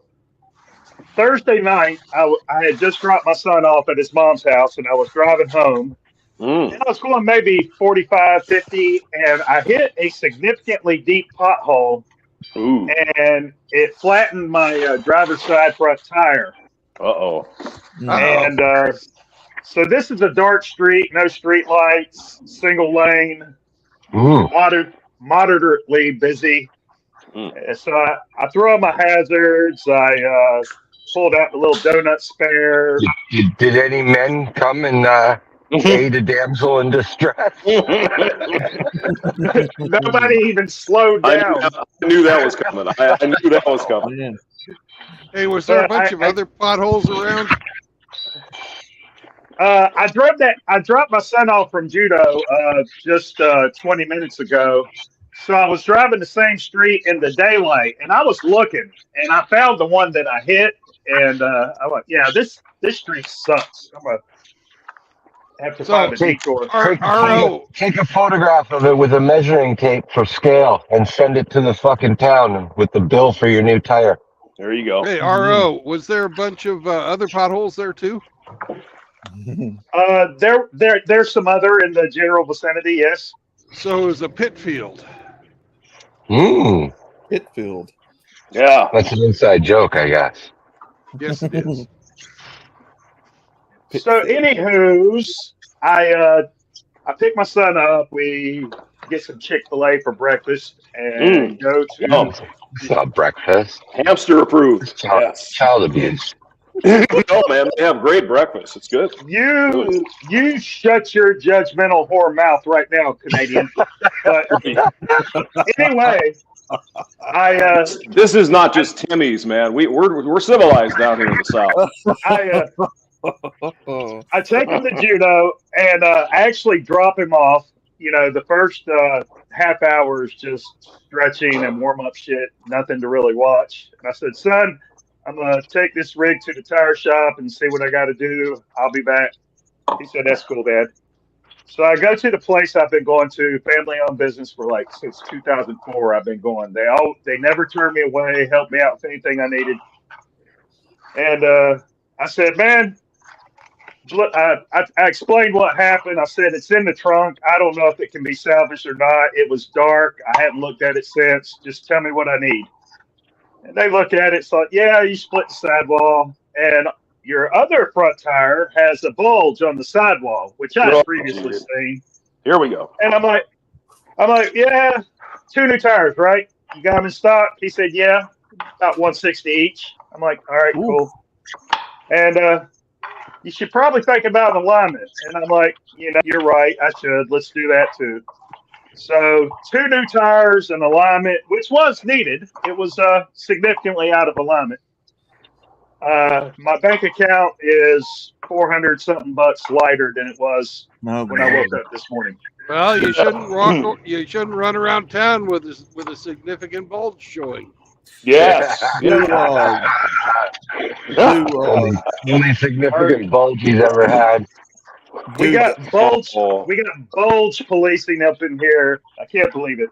I know they do to the trucks, but do they still do recaps on the tires? Not on passenger car tires, man. You don't want them. No. Well, it's probably just about as expensive as getting a new tire anyway, Probably. Once they've been damaged, there's not a hell of a lot you can do with them, Actually, it's much cheaper to. Is it? But yeah. It's not half the price. Is it really? Oh, wow. Yeah. Well, I know Which is my why granddad they used do to, it on trucks. On trucks, yeah. I know my granddad used to talk about it all the time on his car, but They used to be more common, I believe. Yeah. It's like turning brake rotors. They used to turn down brake rotors, but they don't anymore. So the manufacturers don't even put enough material, even if you wanted to turn them down. Well, I mean, they're so inexpensive. Why bother? Really. Yeah. Just recycle the fucking things and get a new one. And also, the trucks, the guys are inspecting their fucking wheels every day. Yeah. Yeah. Whereas the car people don't do that. Nah. Especially if you have a Dodge, because you don't have to. It's perfect. Never breaks down, so I don't know how to fix it. Oh yeah. Just put another quart of oil in it and get on down the road. Hell yeah! That's what I'm saying. Hell yeah. Speaking of, I need to check the fluids in that little Hey, it's Focus. the plywood castle. I need to check the coolant in that Focus. I had to flush and drain the radiator the other day on it. No way. Yeah, we had that freeze Man, come you through. got to put a handle on that thing. Often as you flush it. Yeah. I think. Well, silly me, I had water all in the radiator, and I had to flush all that out. Put some coolant in there. I have some advice for you, Joe. Yes. If you haven't done so, check the air pressure in your spare once in a fucking while. Because I threw that sucker on and it was 2/3 flat. I had to limp to the closest gas station with an air pump. Yep. Minus 3 man points. Mm-hmm. Oh man. Yep. Yeah, don't be like RO. Actually take care of your shit. And I mean, if you have the fundage, it's probably a really good idea to just have one of those electric pumps anyway. Right. And speaking of needing man points, we have a couple of new guests that enter the stage. We have Rob Okay. Saunders and Sam Fisher. Saunders and Sammy are here. All right. Hello, guys. My Instead of typing it in the chat, Saunders. My steaks. Can I just take 3 over and over? My steak. Motherfucking Saunders. That's what I'm saying. Oh my God. Yeah, buddy. I Not went your off last steak. night, briefly. I was only on for about an hour last night. I got off. I got tired. Yeah, doing good. How the hell y'all doing? Good. Not bad. I think you were on my chat last night, so thanks for coming over. Yeah, I remember that. I'm getting to the point where I'm almost like you, Hamster. I just leave at the drop of a dime, don't say nothing, just fucking stream. Oh, who would ever do that? Not me. I don't. I certainly don't do that. Stream over night. That was a good conversation, though. I think that was fun. I'm going to do more of that, I think. He's laughing because he knows how we do over on Discord.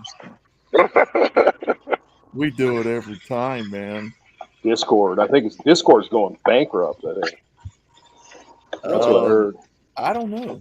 Probably. I fucking hate Discord. I hate it. Well, I never joined it until like 2022, I think.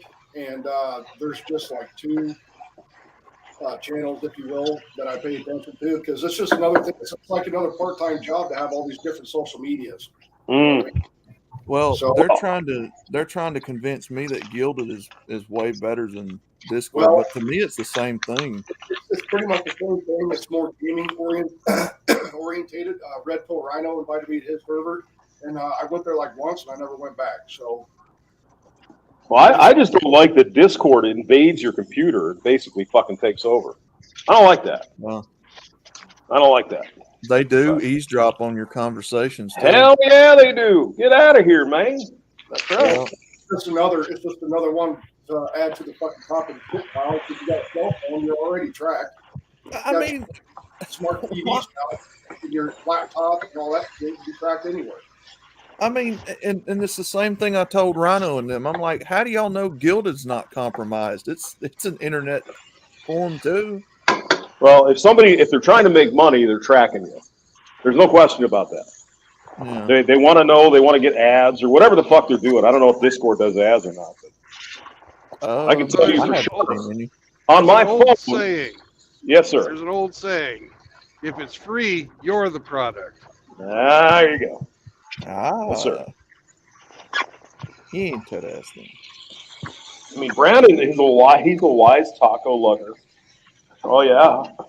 Oh, man. Hey, Saunders, did you hear Brandon has tacos up his ass today? That's good, huh? Well, you're not a real man unless you have a taco in your butthole. Well, you would think that, yeah. just saying.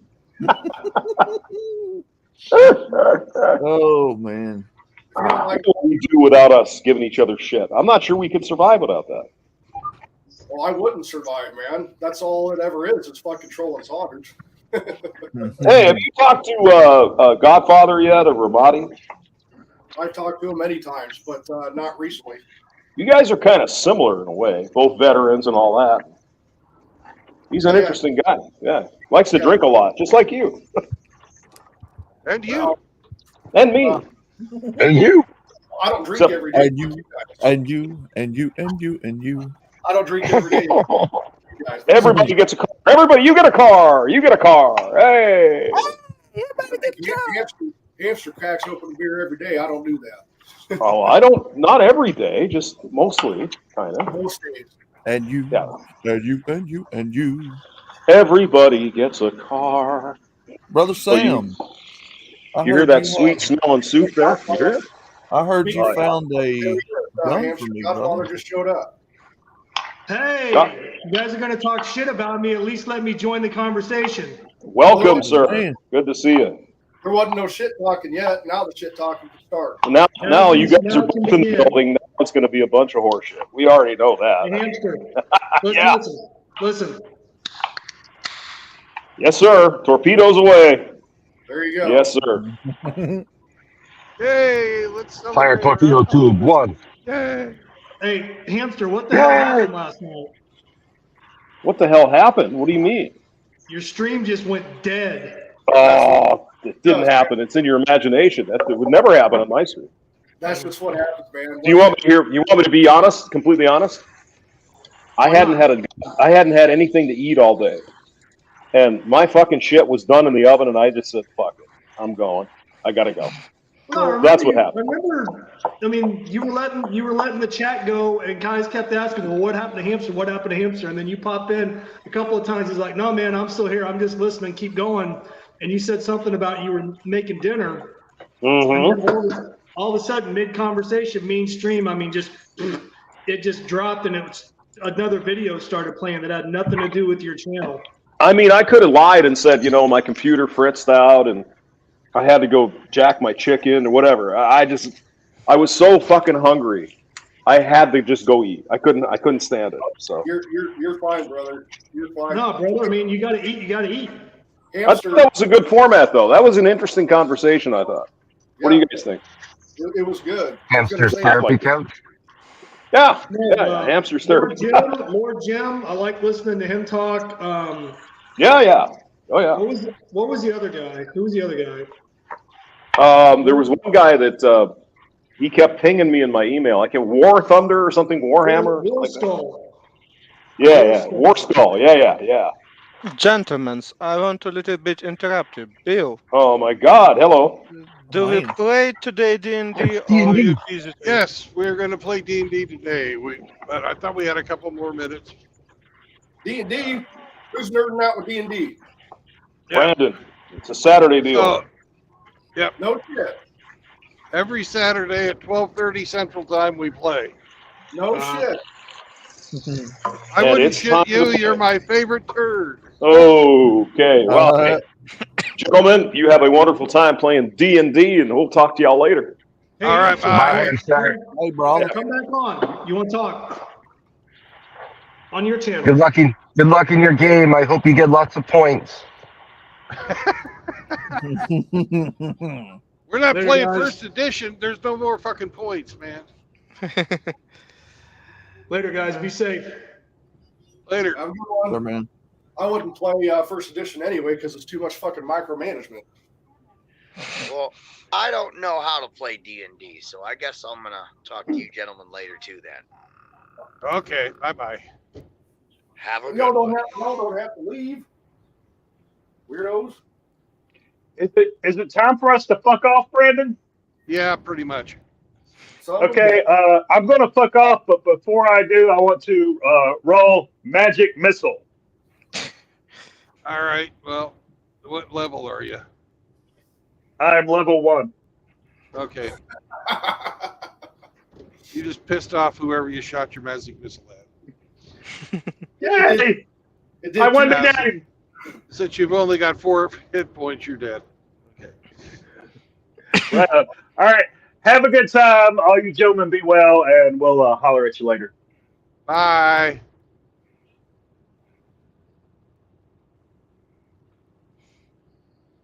Hey, Roma.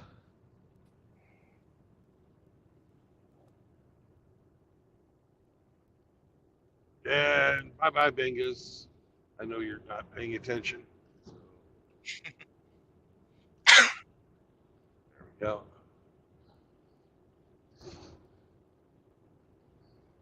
So what's up, Costia? You see, we won the lottery. we won a free ticket. I know. Roma, did you see we won the lottery? I don't know, Costia. Did you share that with Roma?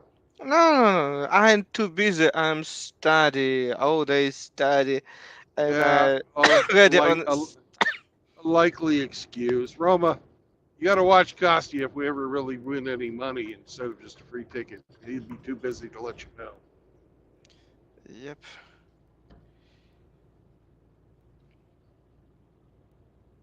I guess Cat's got Roma's tongue.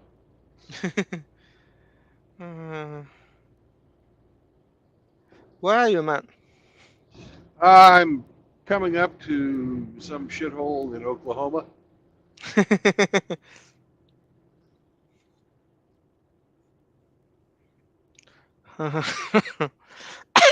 Oklahoma. Yeah. Again, it's somewhere like in Arkansas, in same. Yeah, kind of, but with less hills. I thought everything from probably Dallas to Minnesota, it's all in field. Yeah, Field.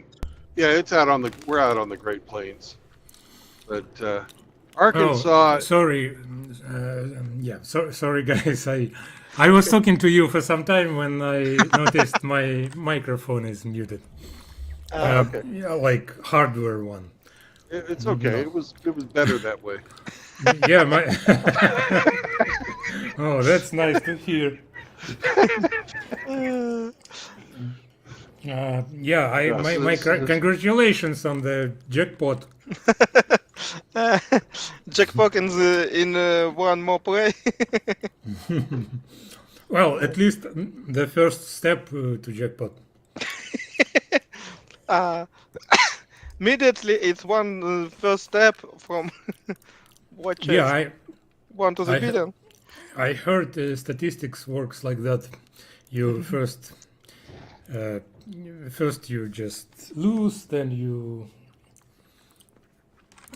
win the one ticket, then 100 tickets, then a couple of million. When you study programming, where you study it, statistics work in different way. I assure you, it's independent. That's boring. You probably haven't studied.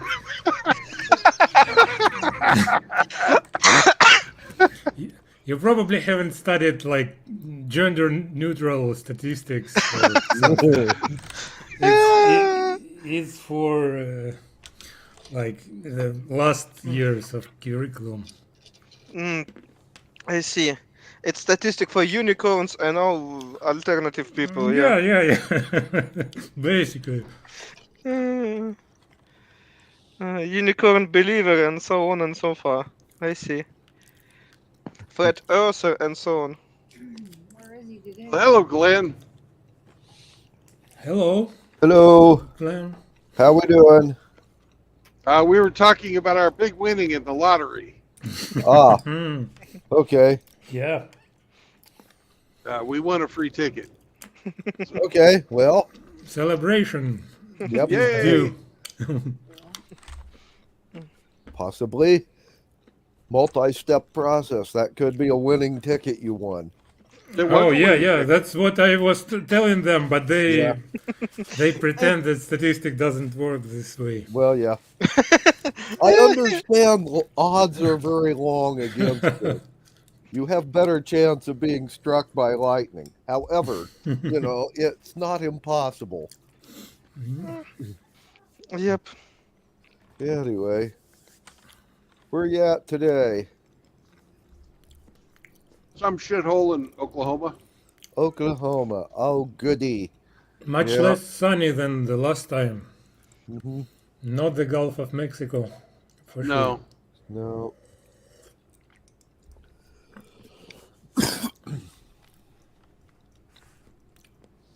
Oh, it's a little colder too. Mm-hmm. Well, this time you actually have pretty close weather pretty close to ours. Yeah. It seems like slightly above zero. Yep. Mm-hmm. With that we can sympathize. Yeah. But not the Gulf of Mexico. No. I was actually kind of You know, going, ha ha, look at me, look at you. Hee. Yeah. How was your like short Oh, rest? it was good. Hmm. Uh, Okay, it nice. went to an all-you-can-eat seafood buffet that night, Did and did did Sammy like seafood also? Sam prefers white fish. Oh, with red wine, I guess. You bet. and I was afraid to give him crab legs, so I broke the crab open for him. And he really liked the crab too. Well, you. But I will never give it to him again because his fart after that was just horrible. Well, that's the opposite side, so to say, Yeah. of the gourmet diet. So Yeah. Usually dog have better food. You see what they put in the dog food, what they write in. Lamb, salmon. Artificial. For cats is the same. I'm a little bit jealous. They eat they eat better than me. Lamb, duck, and also and so on and so forth. I guess if your cat could speak, she would assure you that there is no lamb or anything like alive. She would say these are the pieces of the animal that nobody else wanted to eat, so they put it in the Yeah, no one.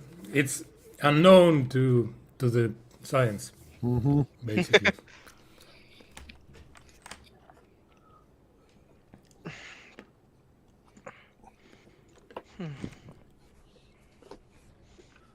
All right. When last we left, we'd walked into a tesseract. Yay!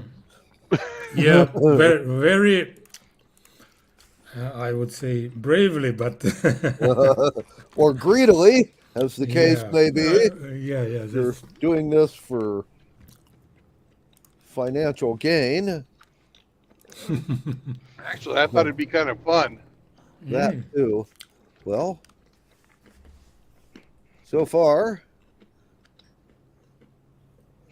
you've figured out that the place is really strange, and you killed one of the ghosts, but instead of dissipating, he simply turned into a type of disembodied spirit and hung around and badmouthed you. And I you thought ended up- ghosts were already disembodied spirits.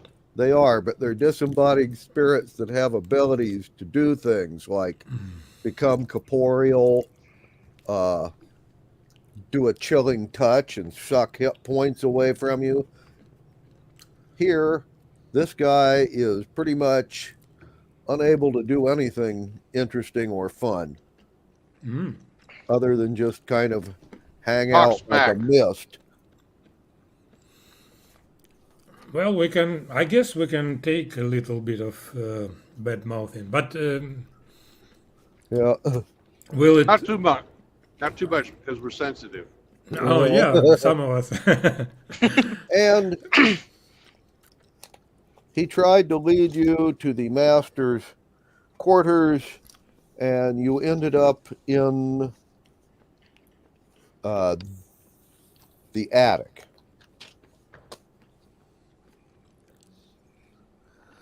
So you are now in the attic of the mansion.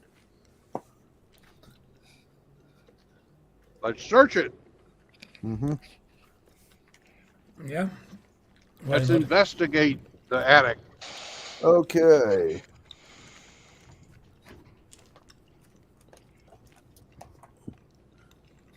Now, I'm not sure if I mentioned it last time we played.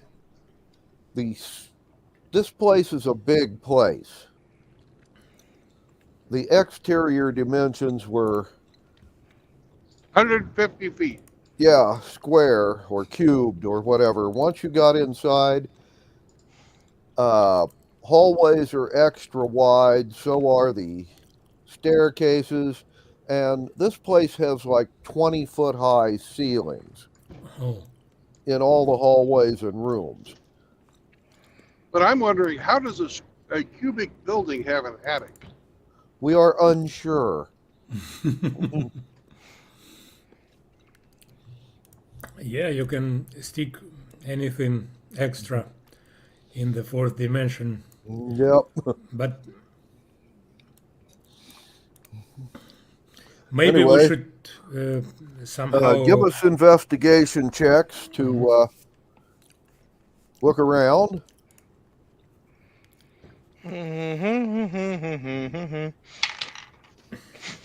For me, it's natural 1. For Bill, Okay. it's 16.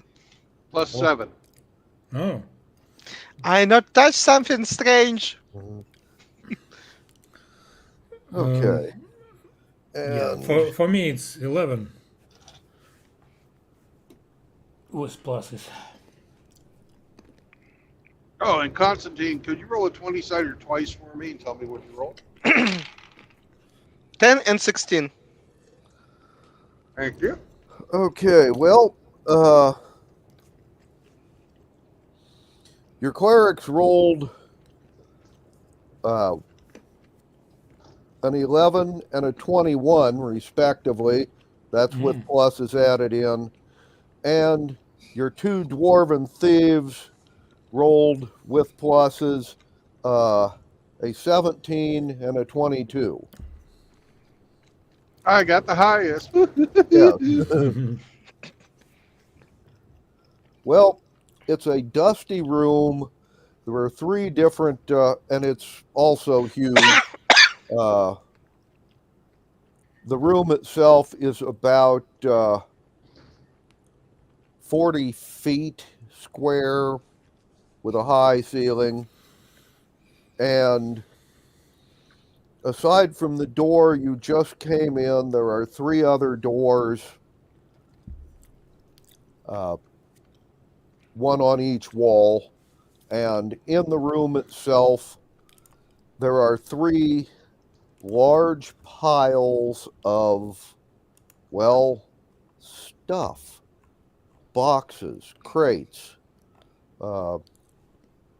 stuff that people would put in their attic. A second investigation check will be required if you want to see what's in what the junk is. Yep. Okay. 11 plus 7 for Bill, it will be 18 total. 18. Okay. Well,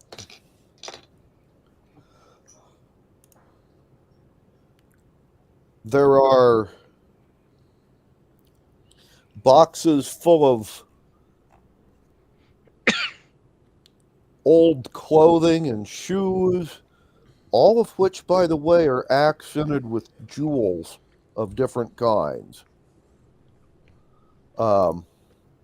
There is a cedar chest with jewels on it, and inside is a wedding dress that has probably 1,000 gold pieces worth of bling on it. Nice. There's a couple of broken chairs.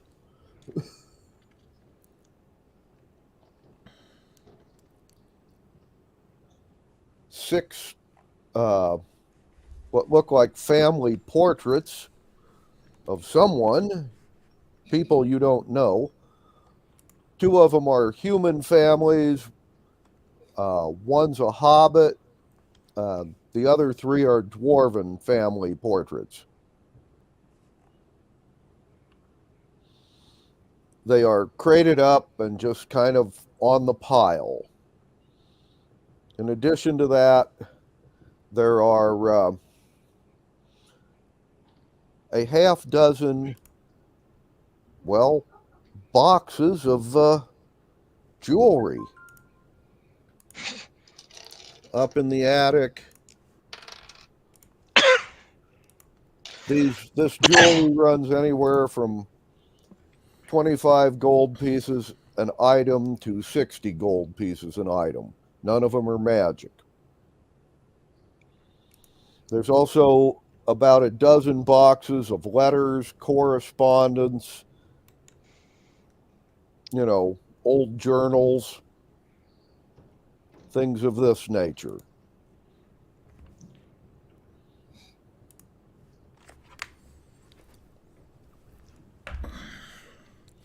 Well, anyone All right. in the mood to read? I'd like to investigate the old journals and letters. And I'm also going to make commentary to the paintings. Anybody alive in there? Do you need out? The paintings don't actually answer you. I will need a percentile while you are reading up on the old journals and that sort of thing. So someone give me a roll for random encounters. Percentile. Percentile.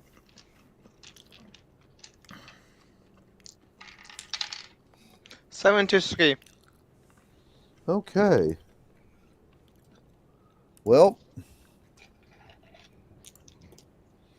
and an investigation check for Bill. See if there's any useful information in any of the old correspondence. 16 before pluses. Okay. 16.7 is 23. 23. Okay.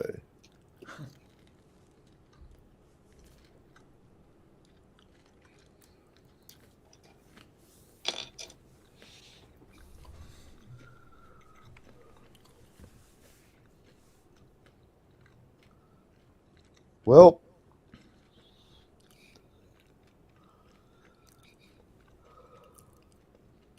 Bill, you read through old journals and correspondence and whatnot.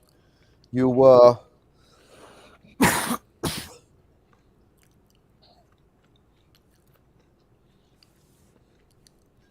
found most of it having to do with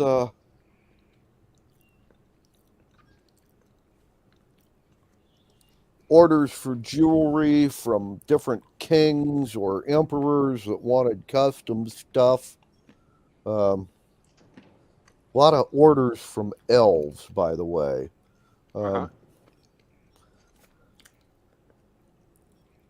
There were also several correspondence with a foreign architect who was apparently contracted to construct a multi-dimensional show house. Okay. Probably the one you're in. Uh-huh. And the other thing was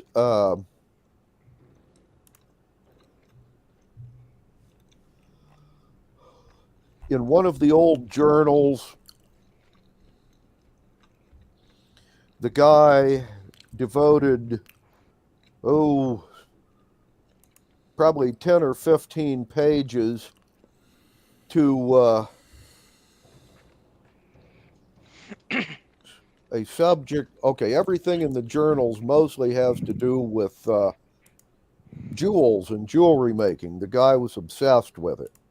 Right. But there's about 10 or 15 pages in there where he goes on some sort of paranoid streak about the architect's apprentice.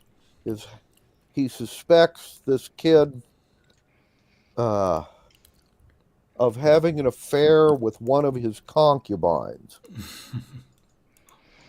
and was going to hire an assassin to get rid of the kid.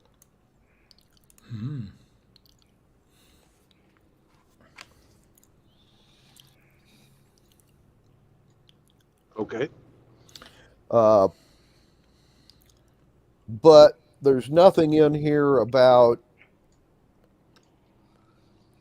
the enchanted jeweler's tools you're looking for or the exit to the place. Right. Okay. Nobody expects that it will be so easy. Oh, Hmm. there's also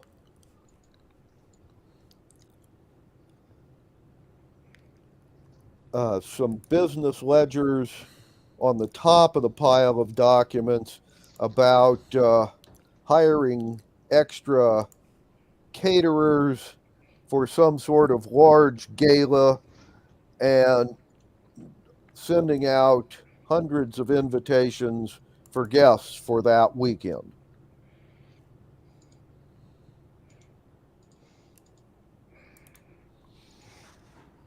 Anyway. Okay.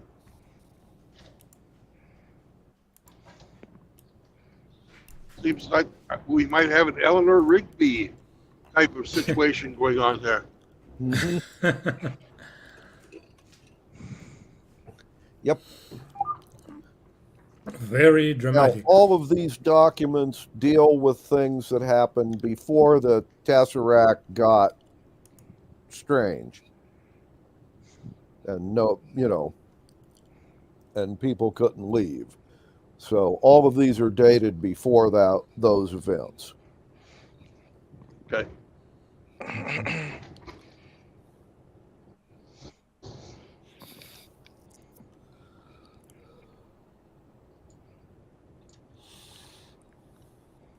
All right. Well, we have a choice. Do we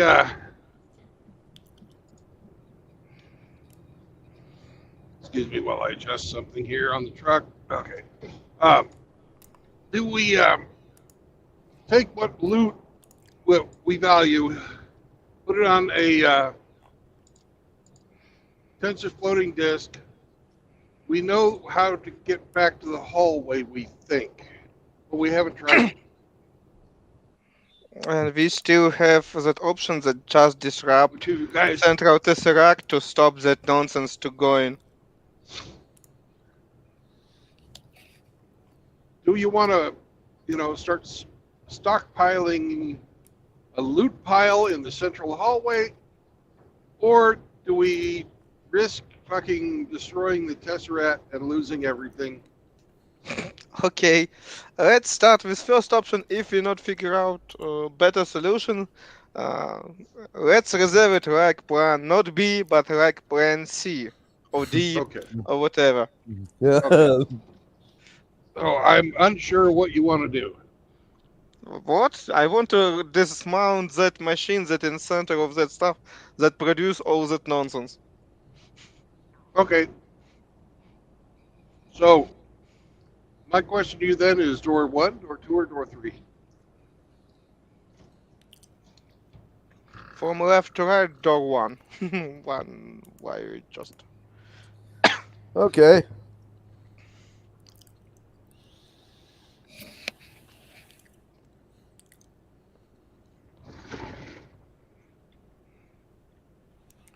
Right.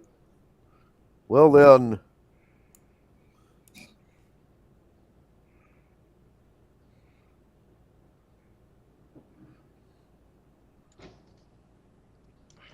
Right. Alrighty. You're going to go through the door on the left.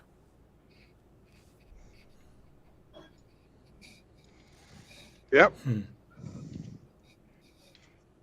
And walk on the left. Always on the left. oh yeah.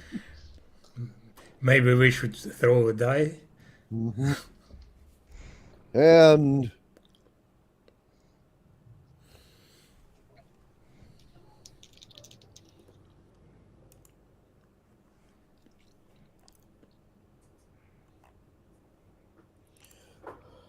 you go through the door on the left.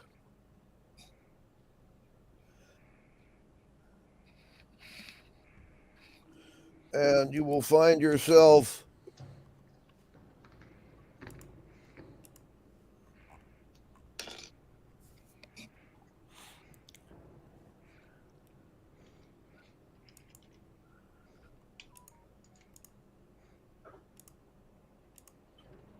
in a rather elaborate courtyard, but it's an interior courtyard. There are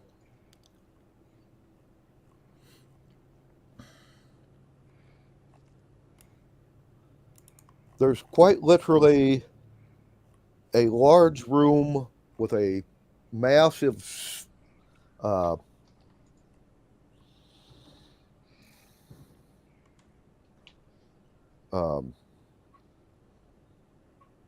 sundial in the center of it, and a skylight above it, and 4 hallways leading off of the interior courtyard. And the place has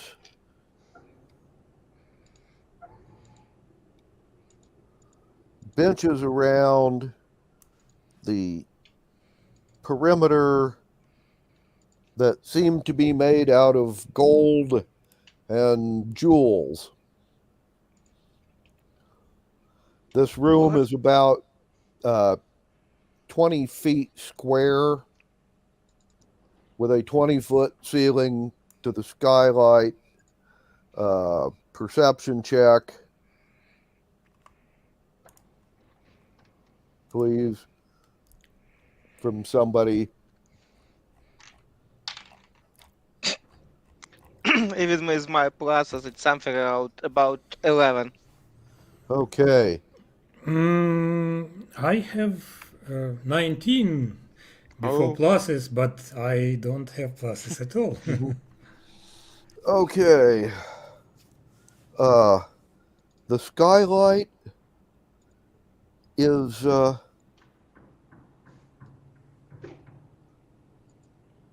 showing you another room inside the building.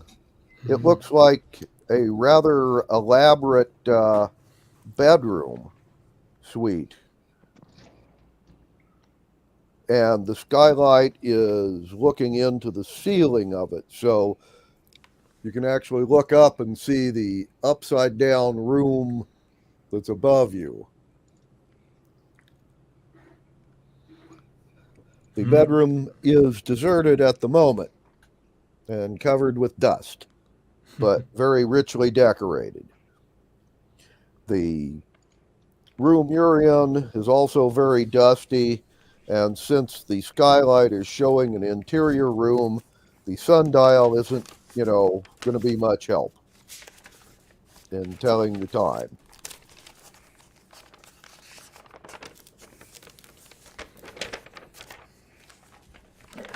Yeah, so we don't see any actual sun rays. No. Okay. This is expected. Also niches in the walls with pieces of jewelry on display. Well, that's... And these pieces of jewelry look like they would start about 600 gold pieces each.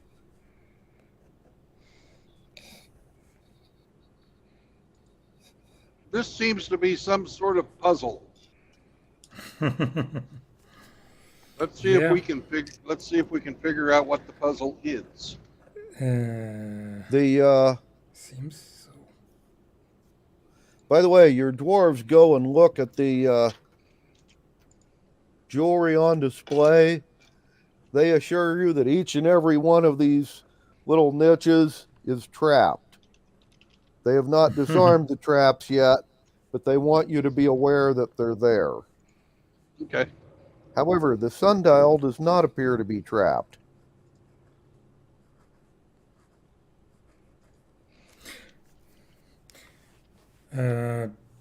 Does it have like shadow pointing to any number? I guess. Investigation check, Roman. And one for me too. 12 for me, and for Bill is 16 plus 7, right? 23. Yeah. Okay. 23. Right. Okay.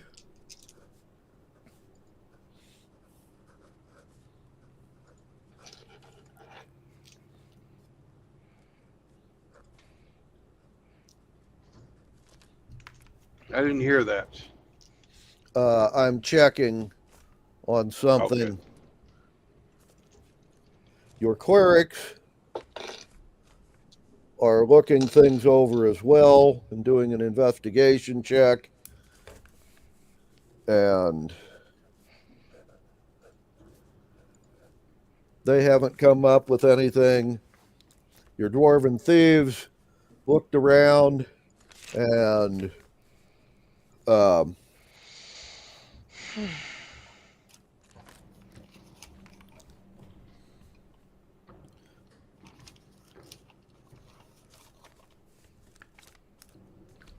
anyway,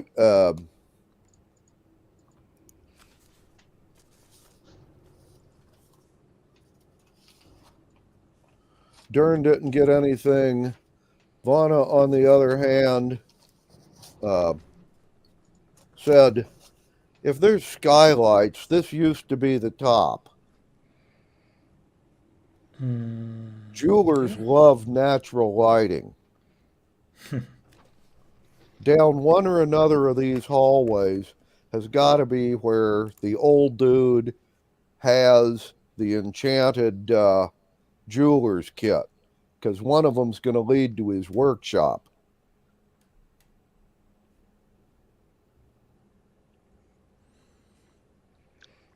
That sounds reasonable. Yep.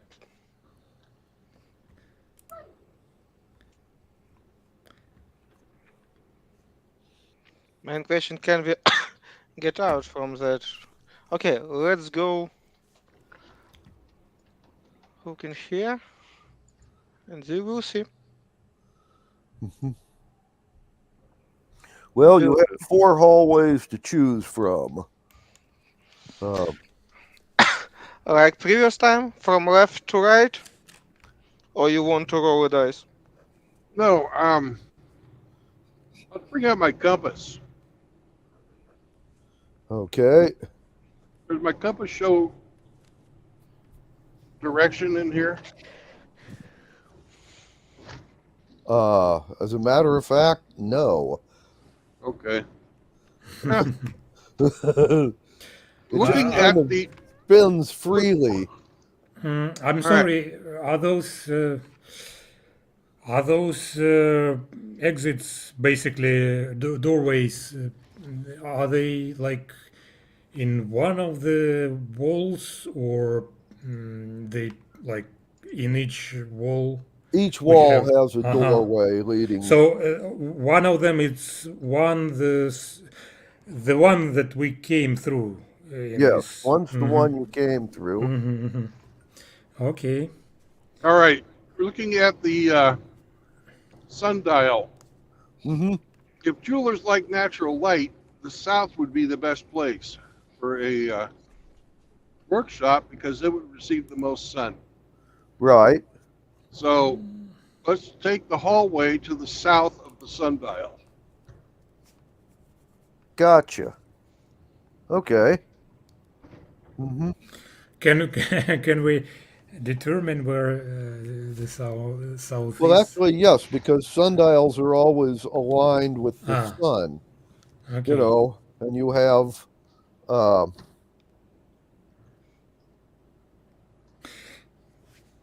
east to west, you know, and then actually you align them north to south, but the sun throws the shadow east to west. So yeah, you can use the sundial to determine which direction would be south and then head down that hallway. Interesting. Then can you tell me which the entrance that we came through, on which side it is, regarding like East, south, You north. came in through the east entrance. Uh-huh. We came through the east. Yes. And we moved to the south. Okay. Mm-hmm. I'm just drawing a map here. Mm-hmm. Yeah. I'm not Okay. sure if it helps, but just to keep things, to track down our movements. Mm-hmm. Okay. Well then.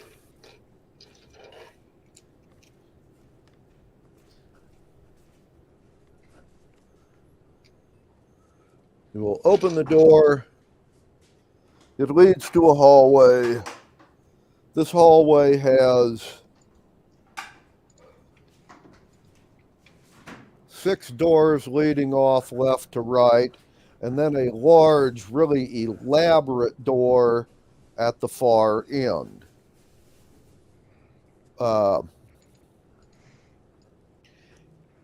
And one of the doors, the central door on the right, I should say, has a suit of armor parked in front of it. And the door on the far end of the hallway has 2 suits of armor standing, one on either side of it. And last but not least, floating around in this hallway, keeping watch, are a pair of flame skulls. Ooh. Flame skulls. Yes. And when you open the door, the flame skulls will immediately head towards you.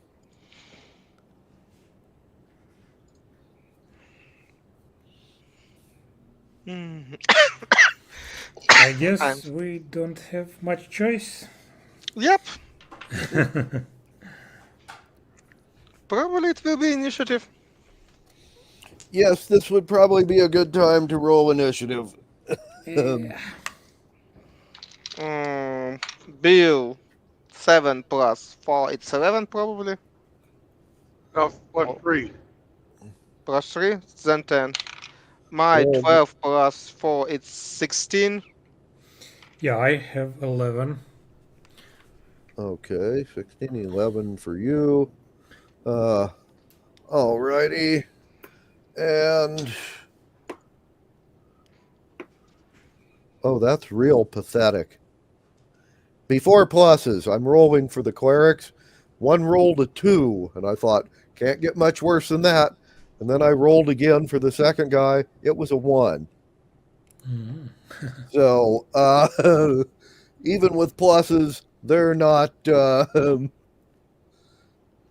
very high. So,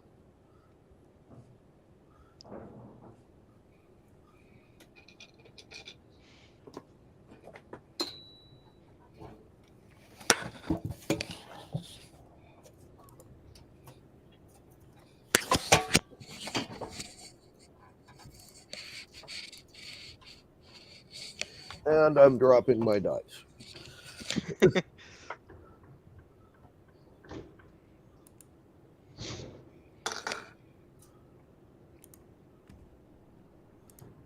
And your thieves both have 19s after pluses. Flaming Skulls also rolled a 2. Okay.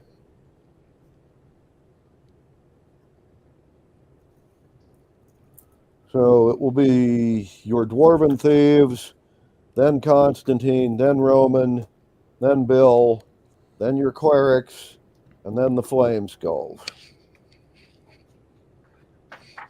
So,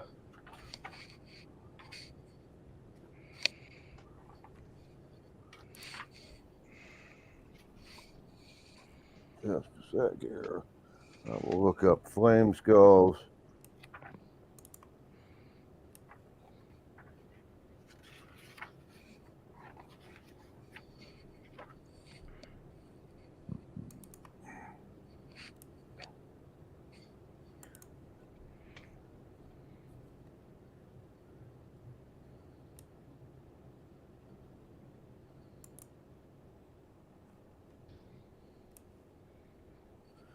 And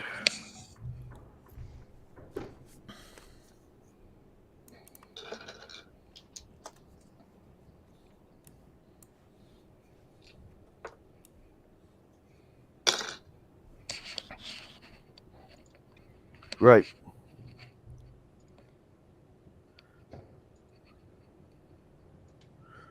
Well, Dern is going to throw holy water at one of them, and he rolled a 4 to hit. So all he did was like splash water on the carpet. And Vana loaded up a silver bullet in her sling and rolled a 9 with pluses. So none of that hits. Roman, or no, excuse me, Constantine, sorry. You're next. I think that I can scary that stuff and so on. That's why just steady aim and shoot on them. Okay. 21. Okay, yeah, that hits. With advantage with my pluses, it's usual roll. And together it will be 10, 17 plus 6, 23 points to right one. Okay, you have done 23 points to the one on the right. And Roman. Yeah, okay. I will enrage myself and will charge Okay. at this same wounded Right. skull. Oh, and it's natural 20. The right. actually. Okay. Yeah. Well, that hits. Please roll for damage. And the damage is it's 12, but should I double it? Yes. Okay, so it's 24. Okay. With the damage that this skull has already taken, he is now at a -6. Oh, So his flame will go out and he will drop to the ground. Can I attack the other one? I have yes, one you may. spare attack. And I guess this misses. It's 11 to hit. Okay. An 11 does not hit. They have an armor class of 13. Okay. Well, let's. And Bill. 2 silver arrows for my crossbow, my hand crossbows. Yes. Okay. So if you could put 2 shots at +4. No, +5. +5. Okay, somebody roll a couple of to hit rolls for Bill. 17 plus and 11 plus 5. I don't know. That's 17 plus 5. It's 22. 11 plus 5 is 16. Does it hit? Yes. Yes. Okay. All right. And then 2 crossbow damages. And there's silver arrows. So. Okay. Crossbow, it's the 8 watt from silver. Actually, nothing for these guys. 5 and 4. Okay, +2 from the crossbow, so. Yeah. It's 7 and 6. Okay. Go. For a total of 13. Right. Alrighty. And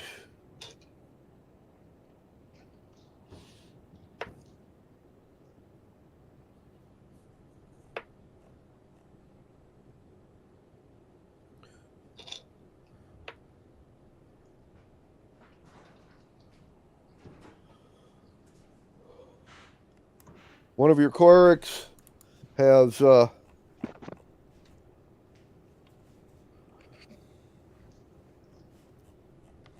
just hit the skull. The other one missed. And he has done 9 points of damage to the skull. And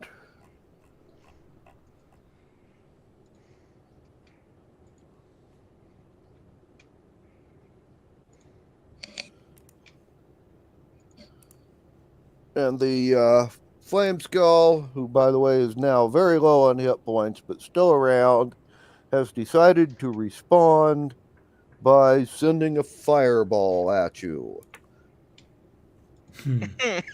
Could you all roll me some dex saves? I saw that he sent fireball at me.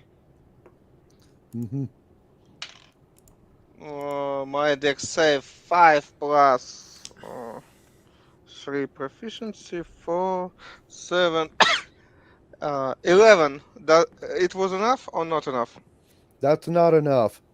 I Sorry. will cut in half with my reaction. I rolled a 16. Oh, you roll your own dice? Well, I have the portent. Yeah. You're using the portent. 16 plus what your dexterity? 3. It's 19. Okay, yes, that actually saves. I have 15 with pluses and with my advantage rolls. Okay.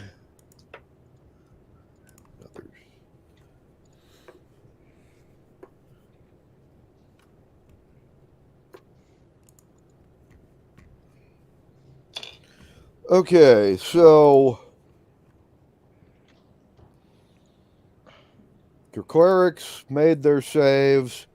Your 2 thieves are high enough level they can do evasion, so they actually got out of the way entirely.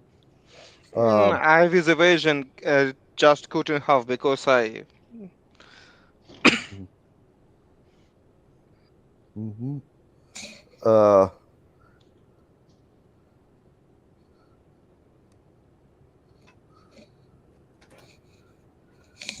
Anyway,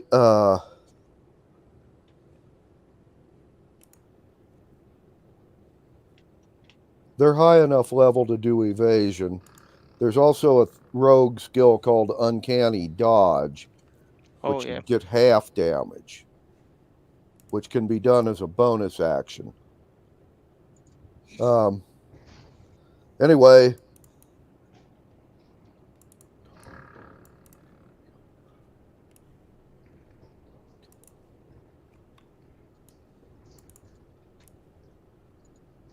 and they rolled 32 points of damage on the fireball. Those of you who made your save take half damage. Those who failed take full damage. Half of 32 is 16, so 16 points of damage. And that ends this round. So back to your rogues.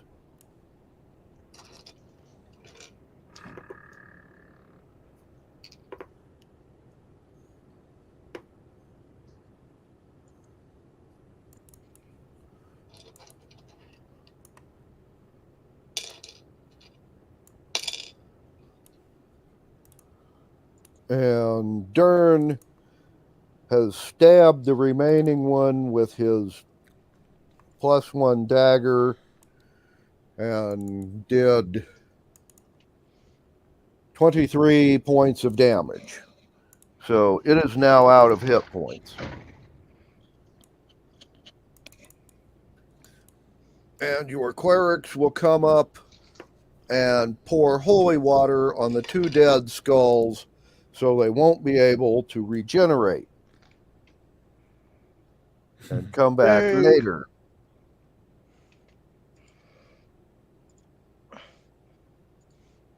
I want to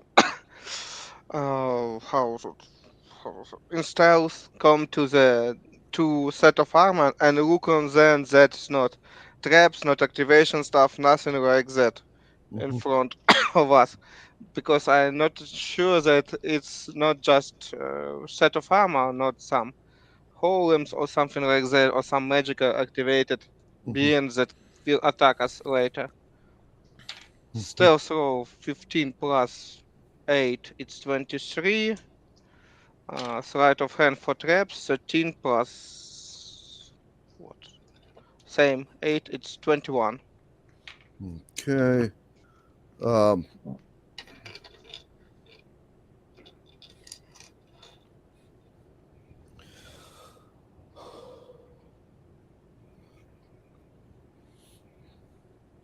okay, as you check, go down the doorway towards the inn, checking for traps.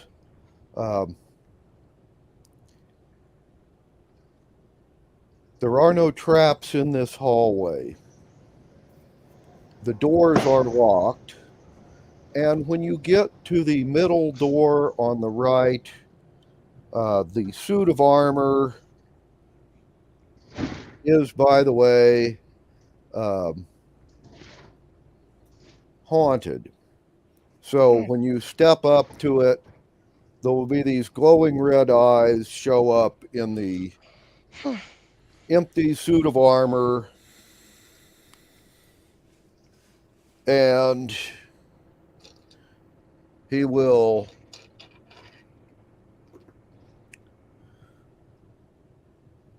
ask what your business is.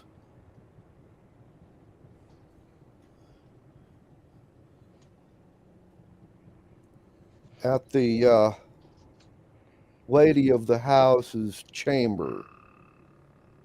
One room. We were sent to find a tools of master. He asked about them. Okay. Would you roll me a deception check? Deception. 18. I not remember. I not have proficiency with deception, but I have +3 from my charisma. It's 21 total. Okay. Well then, by the way, this anime, the haunted armor, just rolled a 5 on his wisdom. So he believes you. And he will say politely, he's apparently mistaken you for guests or something, but they would not be here. And he points down the hall to where there were the 2 suits of armor guarding the door, and he said, they are in the master's workshop. And he assures you that no one has entered or left but the master himself. Thank you very much. Have a nice day. Yeah. Oh, have a nice eternity. Yeah. And I slowly going back. Not interrupt with anything.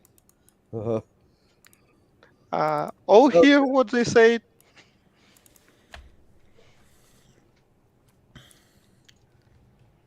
Let's go to the master workshop and talk with that 2 set of armor. Okay. Well, you will continue down to the end of the hall, and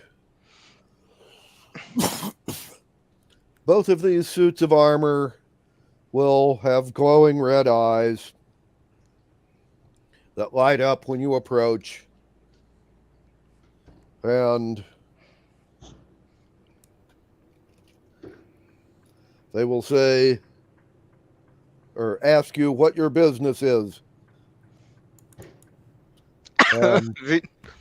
Okay, who have the best deception? That would be Vana, your 9th level lady dwarf. I show her her entrance. She must. Okay. Well, let's see how she does. Because I have proficiency in intimidation, not in deception. Right.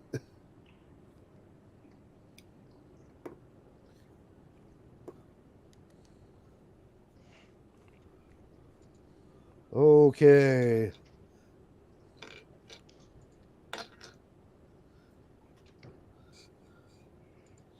Well,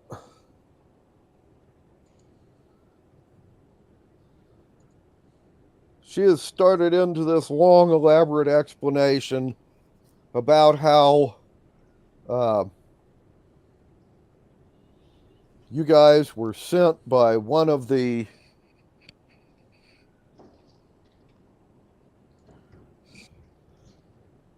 master's fellow jewelers because they became aware of some sort of plot to rob the place, and we need to inform the master immediately.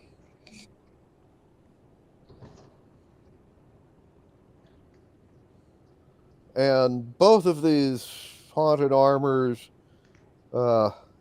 failed their wisdom check. I have noticed something about the DM rolls today.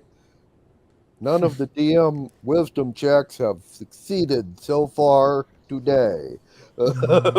But just one of those numerical oddities. Anyway,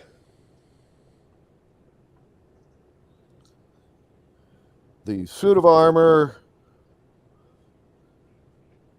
on the left will knock on the door, and the door will be opened by a ghostly servant. And the armor said, some of the guests seem to believe there's a plot to rob the master and wish to speak with him.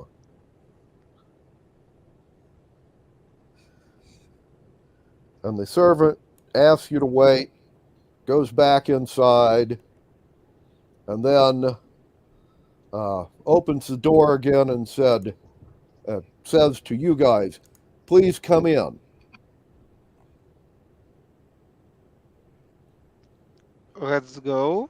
Oh, Bill, what do you think? Heightened awareness, but let's go.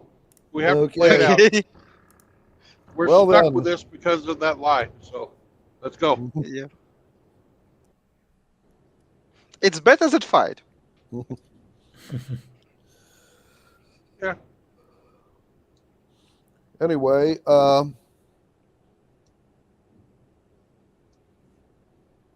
you have just been ushered into, well, an extremely elaborate jeweler's workshop with windows everywhere, which look into other rooms in the interior of the house instead of allowing sunlight in.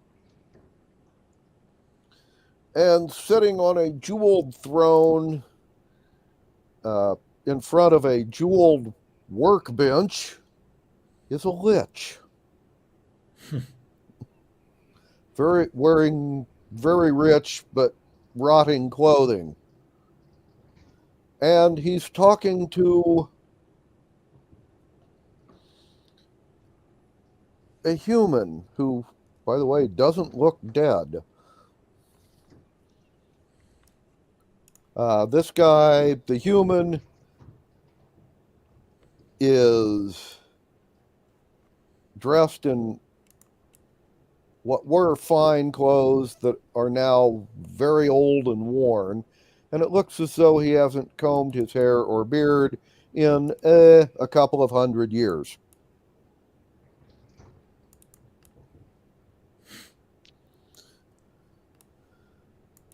And perception checks from you guys. 13 plus my perception proficiency. It's total 18. Okay. Well,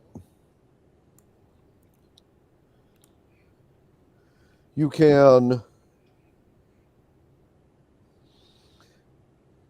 see the enchanted jeweler's tools that you were looking for. They're in a display case on one wall. Matter of fact, right in the center of the wall opposite the door you came in.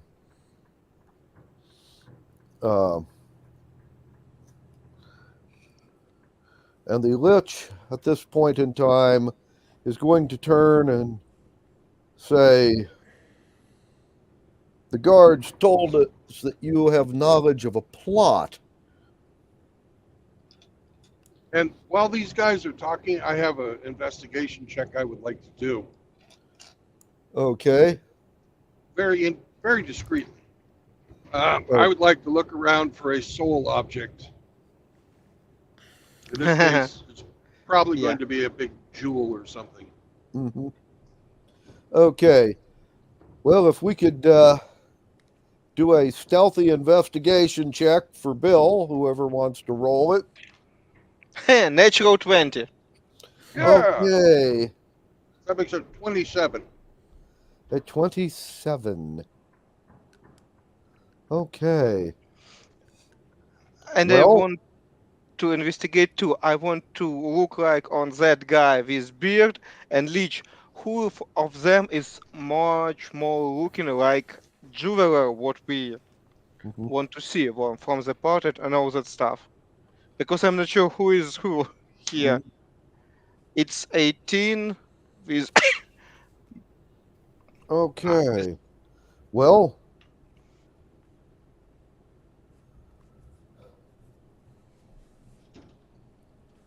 as near as you can tell, the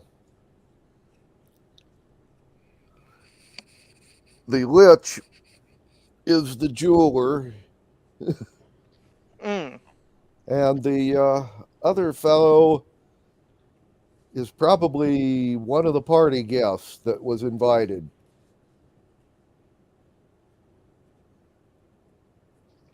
Bill, yeah, your natural 20 will show you that the soul object is not in the room where you can see it, but there is behind the where the Lich is setting on the wall behind him. So it would be the wall to your right as you came in. There is a vault door with a big rune on it. And the rune is a death rune. Okay. By the way, it's outlined in jewels. Of course it is. You know, best guess, that's probably where the soul object is. Yeah, I guess so too. Yep. Anyway.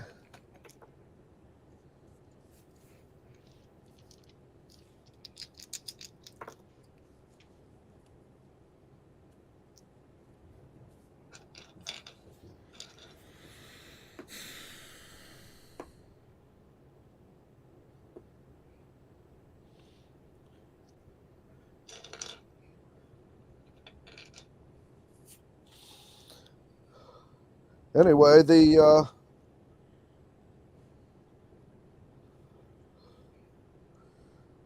Fauna who's like went ahead and started bullshitting the Lich.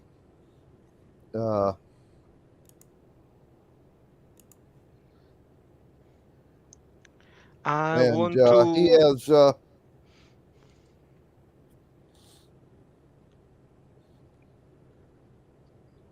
I'm sorry, I will talk with him. And I said, we have noticed that somebody trap you in time tesseract, and you was washed away from surface of that planet for a few hundred years. Thousand. 1,000 years, yes. Mm-hmm. And he will say, yes, they haven't been able to find the exit since he was betrayed long ago by one of his concubines. Was it, and I'll mention the name of the fucking apprentice?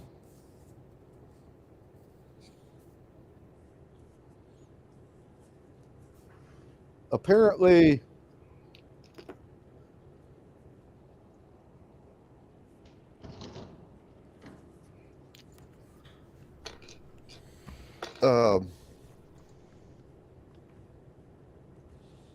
he set it up, but that part's okay because he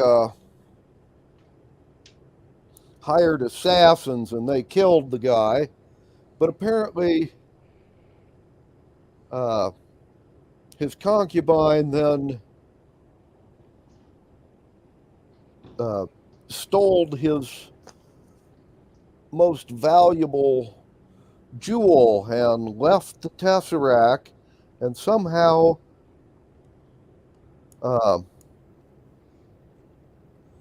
hid or disabled the exit. These thieves that you're talking about that are coming to rob me must know how to get out. It should be part of their plan. He will then ring a bell cord and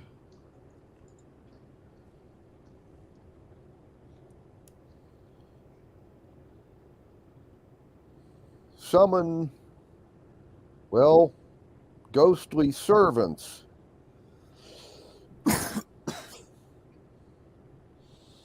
And he tells them that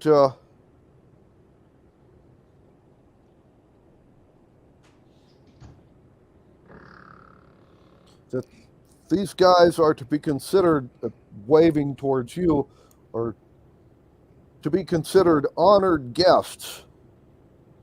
Please put them in one of the secure guest rooms and then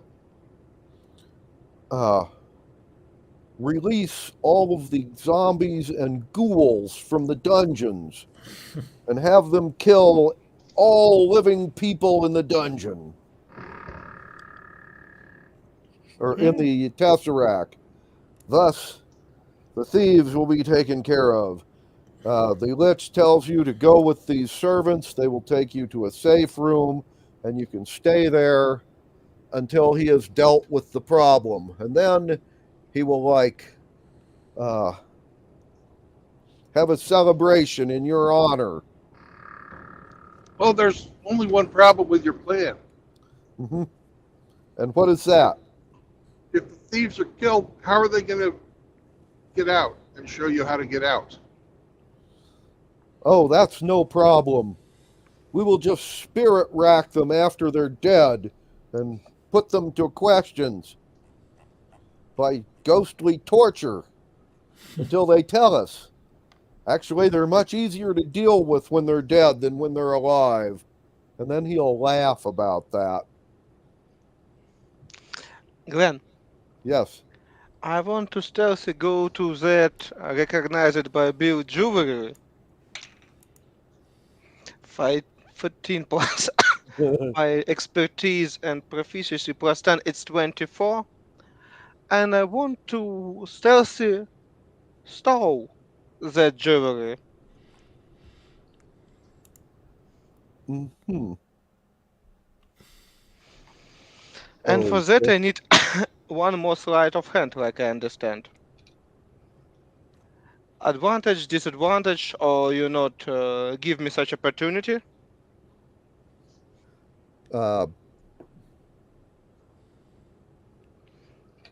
No, you'll have advantage on it.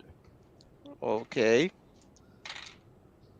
Ah, it's not matter. 16 or 18 with my plus 10, it's 26 or 28. Okay.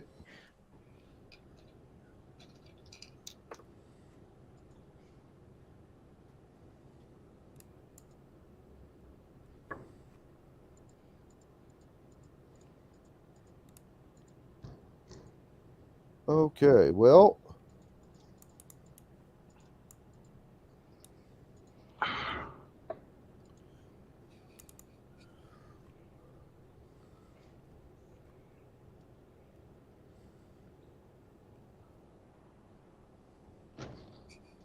Checking on his perception, he tied with you. So, Constantine, you are able to steal it, and he is going to immediately notice that they're gone, but he doesn't know who did it.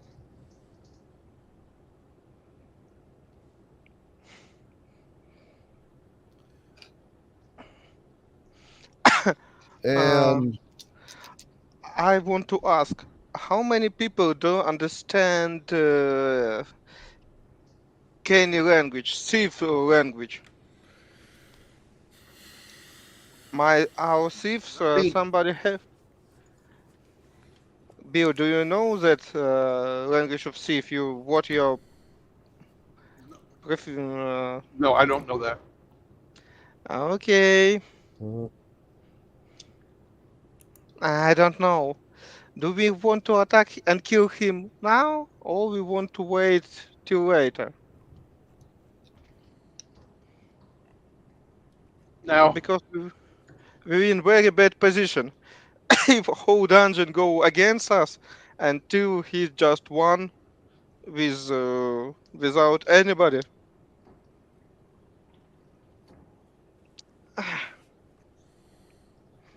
In worst case, new party, new campaign.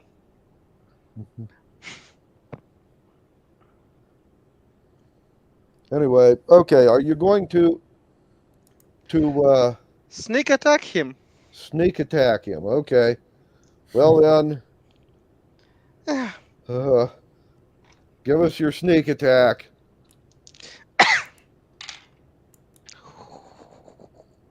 And it was good. Natural 20. A natural 20. Okay, yes, that will hit. It was very, very good start. But I'm not sure that it's all end good. Somebody, and it's roll dice 17, 13, 26 plus 6, 32 points of damage, and I scream silence on him. It's for my cleric. Okay. We're putting a silence on him. Okay, just a sec. Our clerics will be putting silence spells. Yeah. Yeah. There we go. Liches. Right. I'm sure he's a caster. Mm-hmm. Yes. I can bet on it.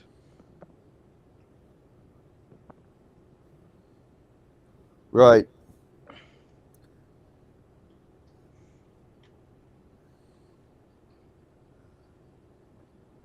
Okay, well.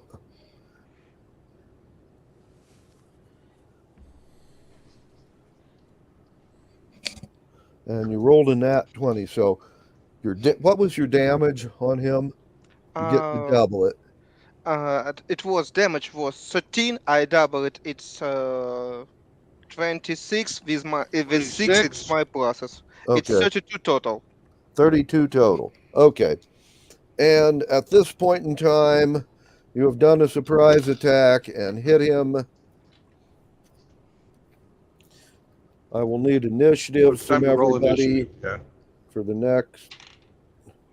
18 plus 4, 22 for me. 18 again plus 3 for Bill. It's 21. Roma.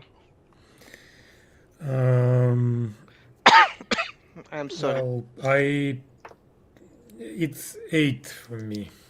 8 for Roman. Yeah. And unfortunately.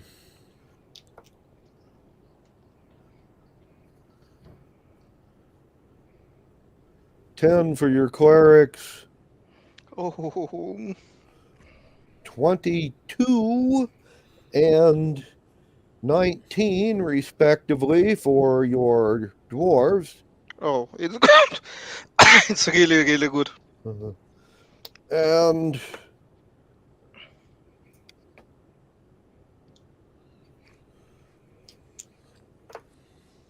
Lich gets a 10. That's with pluses, by the way.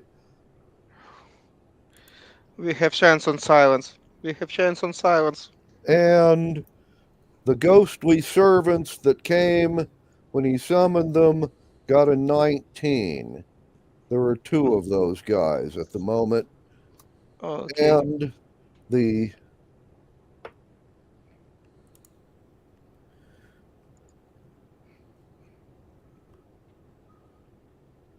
And the live guy that was talking to him has a 16. So it would be Dern first, then,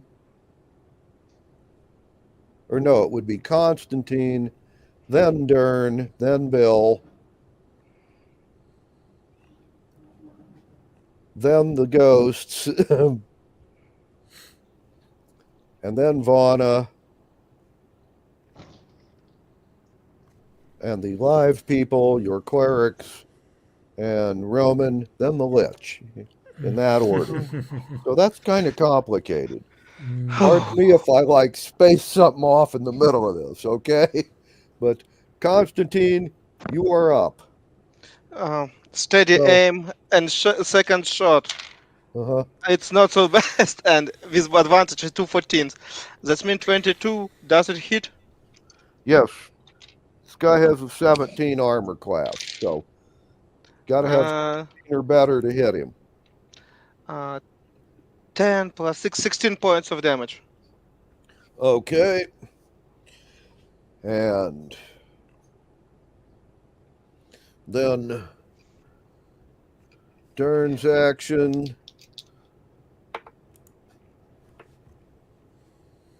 He needs to quit doing that. Is to lob holy water at the Lich. And with pluses, his to-hit roll was a 6. That's pathetic. Yep. It's Bill, you're next. I'm going to yell at Varna, the vault, and hit it with a dispel magic. Mm-hmm. The vault door rolls a 10 on its saving throw. Okay. Mm-hmm. And Vana will hit the vault. Ooh. 18 before pluses. So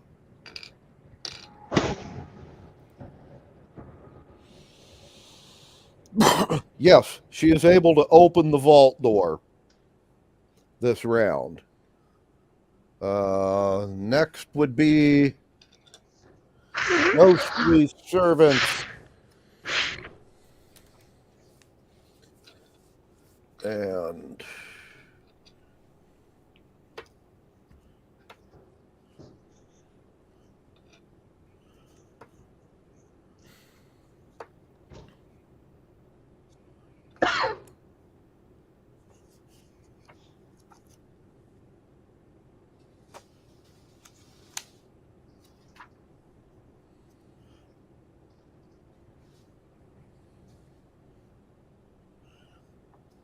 well, the 2 ghostly servants.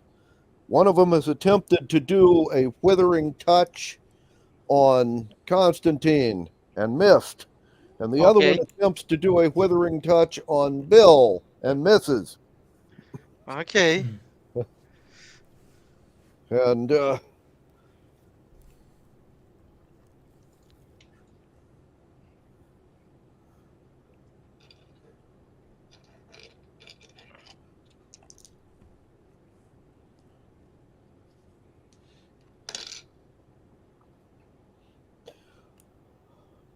And the party guest has decided the best thing for him to do is to duck for cover.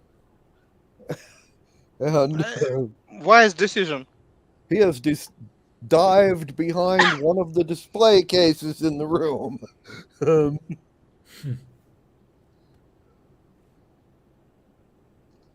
And next would be your clerics. Yes. One of them is going to cast a silence spell on the Yay! Lich. And the other one is going to attempt to hit him with holy water and roll a 5. I'm not doing well. I'm wasting holy water left and right. This is ridiculous. Not a big Okay. deal. Main that he silenced. And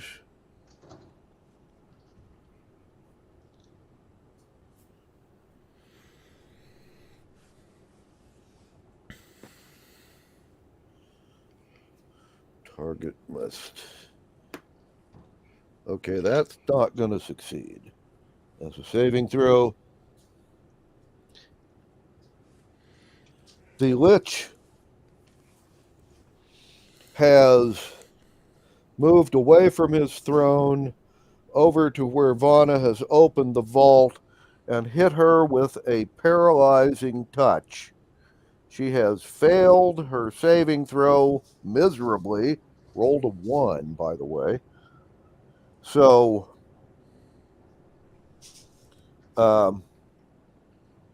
she is now paralyzed for 1 minute and has taken 10 hit points of cold damage.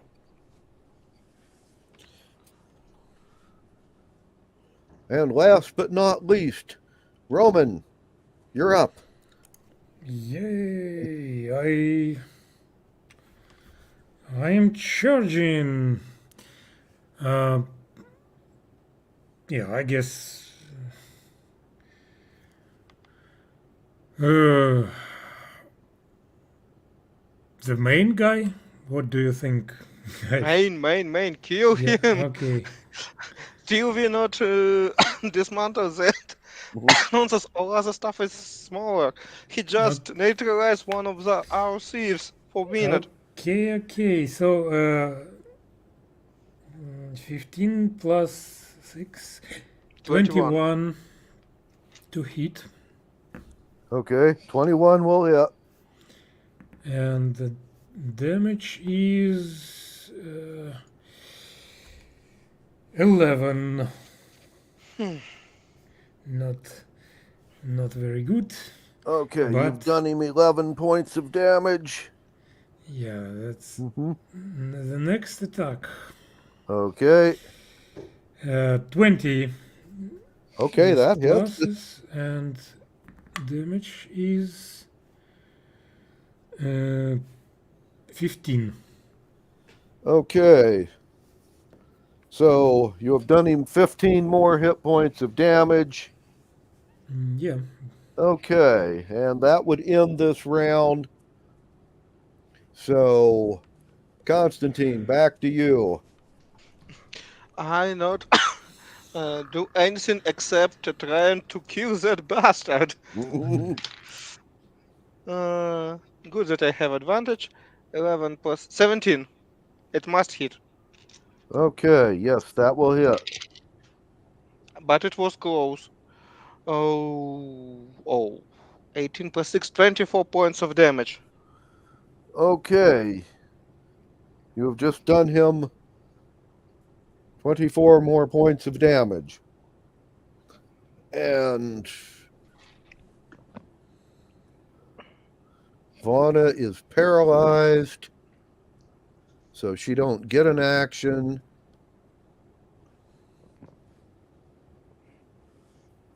That means me. Oh, and Bill, you're next.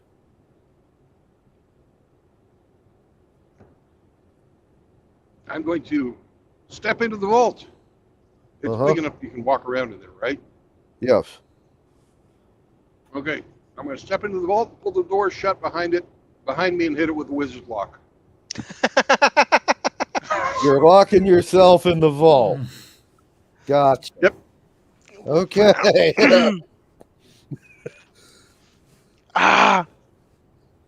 Well, we need to kill him. That's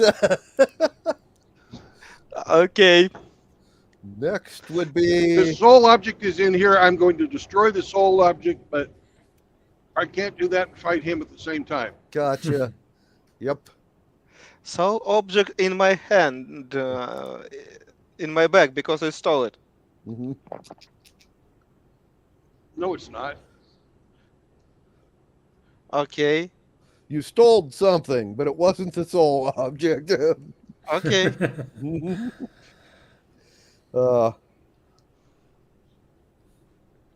But You asshole. Not you, this guy in front of me mhm. that put his truck 30 feet off my front bumper. Right, Not safe. right.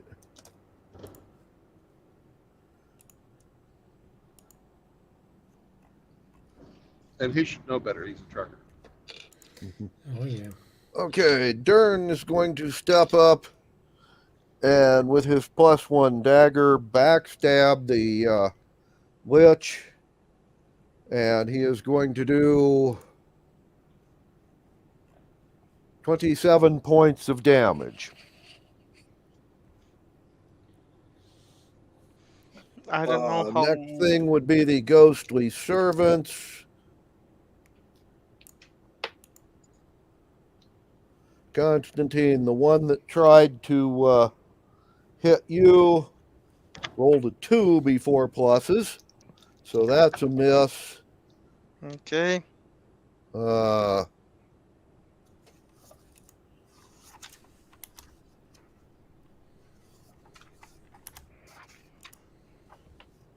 Roman, one of the others, however, has just hit you with a withering touch for 17 points of damage.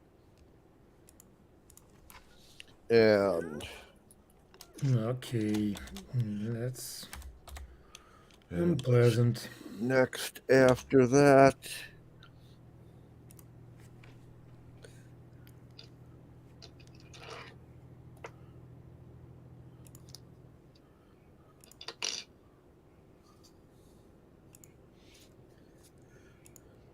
the party goer is like wanting to surrender,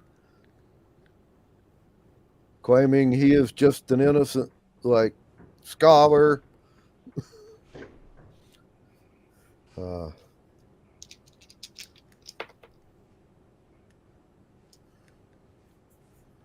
Right.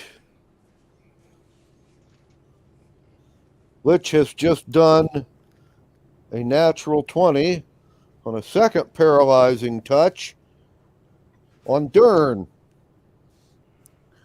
He will take 20 hit points of damage and be paralyzed for 1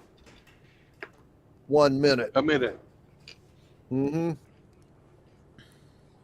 Which is basically 6 combat rounds. 10. No, But 10 not a big- combat rounds. Sorry. Not a Anyway, big deal.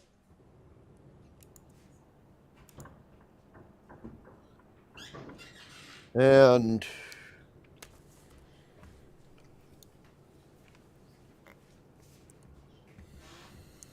next would be your clerics. Well, didn't Roma, if you went with the Lich, wouldn't you went before Roma had his chance? Oh, sorry. My bad. Yeah, Roman, you're next.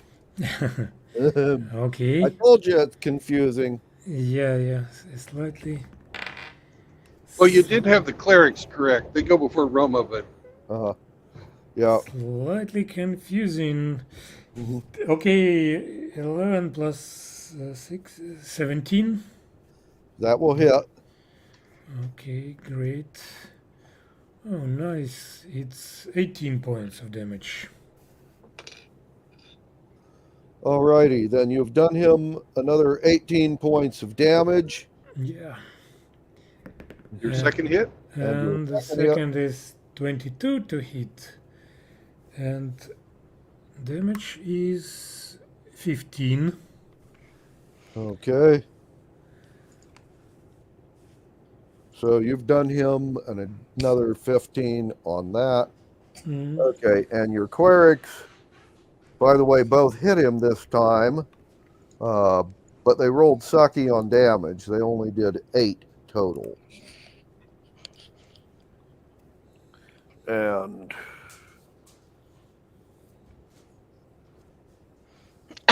He's still silent. That's main. right, and that would take care of everyone. Okay. Yep. It would be back to Constantine.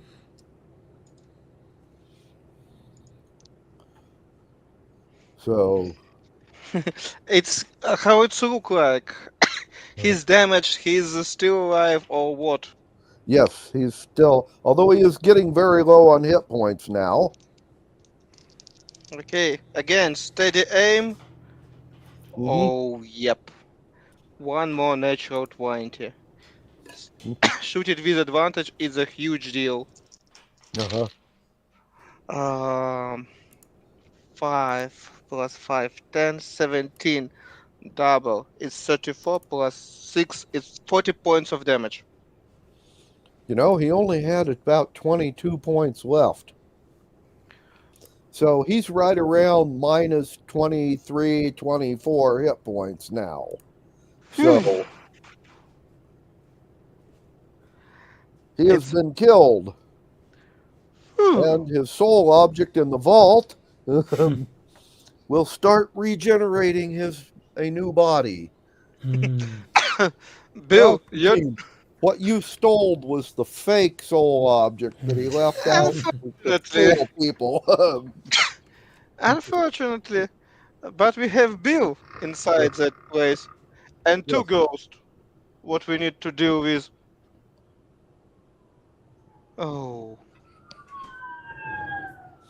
However, combat is not over because there are still 2 ghostly servants who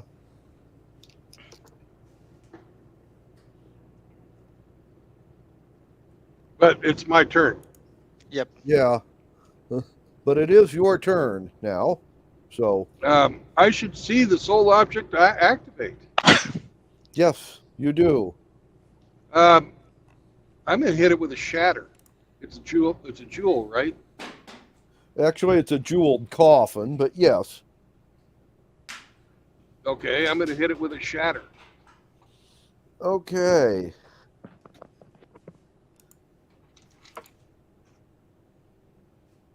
Oh. And just a second while I look up shatter.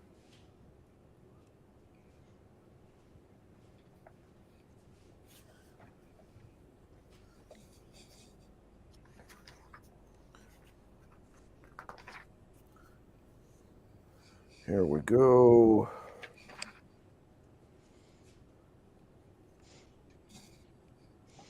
Shatter, page 275.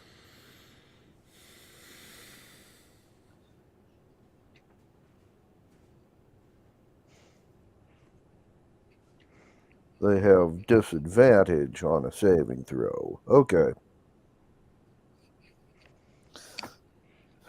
And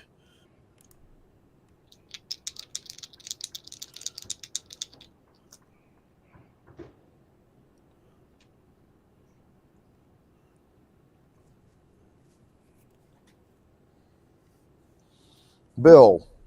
Yep. The coffin has shattered. Yay! The pieces fall off of the pedestal that it's on, and the weight trap will be triggered. Yay! And the vault now fills with gas. Yay! I have a reaction, and that's to go to get gaseous form. Not gaseous form, ghostly form. Ghostly form, yes. Okay. Then the poison gas is not going to hurt you since you're in ghostly form. But had you been alive, you would have had to have done me a saving throw versus poison gas. Right. Okay. So that's my turn. Okay. He ain't coming back. And those guys are paralyzed.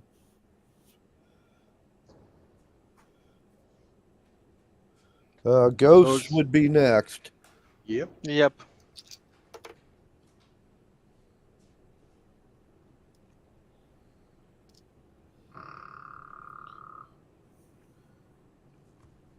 Well, the guards will silently, or I mean, the ghost will silently scream, "He has killed the master!" Not that you will hear them, but, and then they immediately turn and ghostly form through the wall as they exit. You can have attacks of opportunity at them if you wish. Yes, we wish. I don't know what enemy they can bring back. Mm, probably hit 23. That will hit. And oh, second very nice roll some damage. It's 23 plus 6, 29. Okay. So you have done this guy 29 points of damage. Yep. Okay. And only one of them. Only one of them. I have only one attack, but it can hit. Mm-hmm. However, your clerics have an attack. Yes.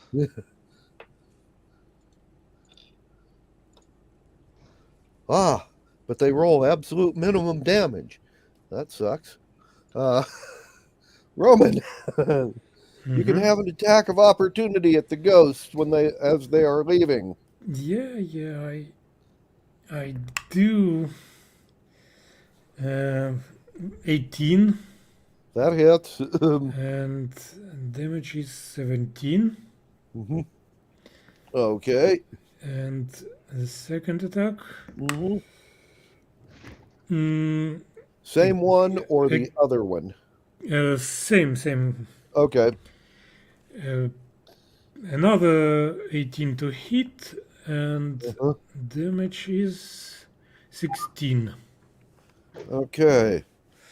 This particular ghost is now turned into one of them, like, disembodied, powerless spirits. The other one got away and is now going somewhere to raise the alarm. Not ideal.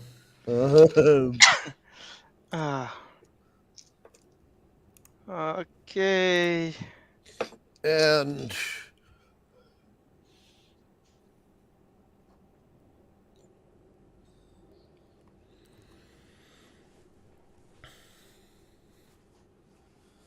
anyway. Welcome to Missouri, motherfuckers. You're going in that way to Right. Missouri. Yep. Well, I've been ordered to go to the company yard. Oh, goody. Drop the trailer. Mm-hmm.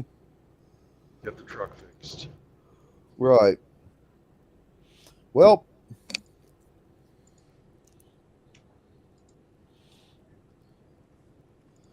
you have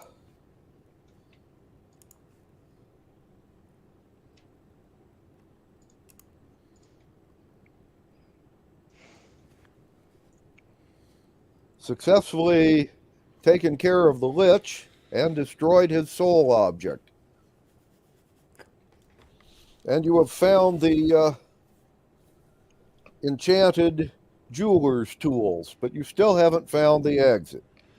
And it's worse, because I expect that he is who locked him inside. Yep. Well, they'll be unparalyzed in another minute. So okay.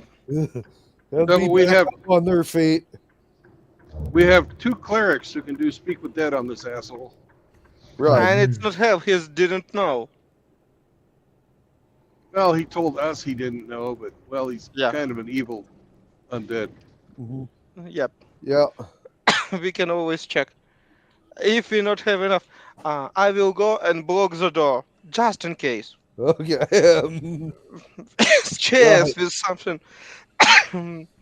If that will be ton of zombie outside, I want to be prepared for that stuff.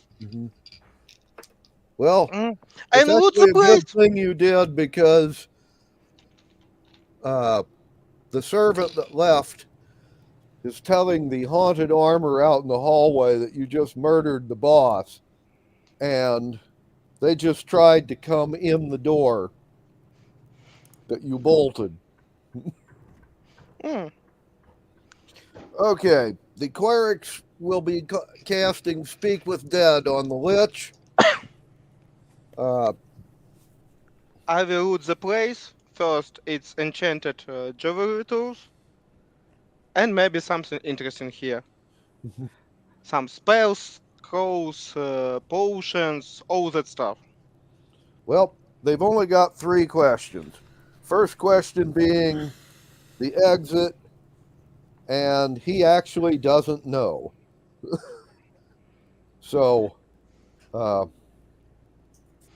to control the mansion and servant. How to control haunted armor and all that stuff. apparently, they obey the orders of him or his wife. So, you have to get him or his wife to order them. Otherwise, he knows no other way of controlling them. Order them listen to us. You can't do that with Speak with Dead.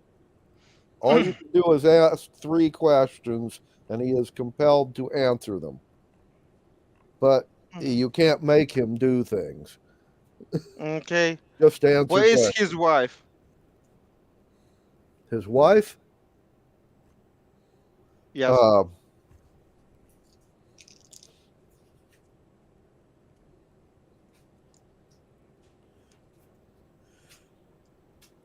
Last time he spoke with her, she, which was a few hours ago, she was going out to once again look for the exit so that she can leave the mansion and go take revenge on her enemies. Well, the armor told you earlier that she's behind the door in the center door in the hallway.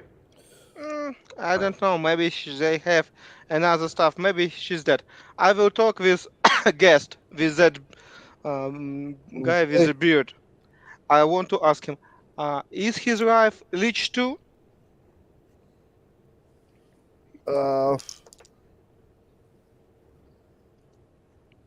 Well, he will stand up when you talk to him, and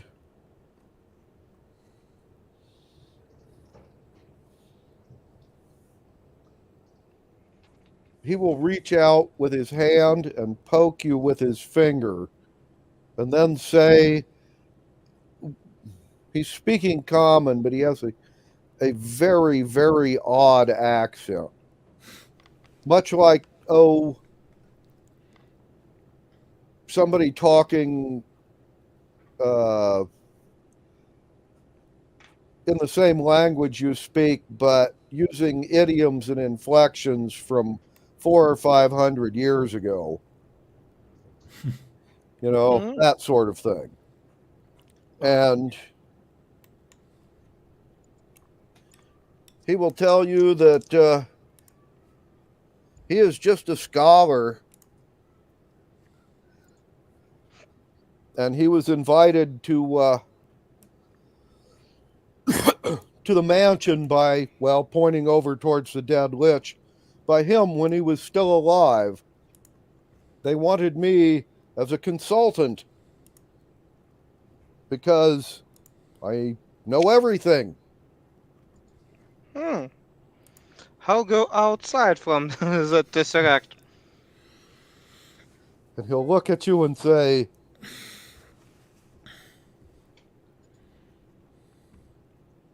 I knew that once, but I forgot.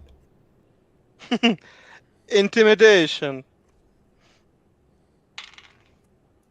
19 plus what? For charisma proficiency was 26. Okay. I will scare him to death, but he answered me. Well, when you intimidate him, he will immediately start babbling about how he's just a scholar. You know, he doesn't. Okay, And then easy. he'll say something really odd. But he has a lot of problems. It all started when he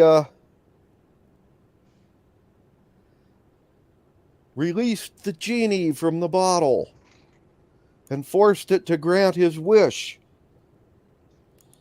And it brought to him the salmon of knowledge out of Celtic mythology. If you eat this particular fish, you will suddenly get all knowledge.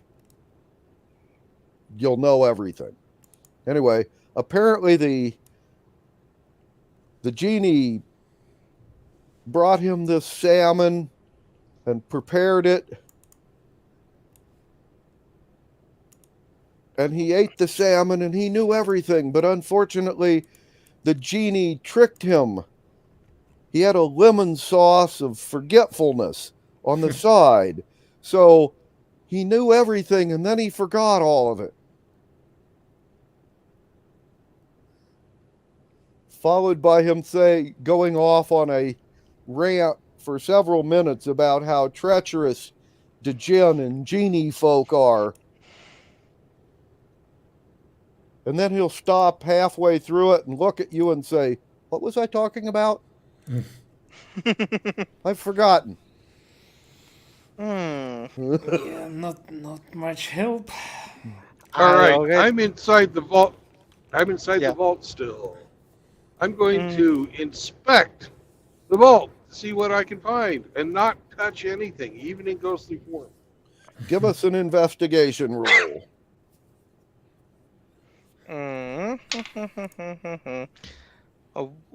9 plus 7, it's 16. Okay. Bill. Yep. You look around the vault.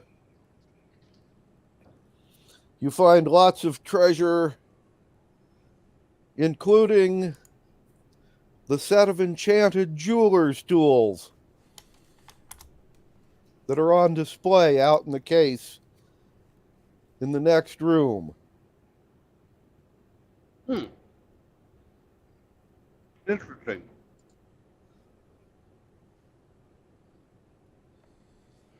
Oh, I'm going to hang out in the vault until the poison cloud dissipates, and then I'm going to unwizard lock the door and open it. Okay. Well,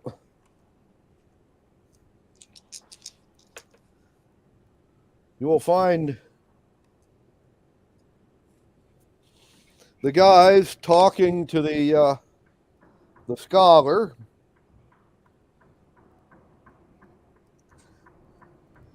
And he will be chatting about how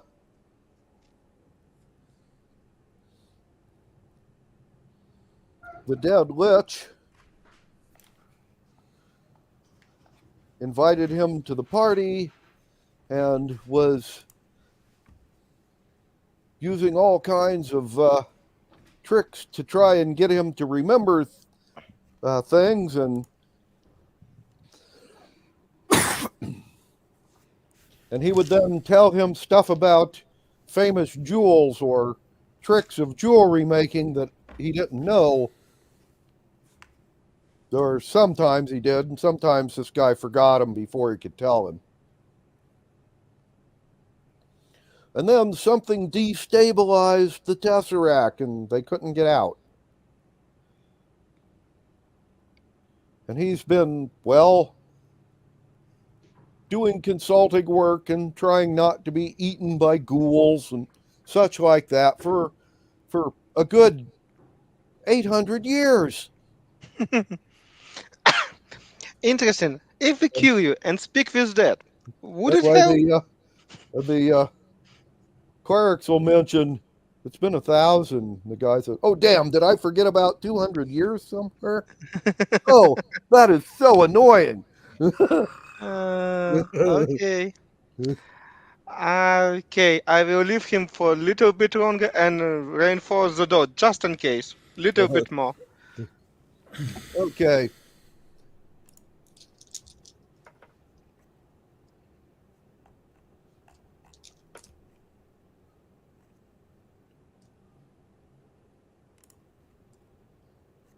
Right.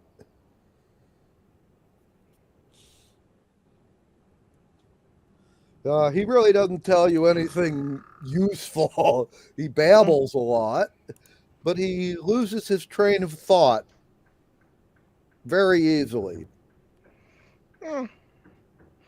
800 years living with ghouls, leeches, and all that stuff. He's a little bit crazy. I Yeah. believe. And he also has problems with his memory. But He's still alive and quite good looking from 800 years old man. he'll mention that 1,000. I once found the secret of eternal life. I'm pretty sure I used it since I'm still here.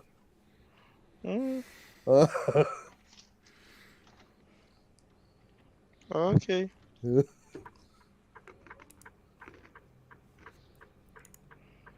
Okay, let's rule that option, and I will give you option to do Well, something. We need to have our thieves, once they wake up or become unparalyzed, take a look in the vault, and because there's tools in the vault that we're supposed to be looking for, but there's tools out here that we're supposed to be looking for. So I think the ones in the vault are probably the real ones. And yeah, the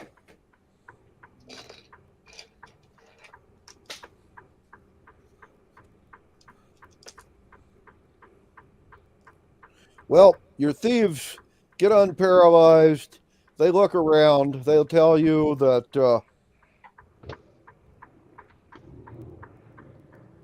they're pretty sure the ones in the vault are the real ones.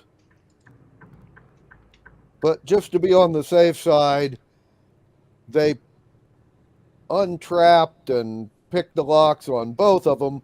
So you now have two sets of jeweler's tools. One of them who's magicked and one of them that isn't. Or, for all we know, it might be, magic too. Without a detect magic or an identify, it would be hard to tell. They look identical. That was obviously done on purpose to fool people. And Constantine, roll me a perception check. 16 with my plus it's 3 with something around 20. There are people trying to break in the door that leads out into the hallway. Human? Not zombies, not ghouls, not death Without knight. opening the door, you don't know. But somebody is pounding on the door, trying to get in. Fuck off, please. We are busy today. You can turn back in a few hours.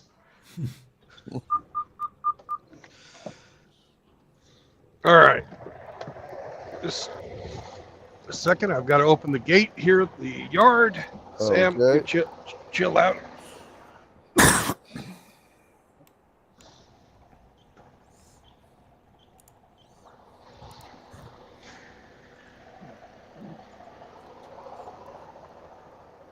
Luckily, the combination of the gate is the same year of my first car. Ah.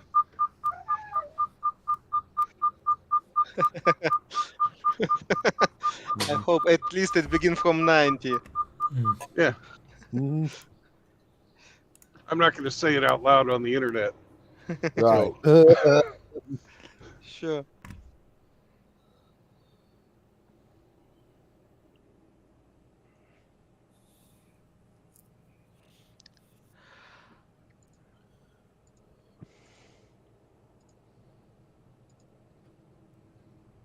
And I will park. And once I get parked, I can roll my own dice. Okay. Mm.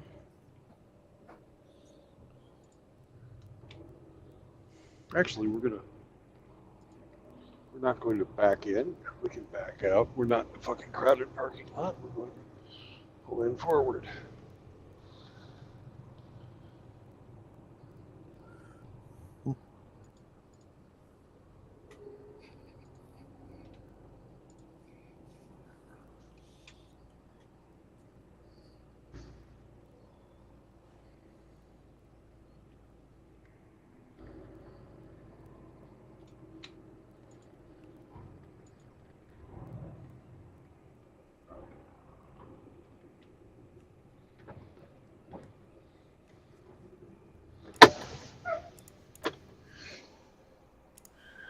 Ourselves off driving. Mhm.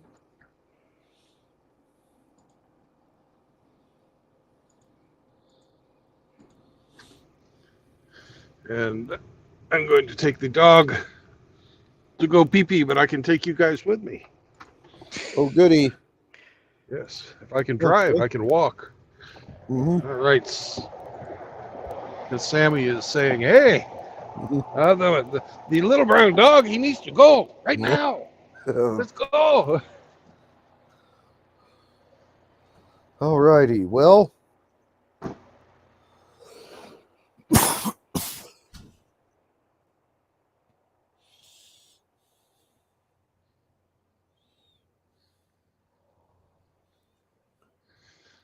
All right. Thieves. yes. There's usually a secret escape tunnel out of these throne room places for paranoid people to run away if they have to. Right. Can you find it? Checking. Also, these Yes. kind of guys love to have some type of fucking super weapon hanging out ready at hand in case they need to smite someone from their throne. Mm-hmm.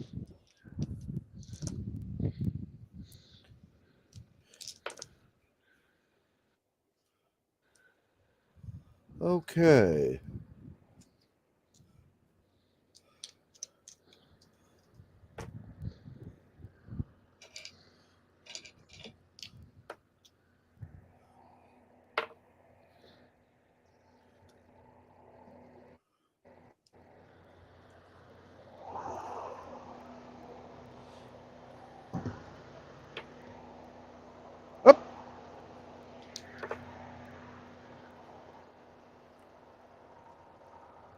Are you a good dog?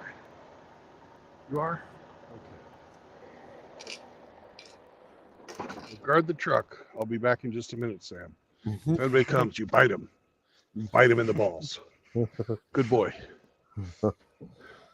I thought He's he's going to have to jump he's a- pretty high to reach them. Some of these balls, unless they're real short. No, they have to climb up to get into the truck, so their balls will be at fucking Sam level at one point. Gotcha. Okay. Well, and he can jump it. He's freaking pretty athletic. He might only be 6 inches tall, but yeah.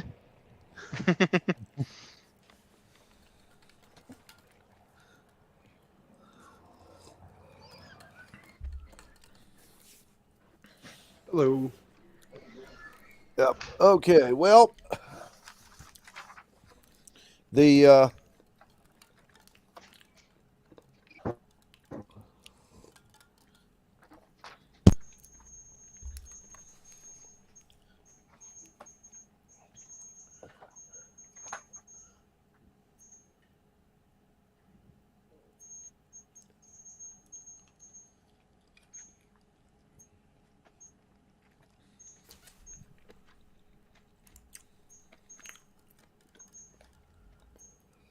oh, there we go.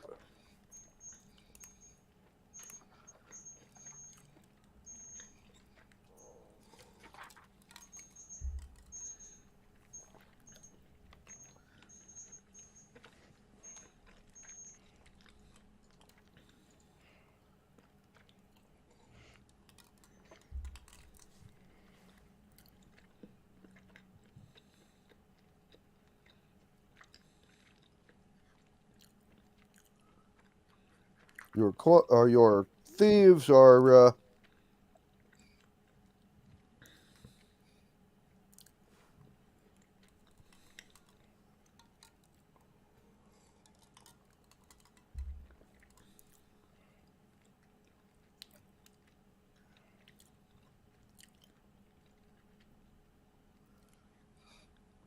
right.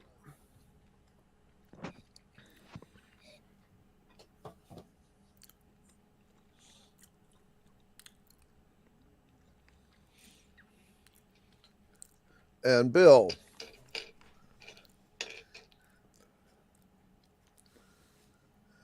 your thieves have looked around. Yes, they have found an escape tunnel.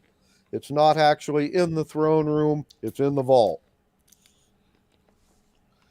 And they're not exactly sure what the super weapon is or does, but they can tell you this much. There's a trigger on the throne that would probably activate whatever it is. They are somewhat reluctant to push the button to find out. So, however, we do have an escape tunnel here. Okay, it's good. What I get when I looted that place? Oh, you said me that later. Uh,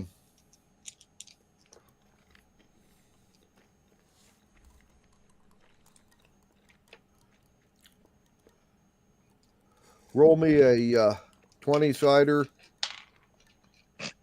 Not much. 5. A 5. Okay. Well, you're going to pick up 20,000 gold pieces worth of jewels. Okay, not magic books, not potions, not artifact. Okay. He seems to have been pretty good at hiding those sort of things.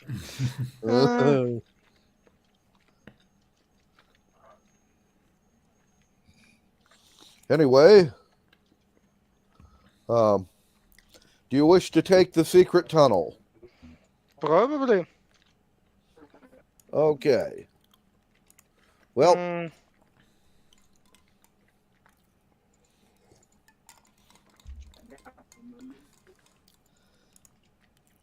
when you TJ was also talking about going to start Walmart, but I don't know when that starts. It already started, sir. And they've got the drivers for it at the moment. Okay. I got to rate the Kansas for Monday at 0400. Okay, then Well, little bit wait till I leave Bill turn tomorrow back. after Bill's for done the Dallas doing one, I business. can get there tomorrow. It delivers Monday at 7 o'clock. Yeah, I can be down there for that. No length is sort of a joke. No, mine would is going shopping.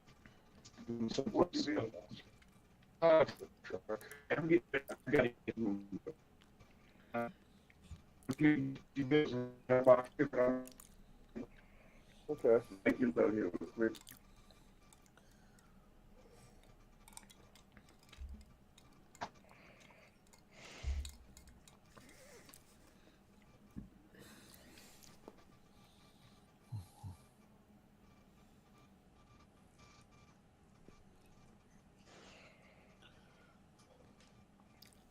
Anyway.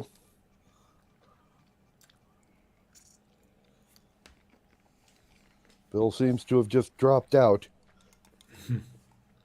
Probably got too far away. Yeah. Mm-hmm. He's disconnected, but I guess he will connect in a moment.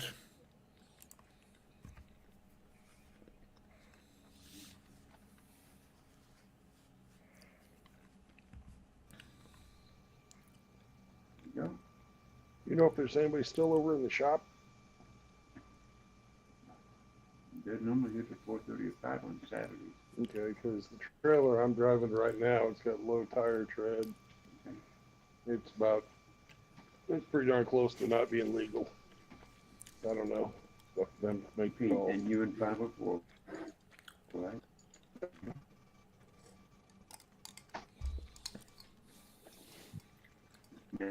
Hey, I put you on this load. Okay. You loaded the machine. You loaded at 7 o'clock this morning, sir.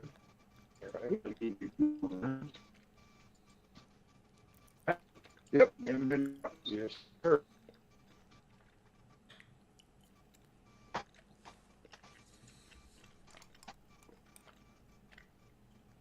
now, I mean, you loaded car, you don't get to do that. Okay. All right.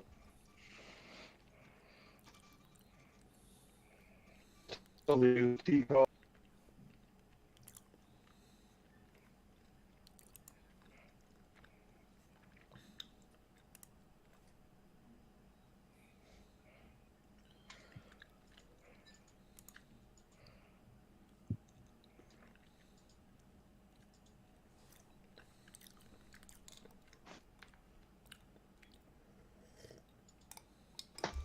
Been on, and my phone not working. Should I keep going? Well, the phone not working is sort of a blessing. No. I just forgot how to use Qualcomm.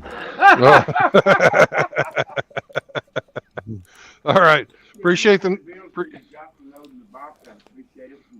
your sheet so we get you paid for the week too, okay? I already dropped that in on Thursday when I left. Thank you. Thank you, sir.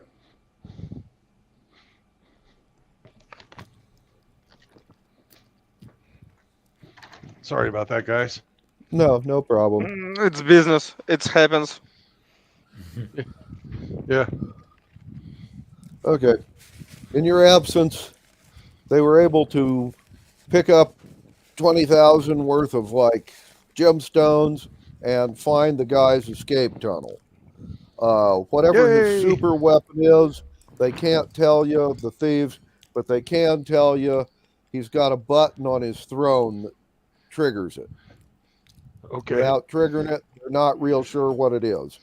Yeah, we probably don't want to just press the button. They didn't want to. Nah. I think about it. What do you think about an unseen servant doing it after we're in the tunnel? I think it's a good idea. Okay. Hey, I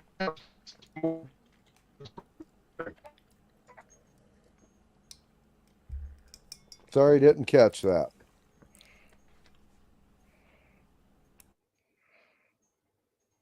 We not hear you, Bill.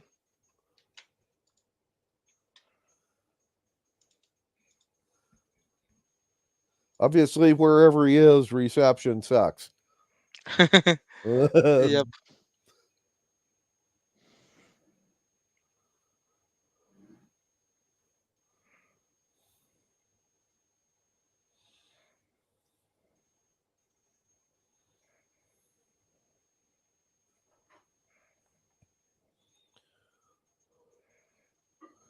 And all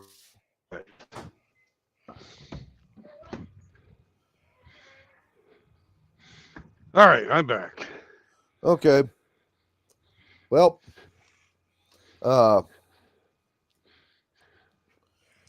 you can take the escape tunnel and have an unseen servant push the button after you leave. Actually, I'm going to put So, the unseen servant to press the button, and I'm going to put that on a trap so that it triggers the unseen servant when the door is broken in. okay. There are people trying to break the door in. So, Yeah. And maybe we lock the vault inside, like you do. mhm.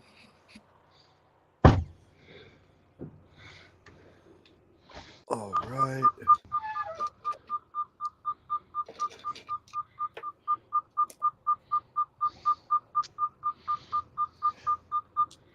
It's telling me to put on my seatbelt, and I'm ignoring it. Right.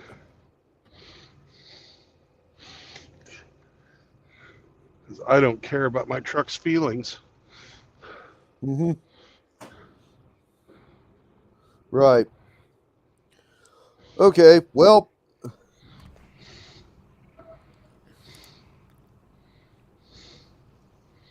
you will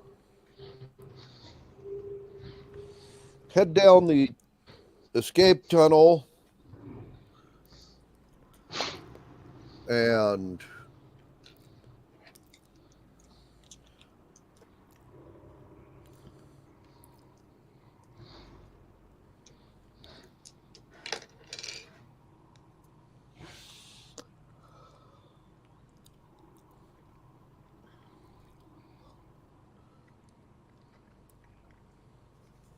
anyway, when you get to the end of the escape tunnel,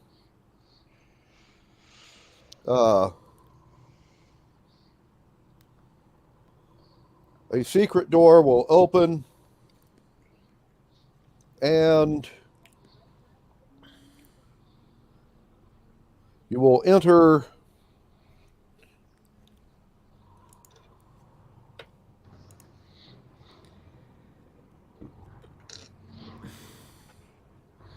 probably the single most luxurious bathroom you have ever seen in your life. This place is probably half the size of a football field. Okay. It has a bathtub that is covered in jewels and big enough for about 8 people to bathe in at the same time. Okay. There are mirrors, all of which have been smashed, dressing tables, elaborate towel racks, most of whom have shreds of rotting towels on them.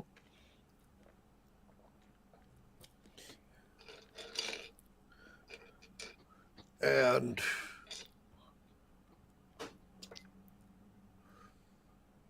anyway, Roman style toilets and racks with all kinds of rub lotions and bath oils and other such accoutrements. And it all seems to be decorated in jewels and soft pastel colors.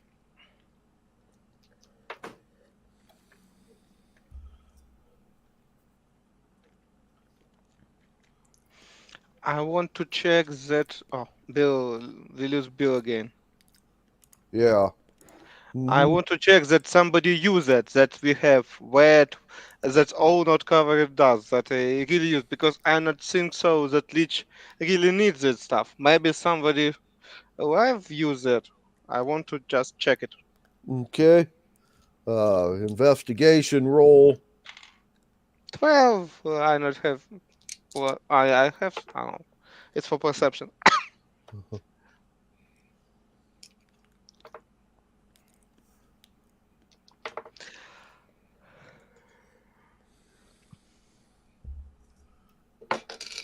And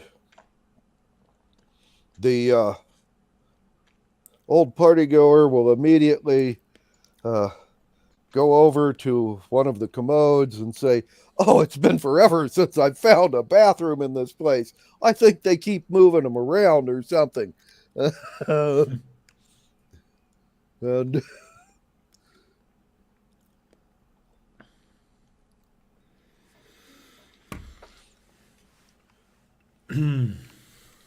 and anyway, your investigation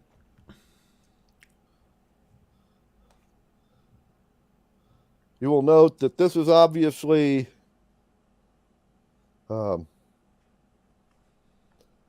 designed as a woman's bath. There are lots of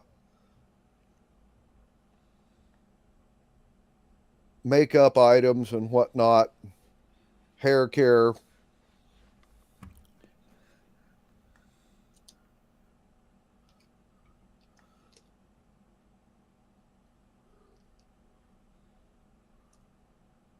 And well, yes, we are. Okay. And when you start poking around, you'll find that this bathroom is connected to a large suite of a half dozen incredibly luxurious bedrooms that all share the same bath, and each of the bedrooms is richly furnished with furniture that was quite elegant 1,000 years ago and is now mostly trash. But in each bedroom, there is also a coffin sitting in the middle of the room.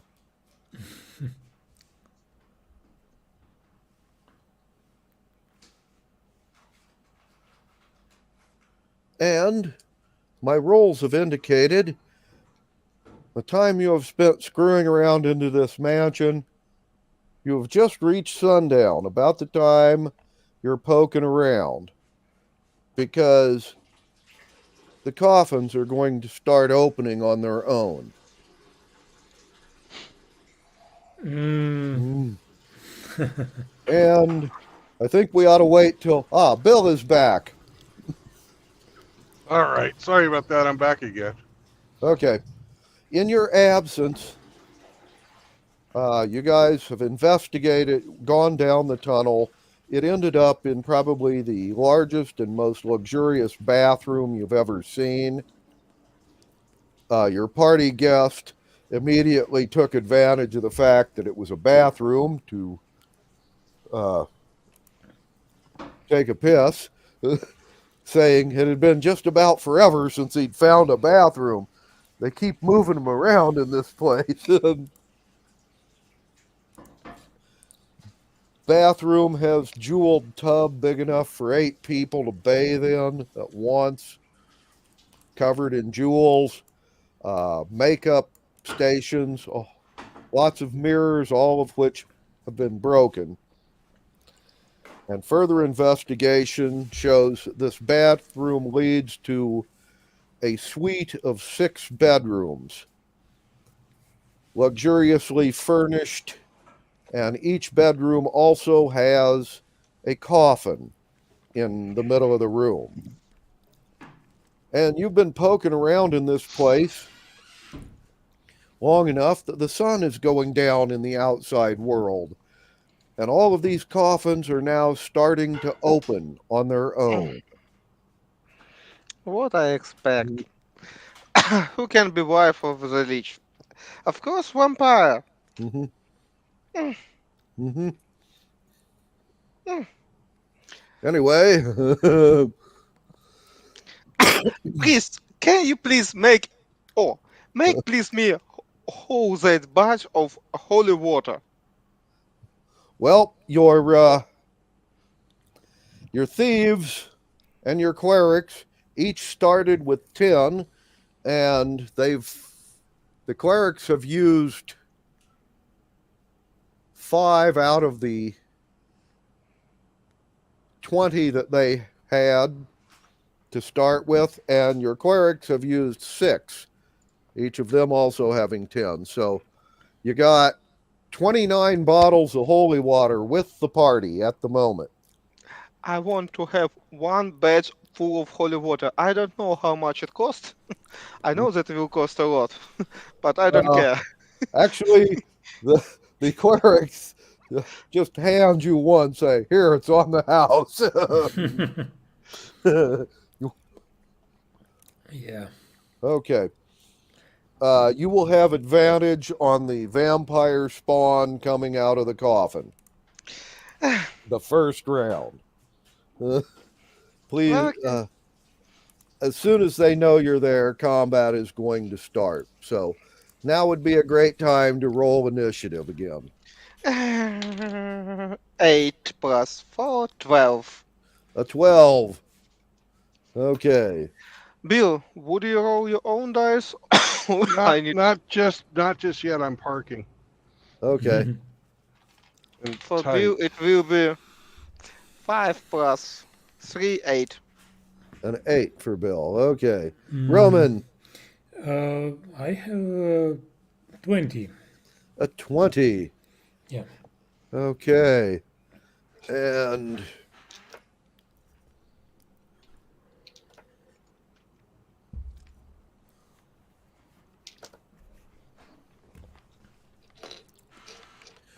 your clerics both have 18s.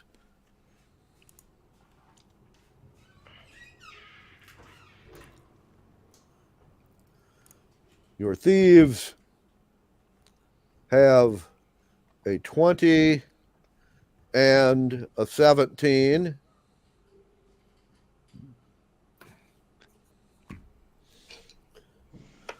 And your scholar has a 12.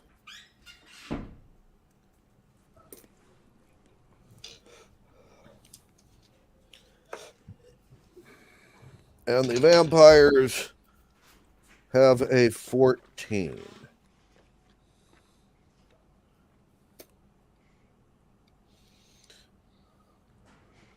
Okay.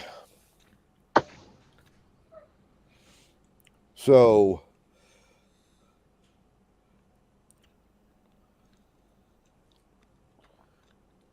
first round will be Roman, and then Dern, your clerics, Vana, then Constantine, then Bill. You will have surprise on the vampire spawn this round, and they won't get an attack. And then next round, they will come in right before Constantine. So. Okay. Okay, so Roman, these I will let out my battle cry and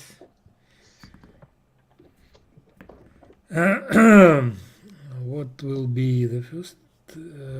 The first one is 21 with pluses. Okay. That will hit. Hey, Sam, we got to pull up a little further. And it's 19 points of damage. Okay. And I don't know, do we get to choose like these small rooms where the coffins are? But okay, they're in 6 different rooms. Yeah, so I guess I in one of them, right? You're in one of them. The rest of you, are you all going to go in the same room, or each take a vampire of your own? We're all together. Yeah, together. we may take them on by turn by turn. Okay. Mm-hmm.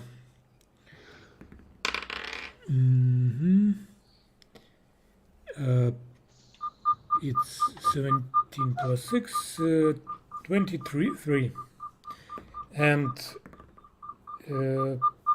damage is 15. Okay.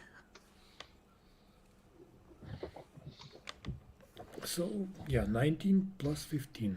Okay. 18 plus 15. Oh, no, 19 plus 15, Yeah. so So that would be 34. 34 total. Mhm. Okay. And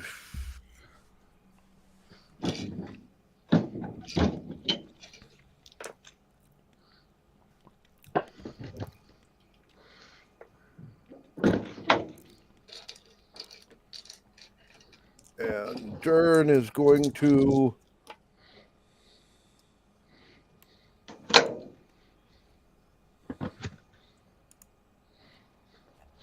use the enchanted dagger and do another 22 points of damage to this vampire. The clerics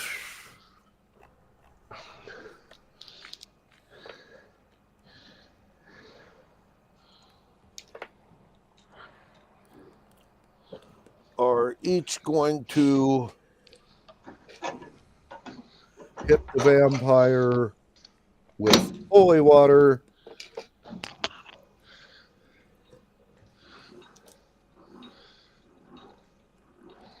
for 5 and 9 points of damage, respectively.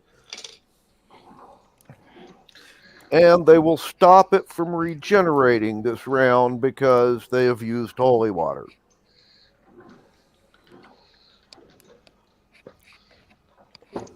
And Vana.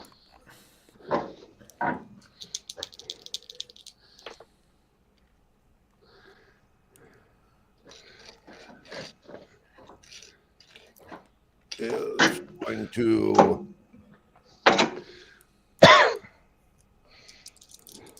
do an additional backstab for 30 points of damage. And now, Constantine, you're up. I will be boring, but I shoot at him with steady aim. Okay. 13 plus 6, 19. Does it hit? Yes.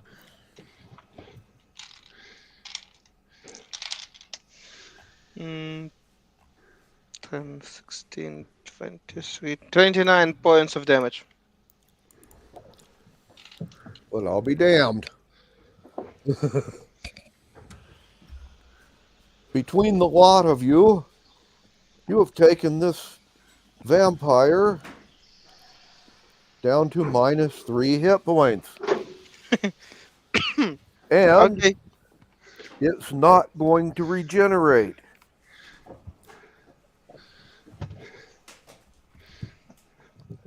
And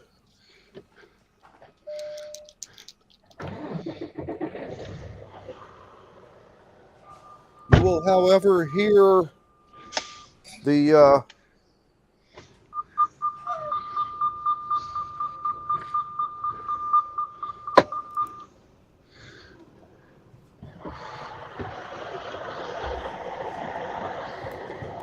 anyway, you will hear 5 other vampires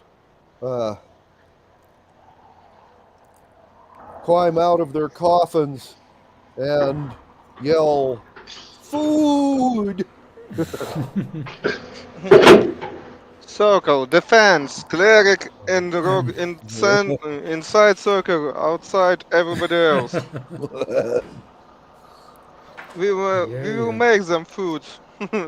Who is food? We will see. And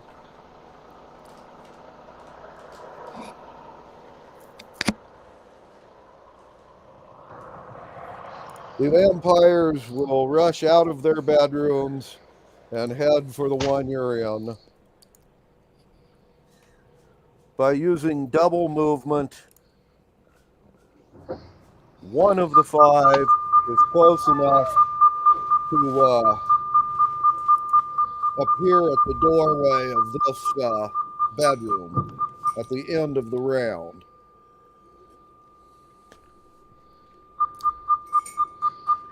Okay, now. So that will end this round. No, wait. I get my shot. Oh, you're right. Bill, you will hear them yell that they smell food and start heading this way. And you All get right. one action, the last action of the round. All right. I'm going to step further into the room and take aim at the doorway and shoot the guy that shows up at the end of the round. Okay. Give us a to hit roll for Bill. All right. Hang on just a second. Wait. 16. Okay. Okay. Uh-huh. I'm getting my dice out now. Okay. Okay. Perfect.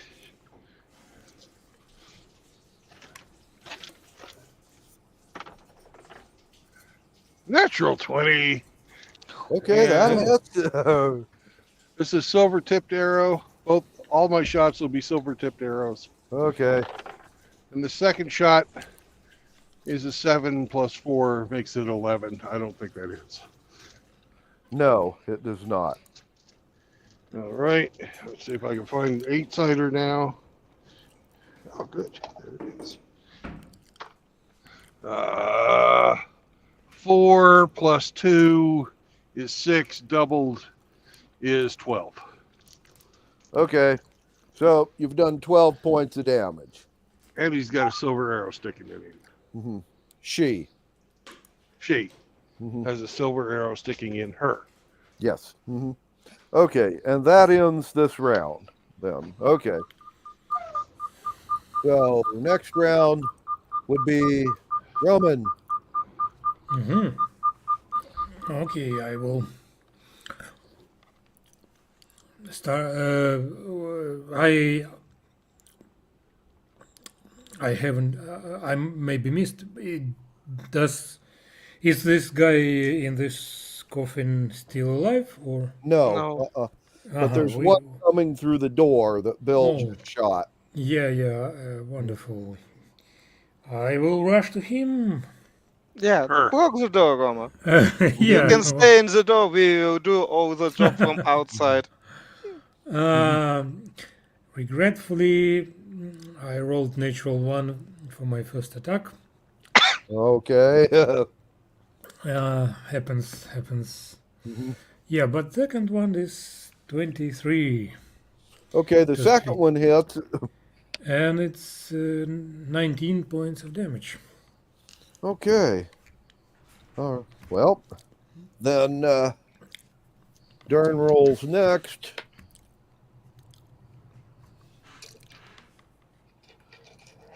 And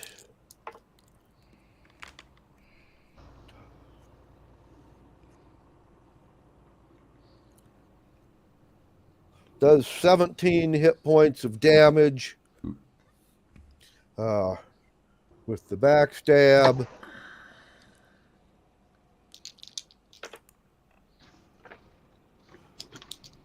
First cleric misses. Second one hits.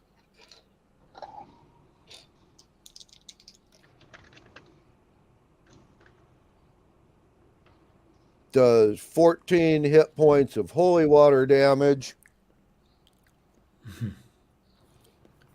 And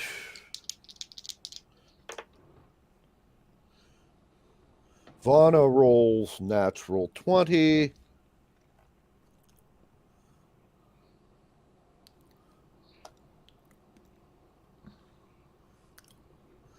But rolls sucky on the damage, does 8 hit points. That's after doubling everything. of silver damage with a silver slingstone bullet. Mhm. And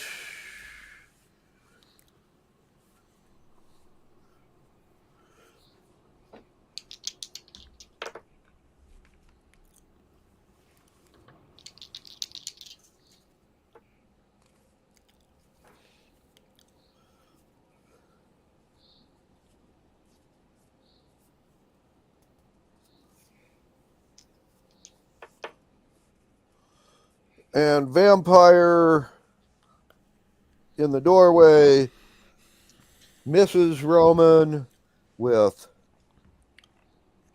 first attack, but rolls a natural 20 with the second attack. Oh, there is 7 hit always a points but. doubled. So you've just taken 14 hit points of bite damage. And the second vampire lady will come. Do I get to halve it with my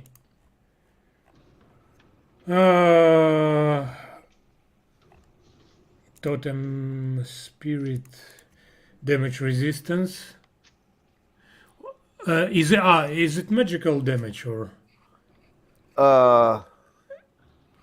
No, it's a bite. Non-magic. Okay, then I get half of the damage. Mm-hmm. Plus 7. Okay. Mm-hmm. And a second vampire will step through the door and attempt to bite one of the dwarves and miss.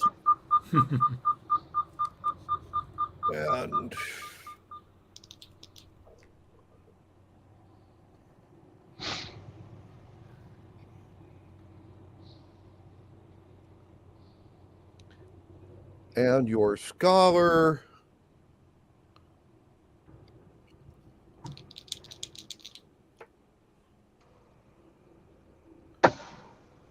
has lit a torch and attempted to hit one of the vampires with the burning torch and missed completely. And we are now Constantine.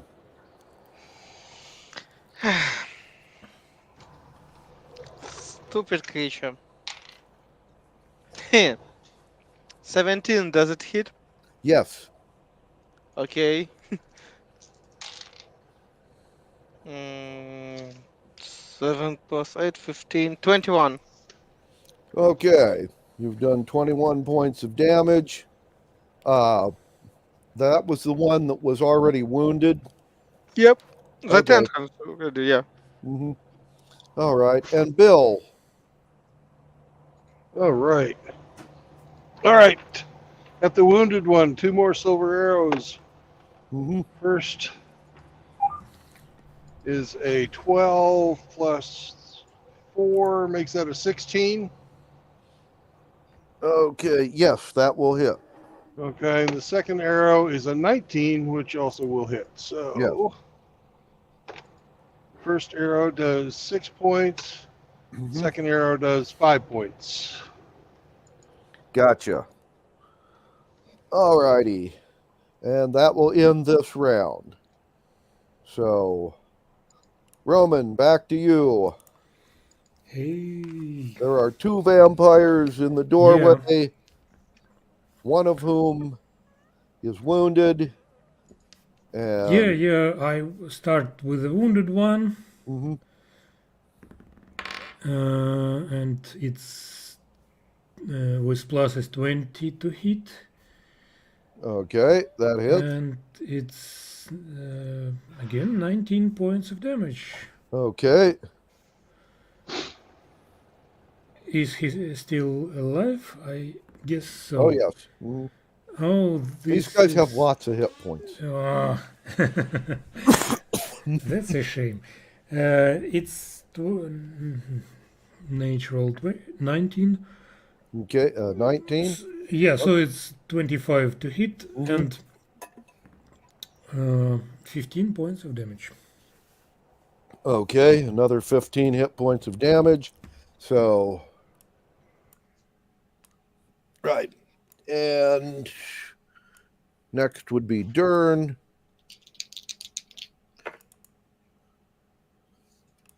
Who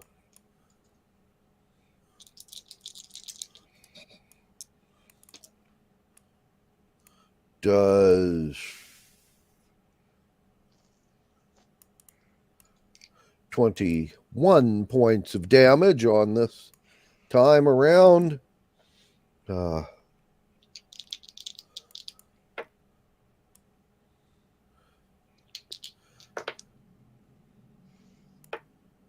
First cleric misses. Second cleric misses. That's not good. However,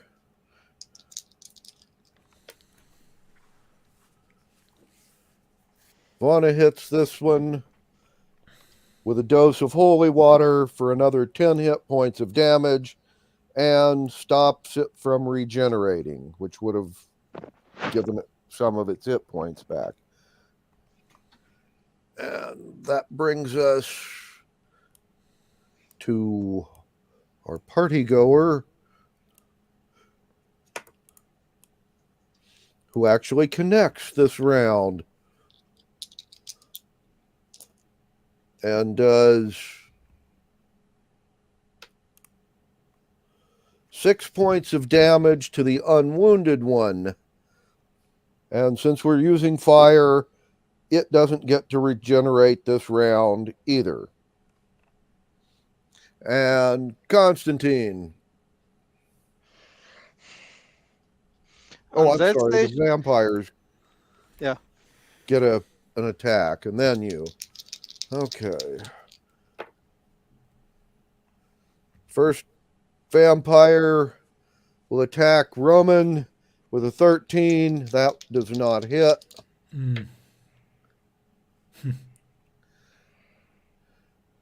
Second vampire attacks Dern and does him 12 points of damage with a clawing attack. And a third vampire spawn will now enter the room this round, but not get an attack. And now, Constantine. We have 3 vampires in the room,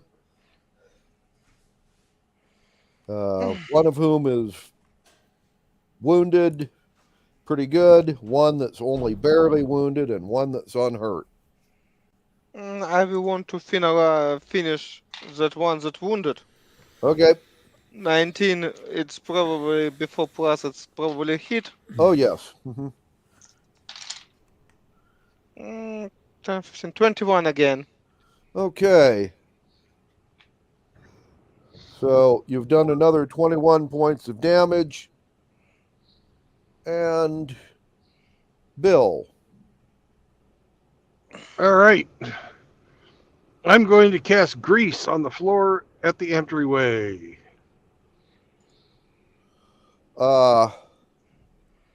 If you do this, you're going to get Roman and Dern in it along with the vampires. Just so you know. And Okay, probably vampires can go on the sealer or something like that. They usually not use it for. 2 more fucking silver arrows at the wounded one. Ooh. You don't have any attack cantrip or something like that? Oh, I do, but the arrows are actually better hit points if I'm hitting than magic missile. Your choice. All right. Doing what you're doing. 15 and 4 is 19. That hits. And another 15. So both of those hit. Yep. 7 and 2 is 9. And then 2 and 2 is 4. So 13 points of damage. Okay.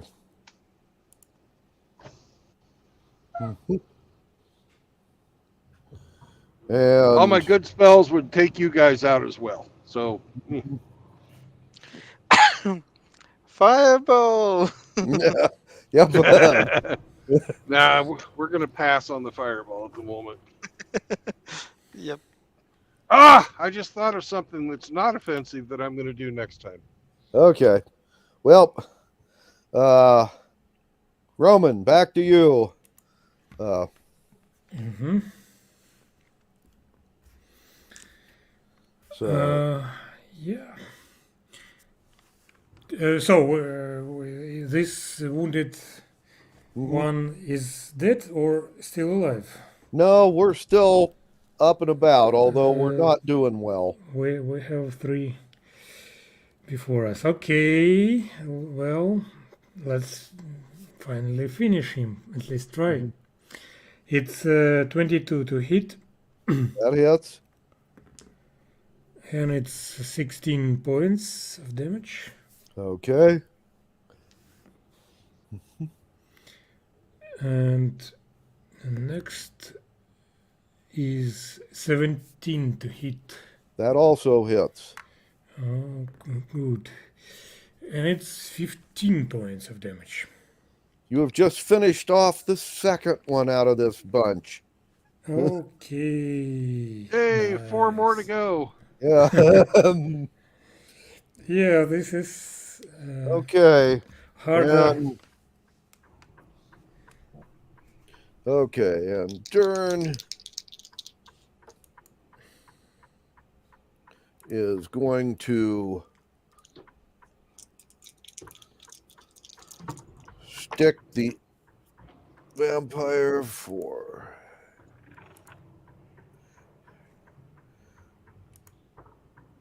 26 points of damage. And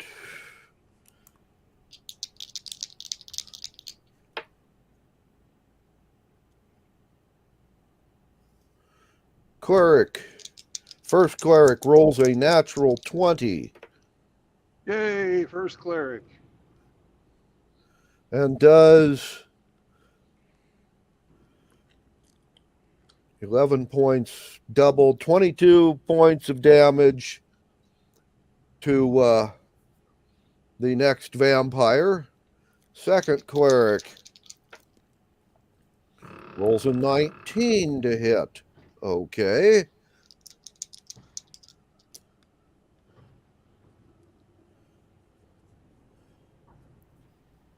And does 19 points of damage to this vampire. And Vana rolls a miss.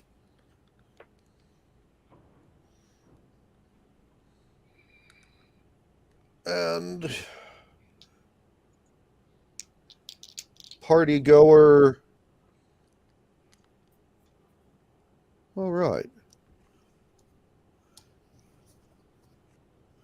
Hits the unwounded vampire with a torch for a total of 2 points of damage. But it turns off our regeneration capacity. And now we have the 2 wounded vampires.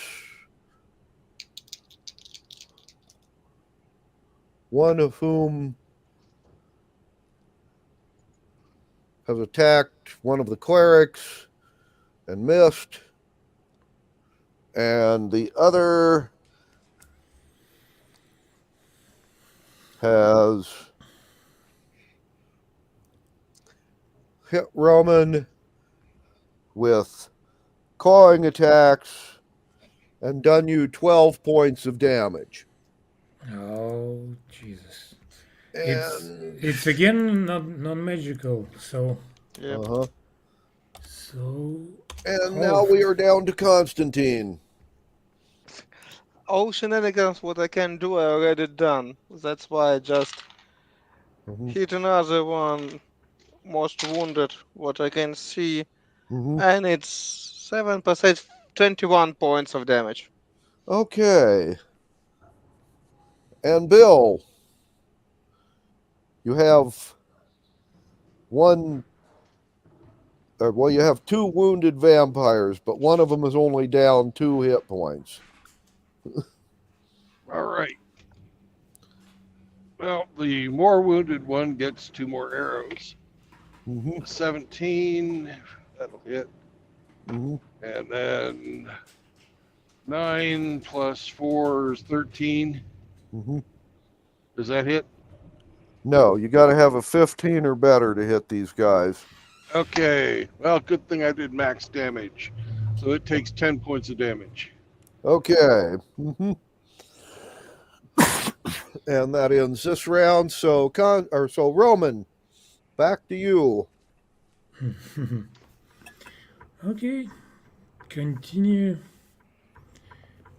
chopping wounded ones. 17. And it's 10 points of damage. Okay. Well then, you've done another 10 points of damage. Yeah. And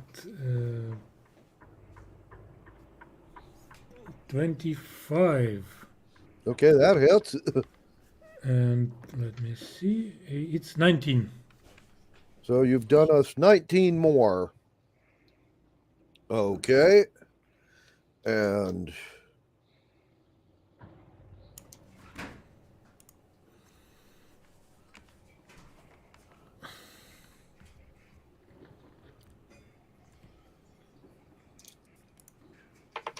round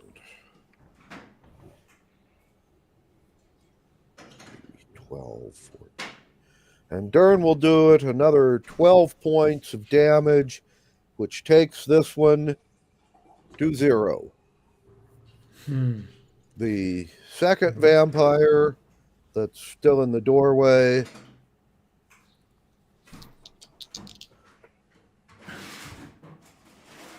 will get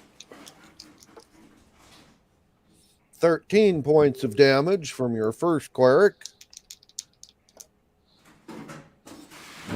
And 9 points of holy water damage from the second one. And Vana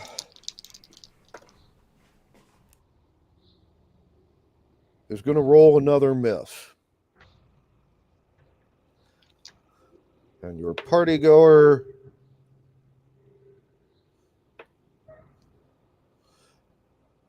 has just rolled a natural 20.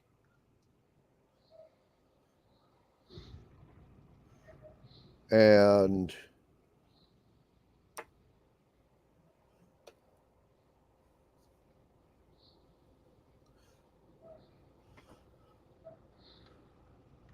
he has dumped one of the bottles of expensive perfume on the second vampire and hit her with the torch, and has only done 3 more points of damage, but she is now burning and will take 1d6 of damage every round until she puts the fire out. And that brings us to the vampire's turn. And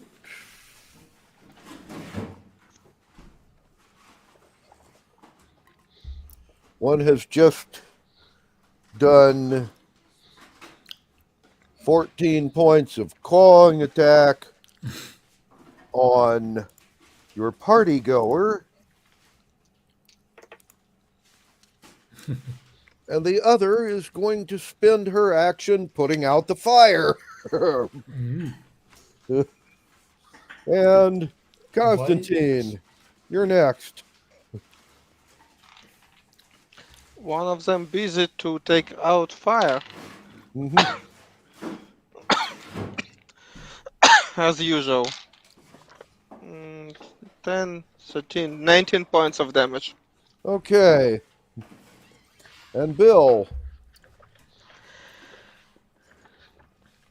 Hang on a second. I'm looking at a spell. Okay.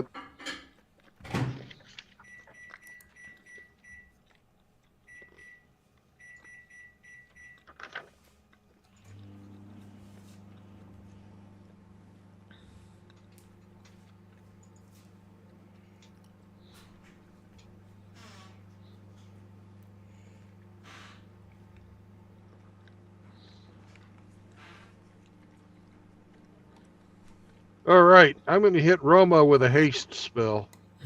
Roma, you now have a +2 to your armor class. Ooh. You're going to roll at advantage, and you get an additional attack. That's Oh. page 250. That's Okay. wonderful. It's for several turns, so It's haste. Yeah. Okay. until It's the end. mean you not have at one more attack action. That's mean again 2 more attack. Okay. So you get 2 more attacks. Yep. So you get four attacks around. Beautiful. Yes. Okay. But if Bill miss concentration, you will miss 1 round. Mm. Okay. Well, That's that right. ends this round, so the next person would be Roman. Hey. Now Oh, I'm with 4 attacks. Yes, it's good. quick and dirty, yeah. Okay. I get advantage rolls on All what? your attacks. On attacks. Uh-huh.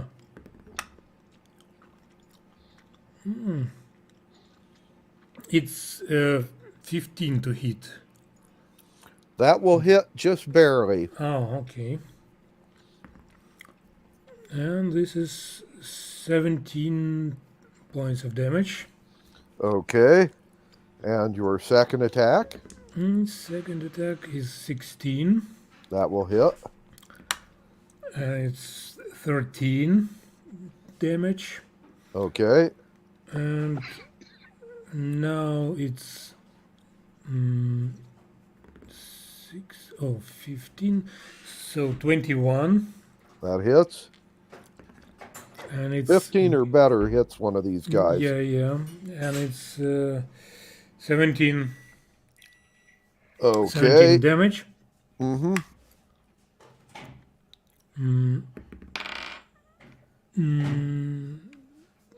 Now the last one is 8 plus 6. It's 14. So that one does misses. not hit. Yeah.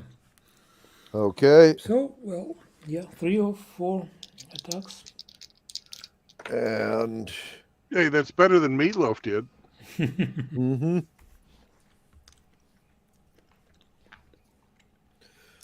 And let's see. Whoa.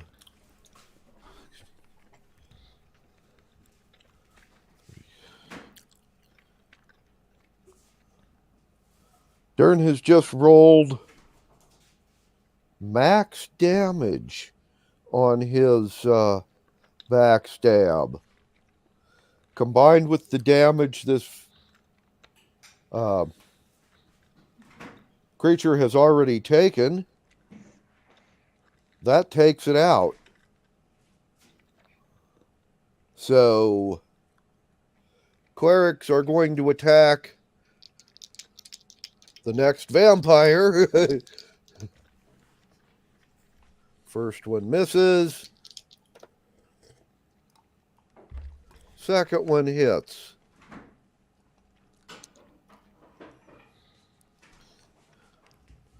But only does 6 points of damage. And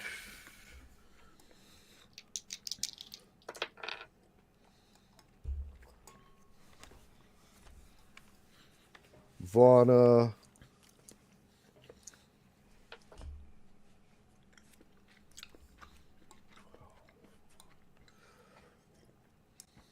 has done 16 points of damage to the next one.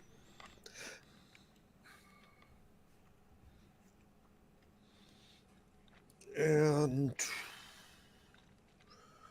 Party goer has a miss. Vampire rolls a 19 to hit.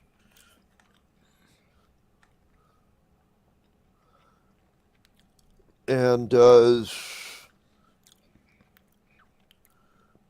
14 points of damage to Vana this time. And that brings us to Constantine. I think about some shenanigans, but no see any. Okay, just attack. 21 probably hit. Oh, yes. And 8 plus 6. Oh, 14 points of damage. Practically minimum for last time. Mm-hmm. Okay. 2, 2, 1, 3, and plus 6. Right. Okay. And let's see, Bill. Concentrating. You're You can use concentrating. cantrip, you can attack when concentrating. Gotcha. You can't cast another spell that need concentration. No, I can move to the back of the room though. Right. You leave Okay. it to Roma to finalize. Yeah, hold my beer.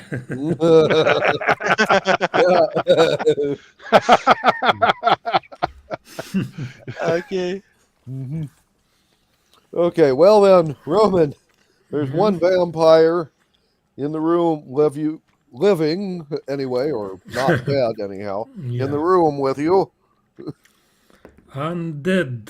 Uh-huh. So it's 23. That hits. And it's 18 points of damage. Mm-hmm. Now it's 18 to hit, and again 18 points of damage. Okay. And your next attack? 20 to hit, and That hits. This will be 11. Okay. And the last one. Oh, it's miserable. So it's 10 to That hit. misses. Yeah. Okay. That doesn't hit.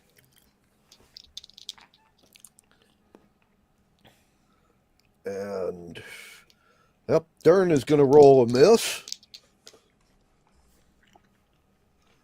But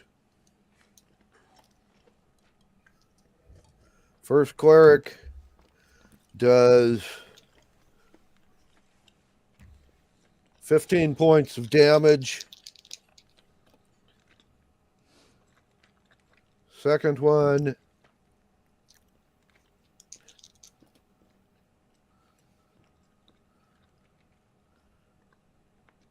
only does 8 points of damage, but it's holy water, so the thing can't regenerate.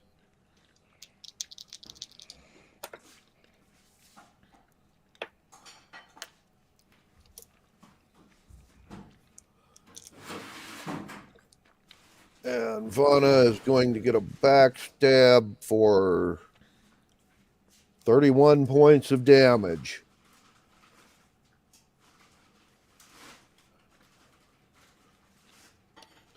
Party Glower is rolling a miss. And the one vampire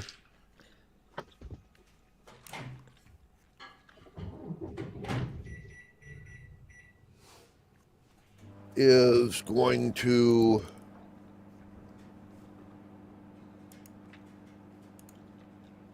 attack your cleric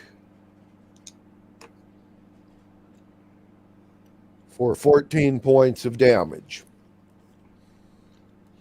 And Constantine. Okay.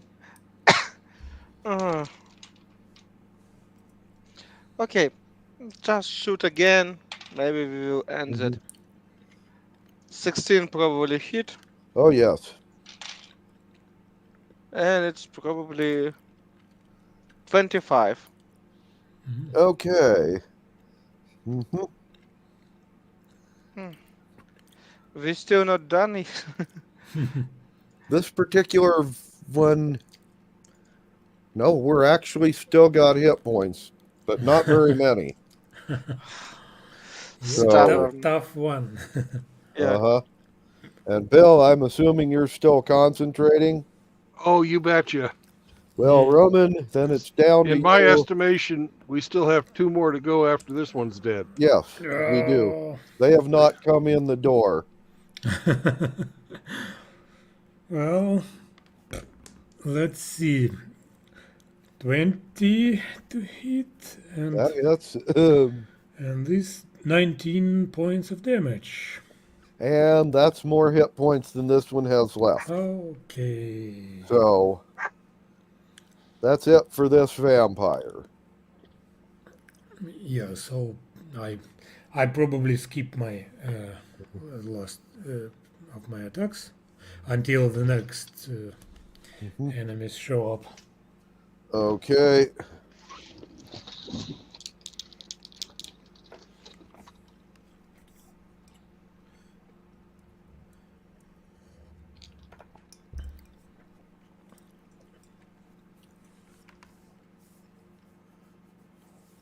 Sam, why do I even bother making the bed if you're going to do that?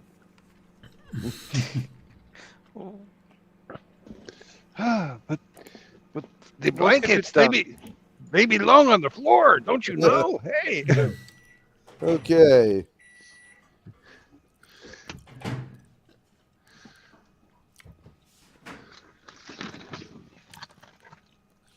And Dern is going to dive out the door and immediately do an evasion. What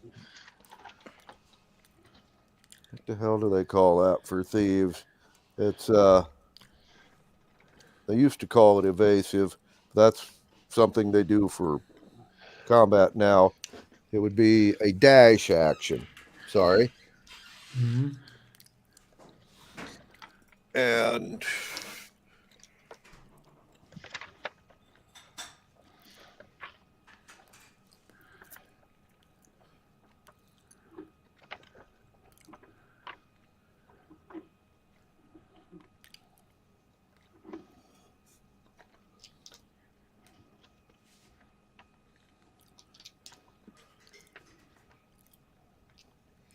Vana and the clerics are each going to throw jugs of holy water to the side of the door without stepping out. They just stick their arm out and throw. One of the two vampires, the one waiting beside the door to grab whoever came out first, just took 8 hit points of holy water damage.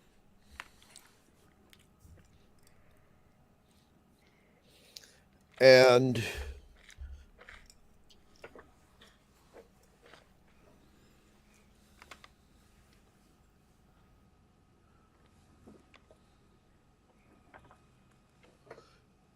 is going to turn and step through the door and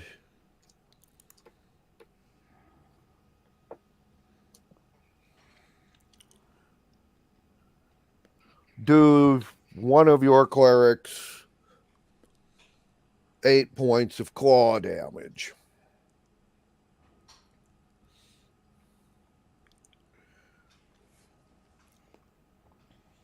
So, Constantine, you've got one of the two remaining ones just step through the door.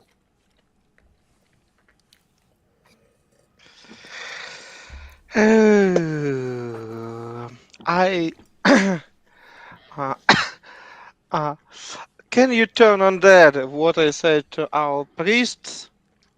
They And are one level short of being able to do that. As soon as they then I go up just to the shoot next one of level, them. they can turn undead. 19 before process. It's probably hit. Oh yeah. 23 points of damage. Okay. Mm-hmm. And Bill, you are still concentrating. You betcha. I have a human Cuisinart to keep. Well, then that would basically end this round. Roman, Mm-hmm. a vampire just stepped into the door in front of you, and you got 4 attacks. Yeah. That's wonderful. Okay. 19. Okay, yeah. To hit, and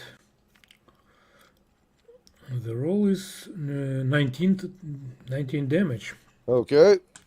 And your next attack? A match set. Attack is 18. That hits.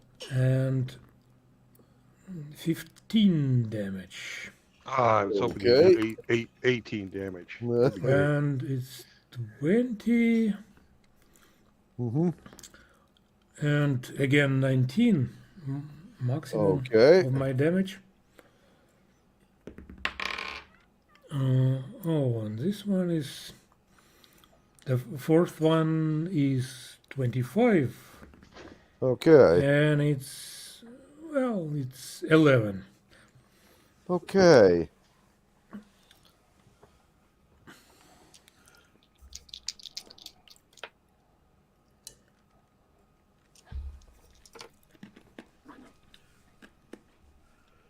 And Dern, who is out in the room, is going to throw a bottle of holy water at the wall directly above the door with a 19 to hit the vampire that's waiting like a human fly above the door to drop on people for 8 points of holy water damage. And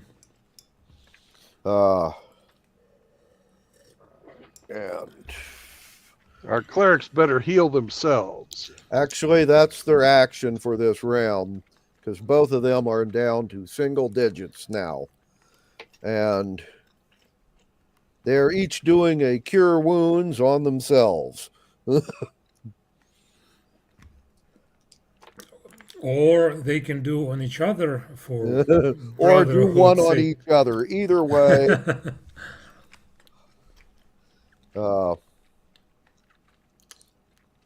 One of them just gets 11 points back and the other gets 14. So they're not back up to full hit points, but they feel better than they did.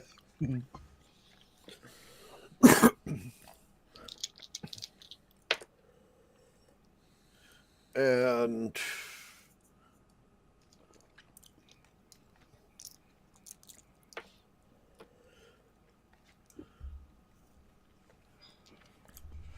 Vana has just done 24 points of damage to the vampire that stepped through the door.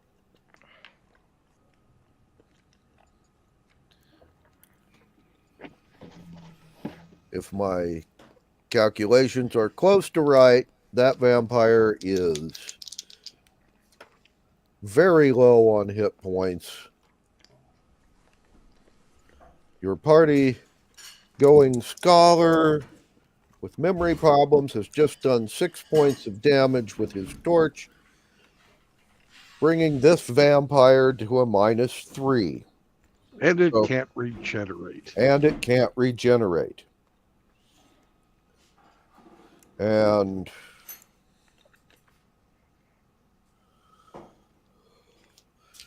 the vampire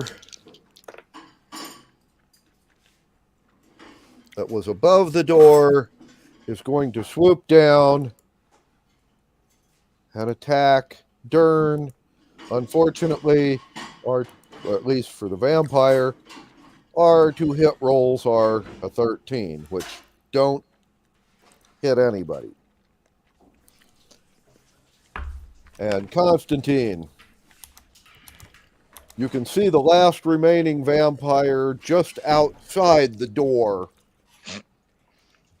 It's Just bad room. position because I, as always, can steady aim and shooting him in the face. Okay. 19 before process. And he's probably no. It's so 17. Okay. Yeah. It's not a lot. And Bill. Concentrating. Still concentrating. Okay, then back to Roman.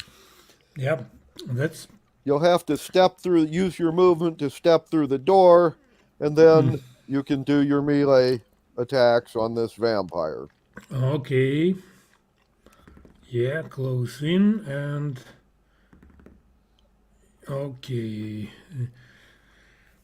Advantage helps, so it's 19 to hit.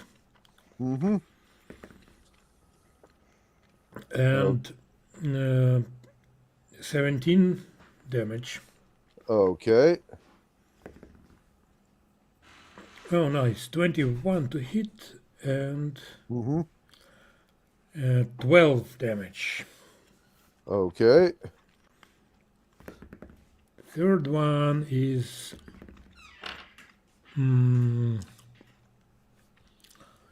14. It doesn't hit. That doesn't hit. Got to have a 15 or better. Yeah, and this last one is, well, at least 16. And we have 17 points of damage. 17 points of damage. Okay. And Dern gets an attack.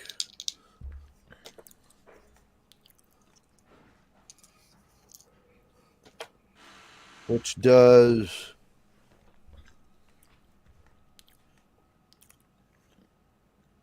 21 points of damage.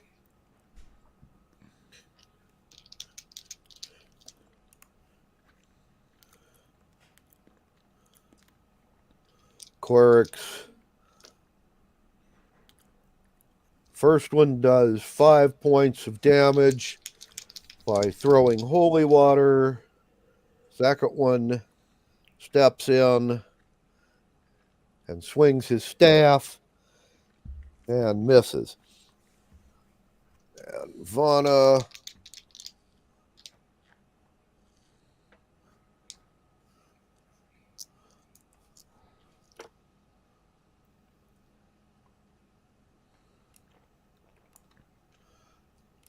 has just done 36 points of backstab damage to him. Her.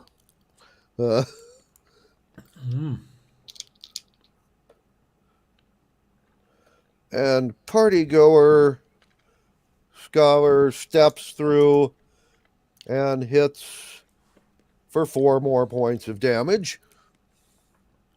You know, he hits pretty good for a scholar. Yeah, he really does.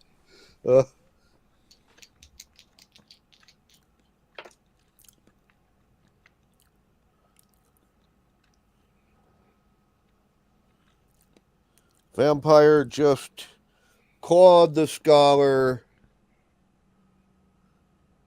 for 15 more points of damage.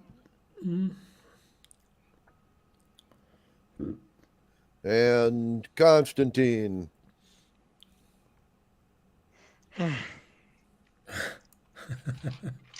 It's boring part.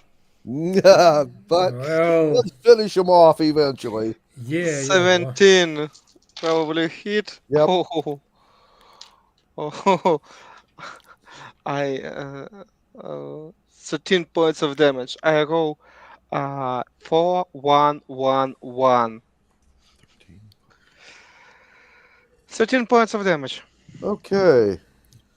This vampire is now down to single digits. And Roman. You still have 4 attack. Yeah.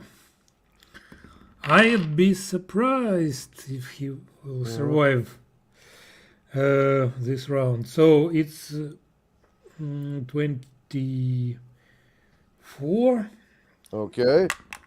And it's 18 points of damage. I Okay, guess that's this the is dead enough. vampire. And since all of them Who died said with this is boring? combinations of either fire or holy water or both, none of them get to regenerate. However, since they're in the Tesseract, all 6 of them's bodies turn to dust, but their disembodied spirit will remain there. And all 6 of them are going to begin bitching at the lot of you for killing them. Instead of letting them suck you dry. Yeah, I'm starting to enjoy this. That's Yeah, what I this looks like, tell them. you know, this looks like a great place to if we hold up in the bathroom, we can do a long rest. Well, yeah. Mm-hmm.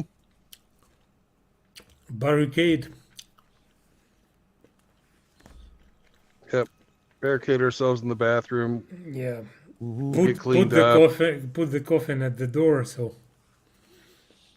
no one gets in. We can flush all the dirt down the toilet from the from the coffins. They will never have a place to fucking rest. Mm-hmm.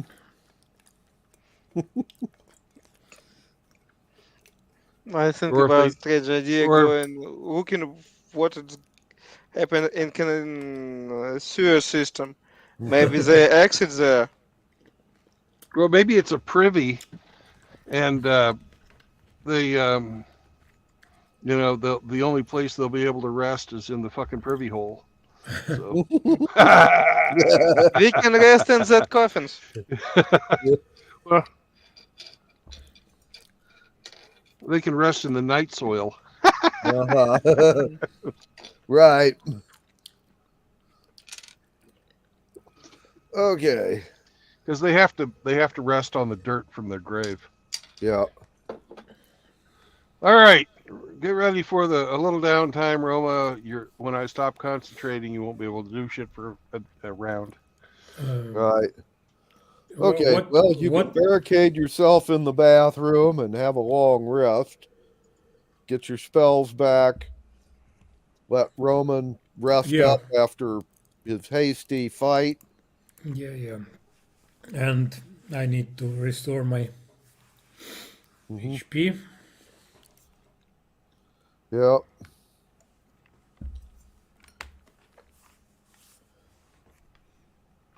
Clerics can do some heal wounds on others that need it. Right, and they can also make some more holy water. Yes. Mm-hmm. I would like some. Right.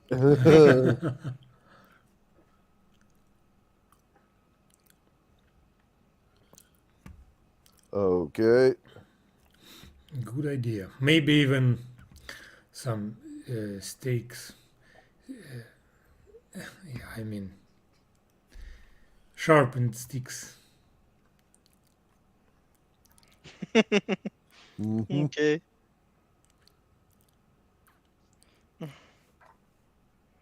Okay. Right. And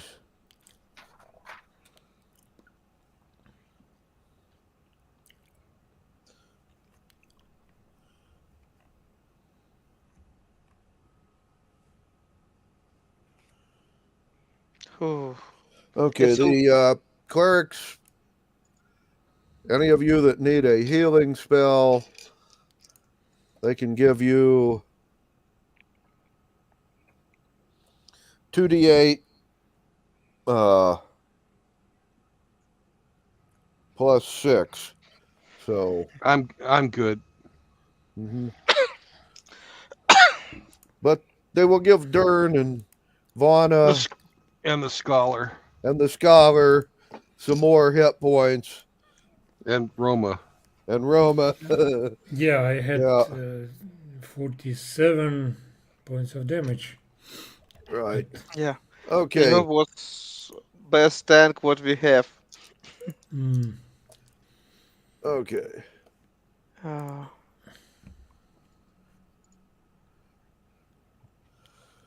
Okay. First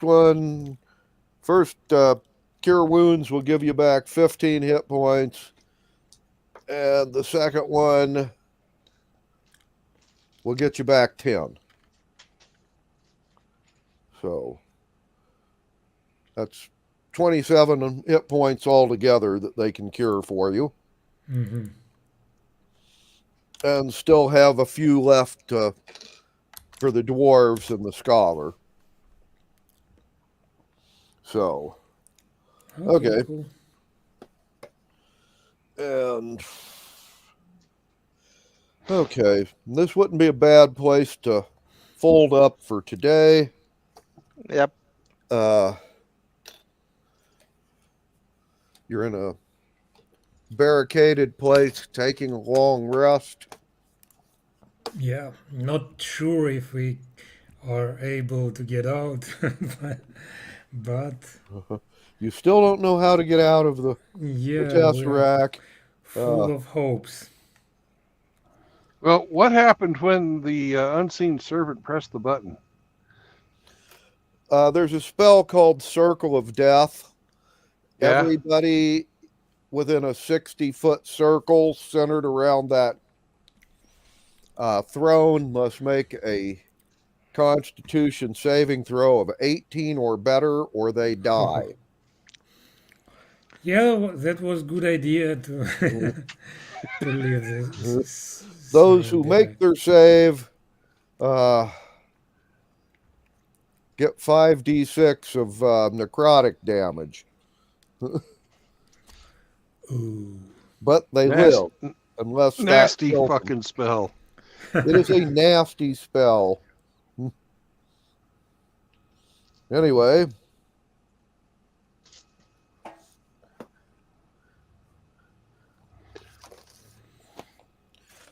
Anyway, you're still in the Tesseract, but you've got the lock picks and a bunch of stolen jewels. And a scholar who knows everything, but has But trouble can't with his remember. memory.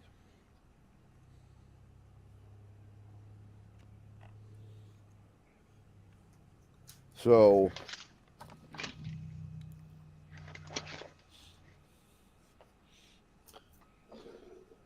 also, by the time your long rest is over, every dead person in this castle is going to know that you're here and that you murdered the boss. So when you leave this room, just keep that in mind. Well, our glory presides us. Okay, people. Then thank you for a good game. Oh, there's. Can we do one action for after the long rest? And what would that be? I would like to cast, but first I have to roll 2 20-siders. That'll depend on whether or not the action occurs or not. We have a 4 and a 16. So on the scholar. Yes. I'm going to cast Dispel Magic, and he's going to roll a 4 on his saving throw. Okay. And he's either going to be able to remember, or he's no longer going to know everything.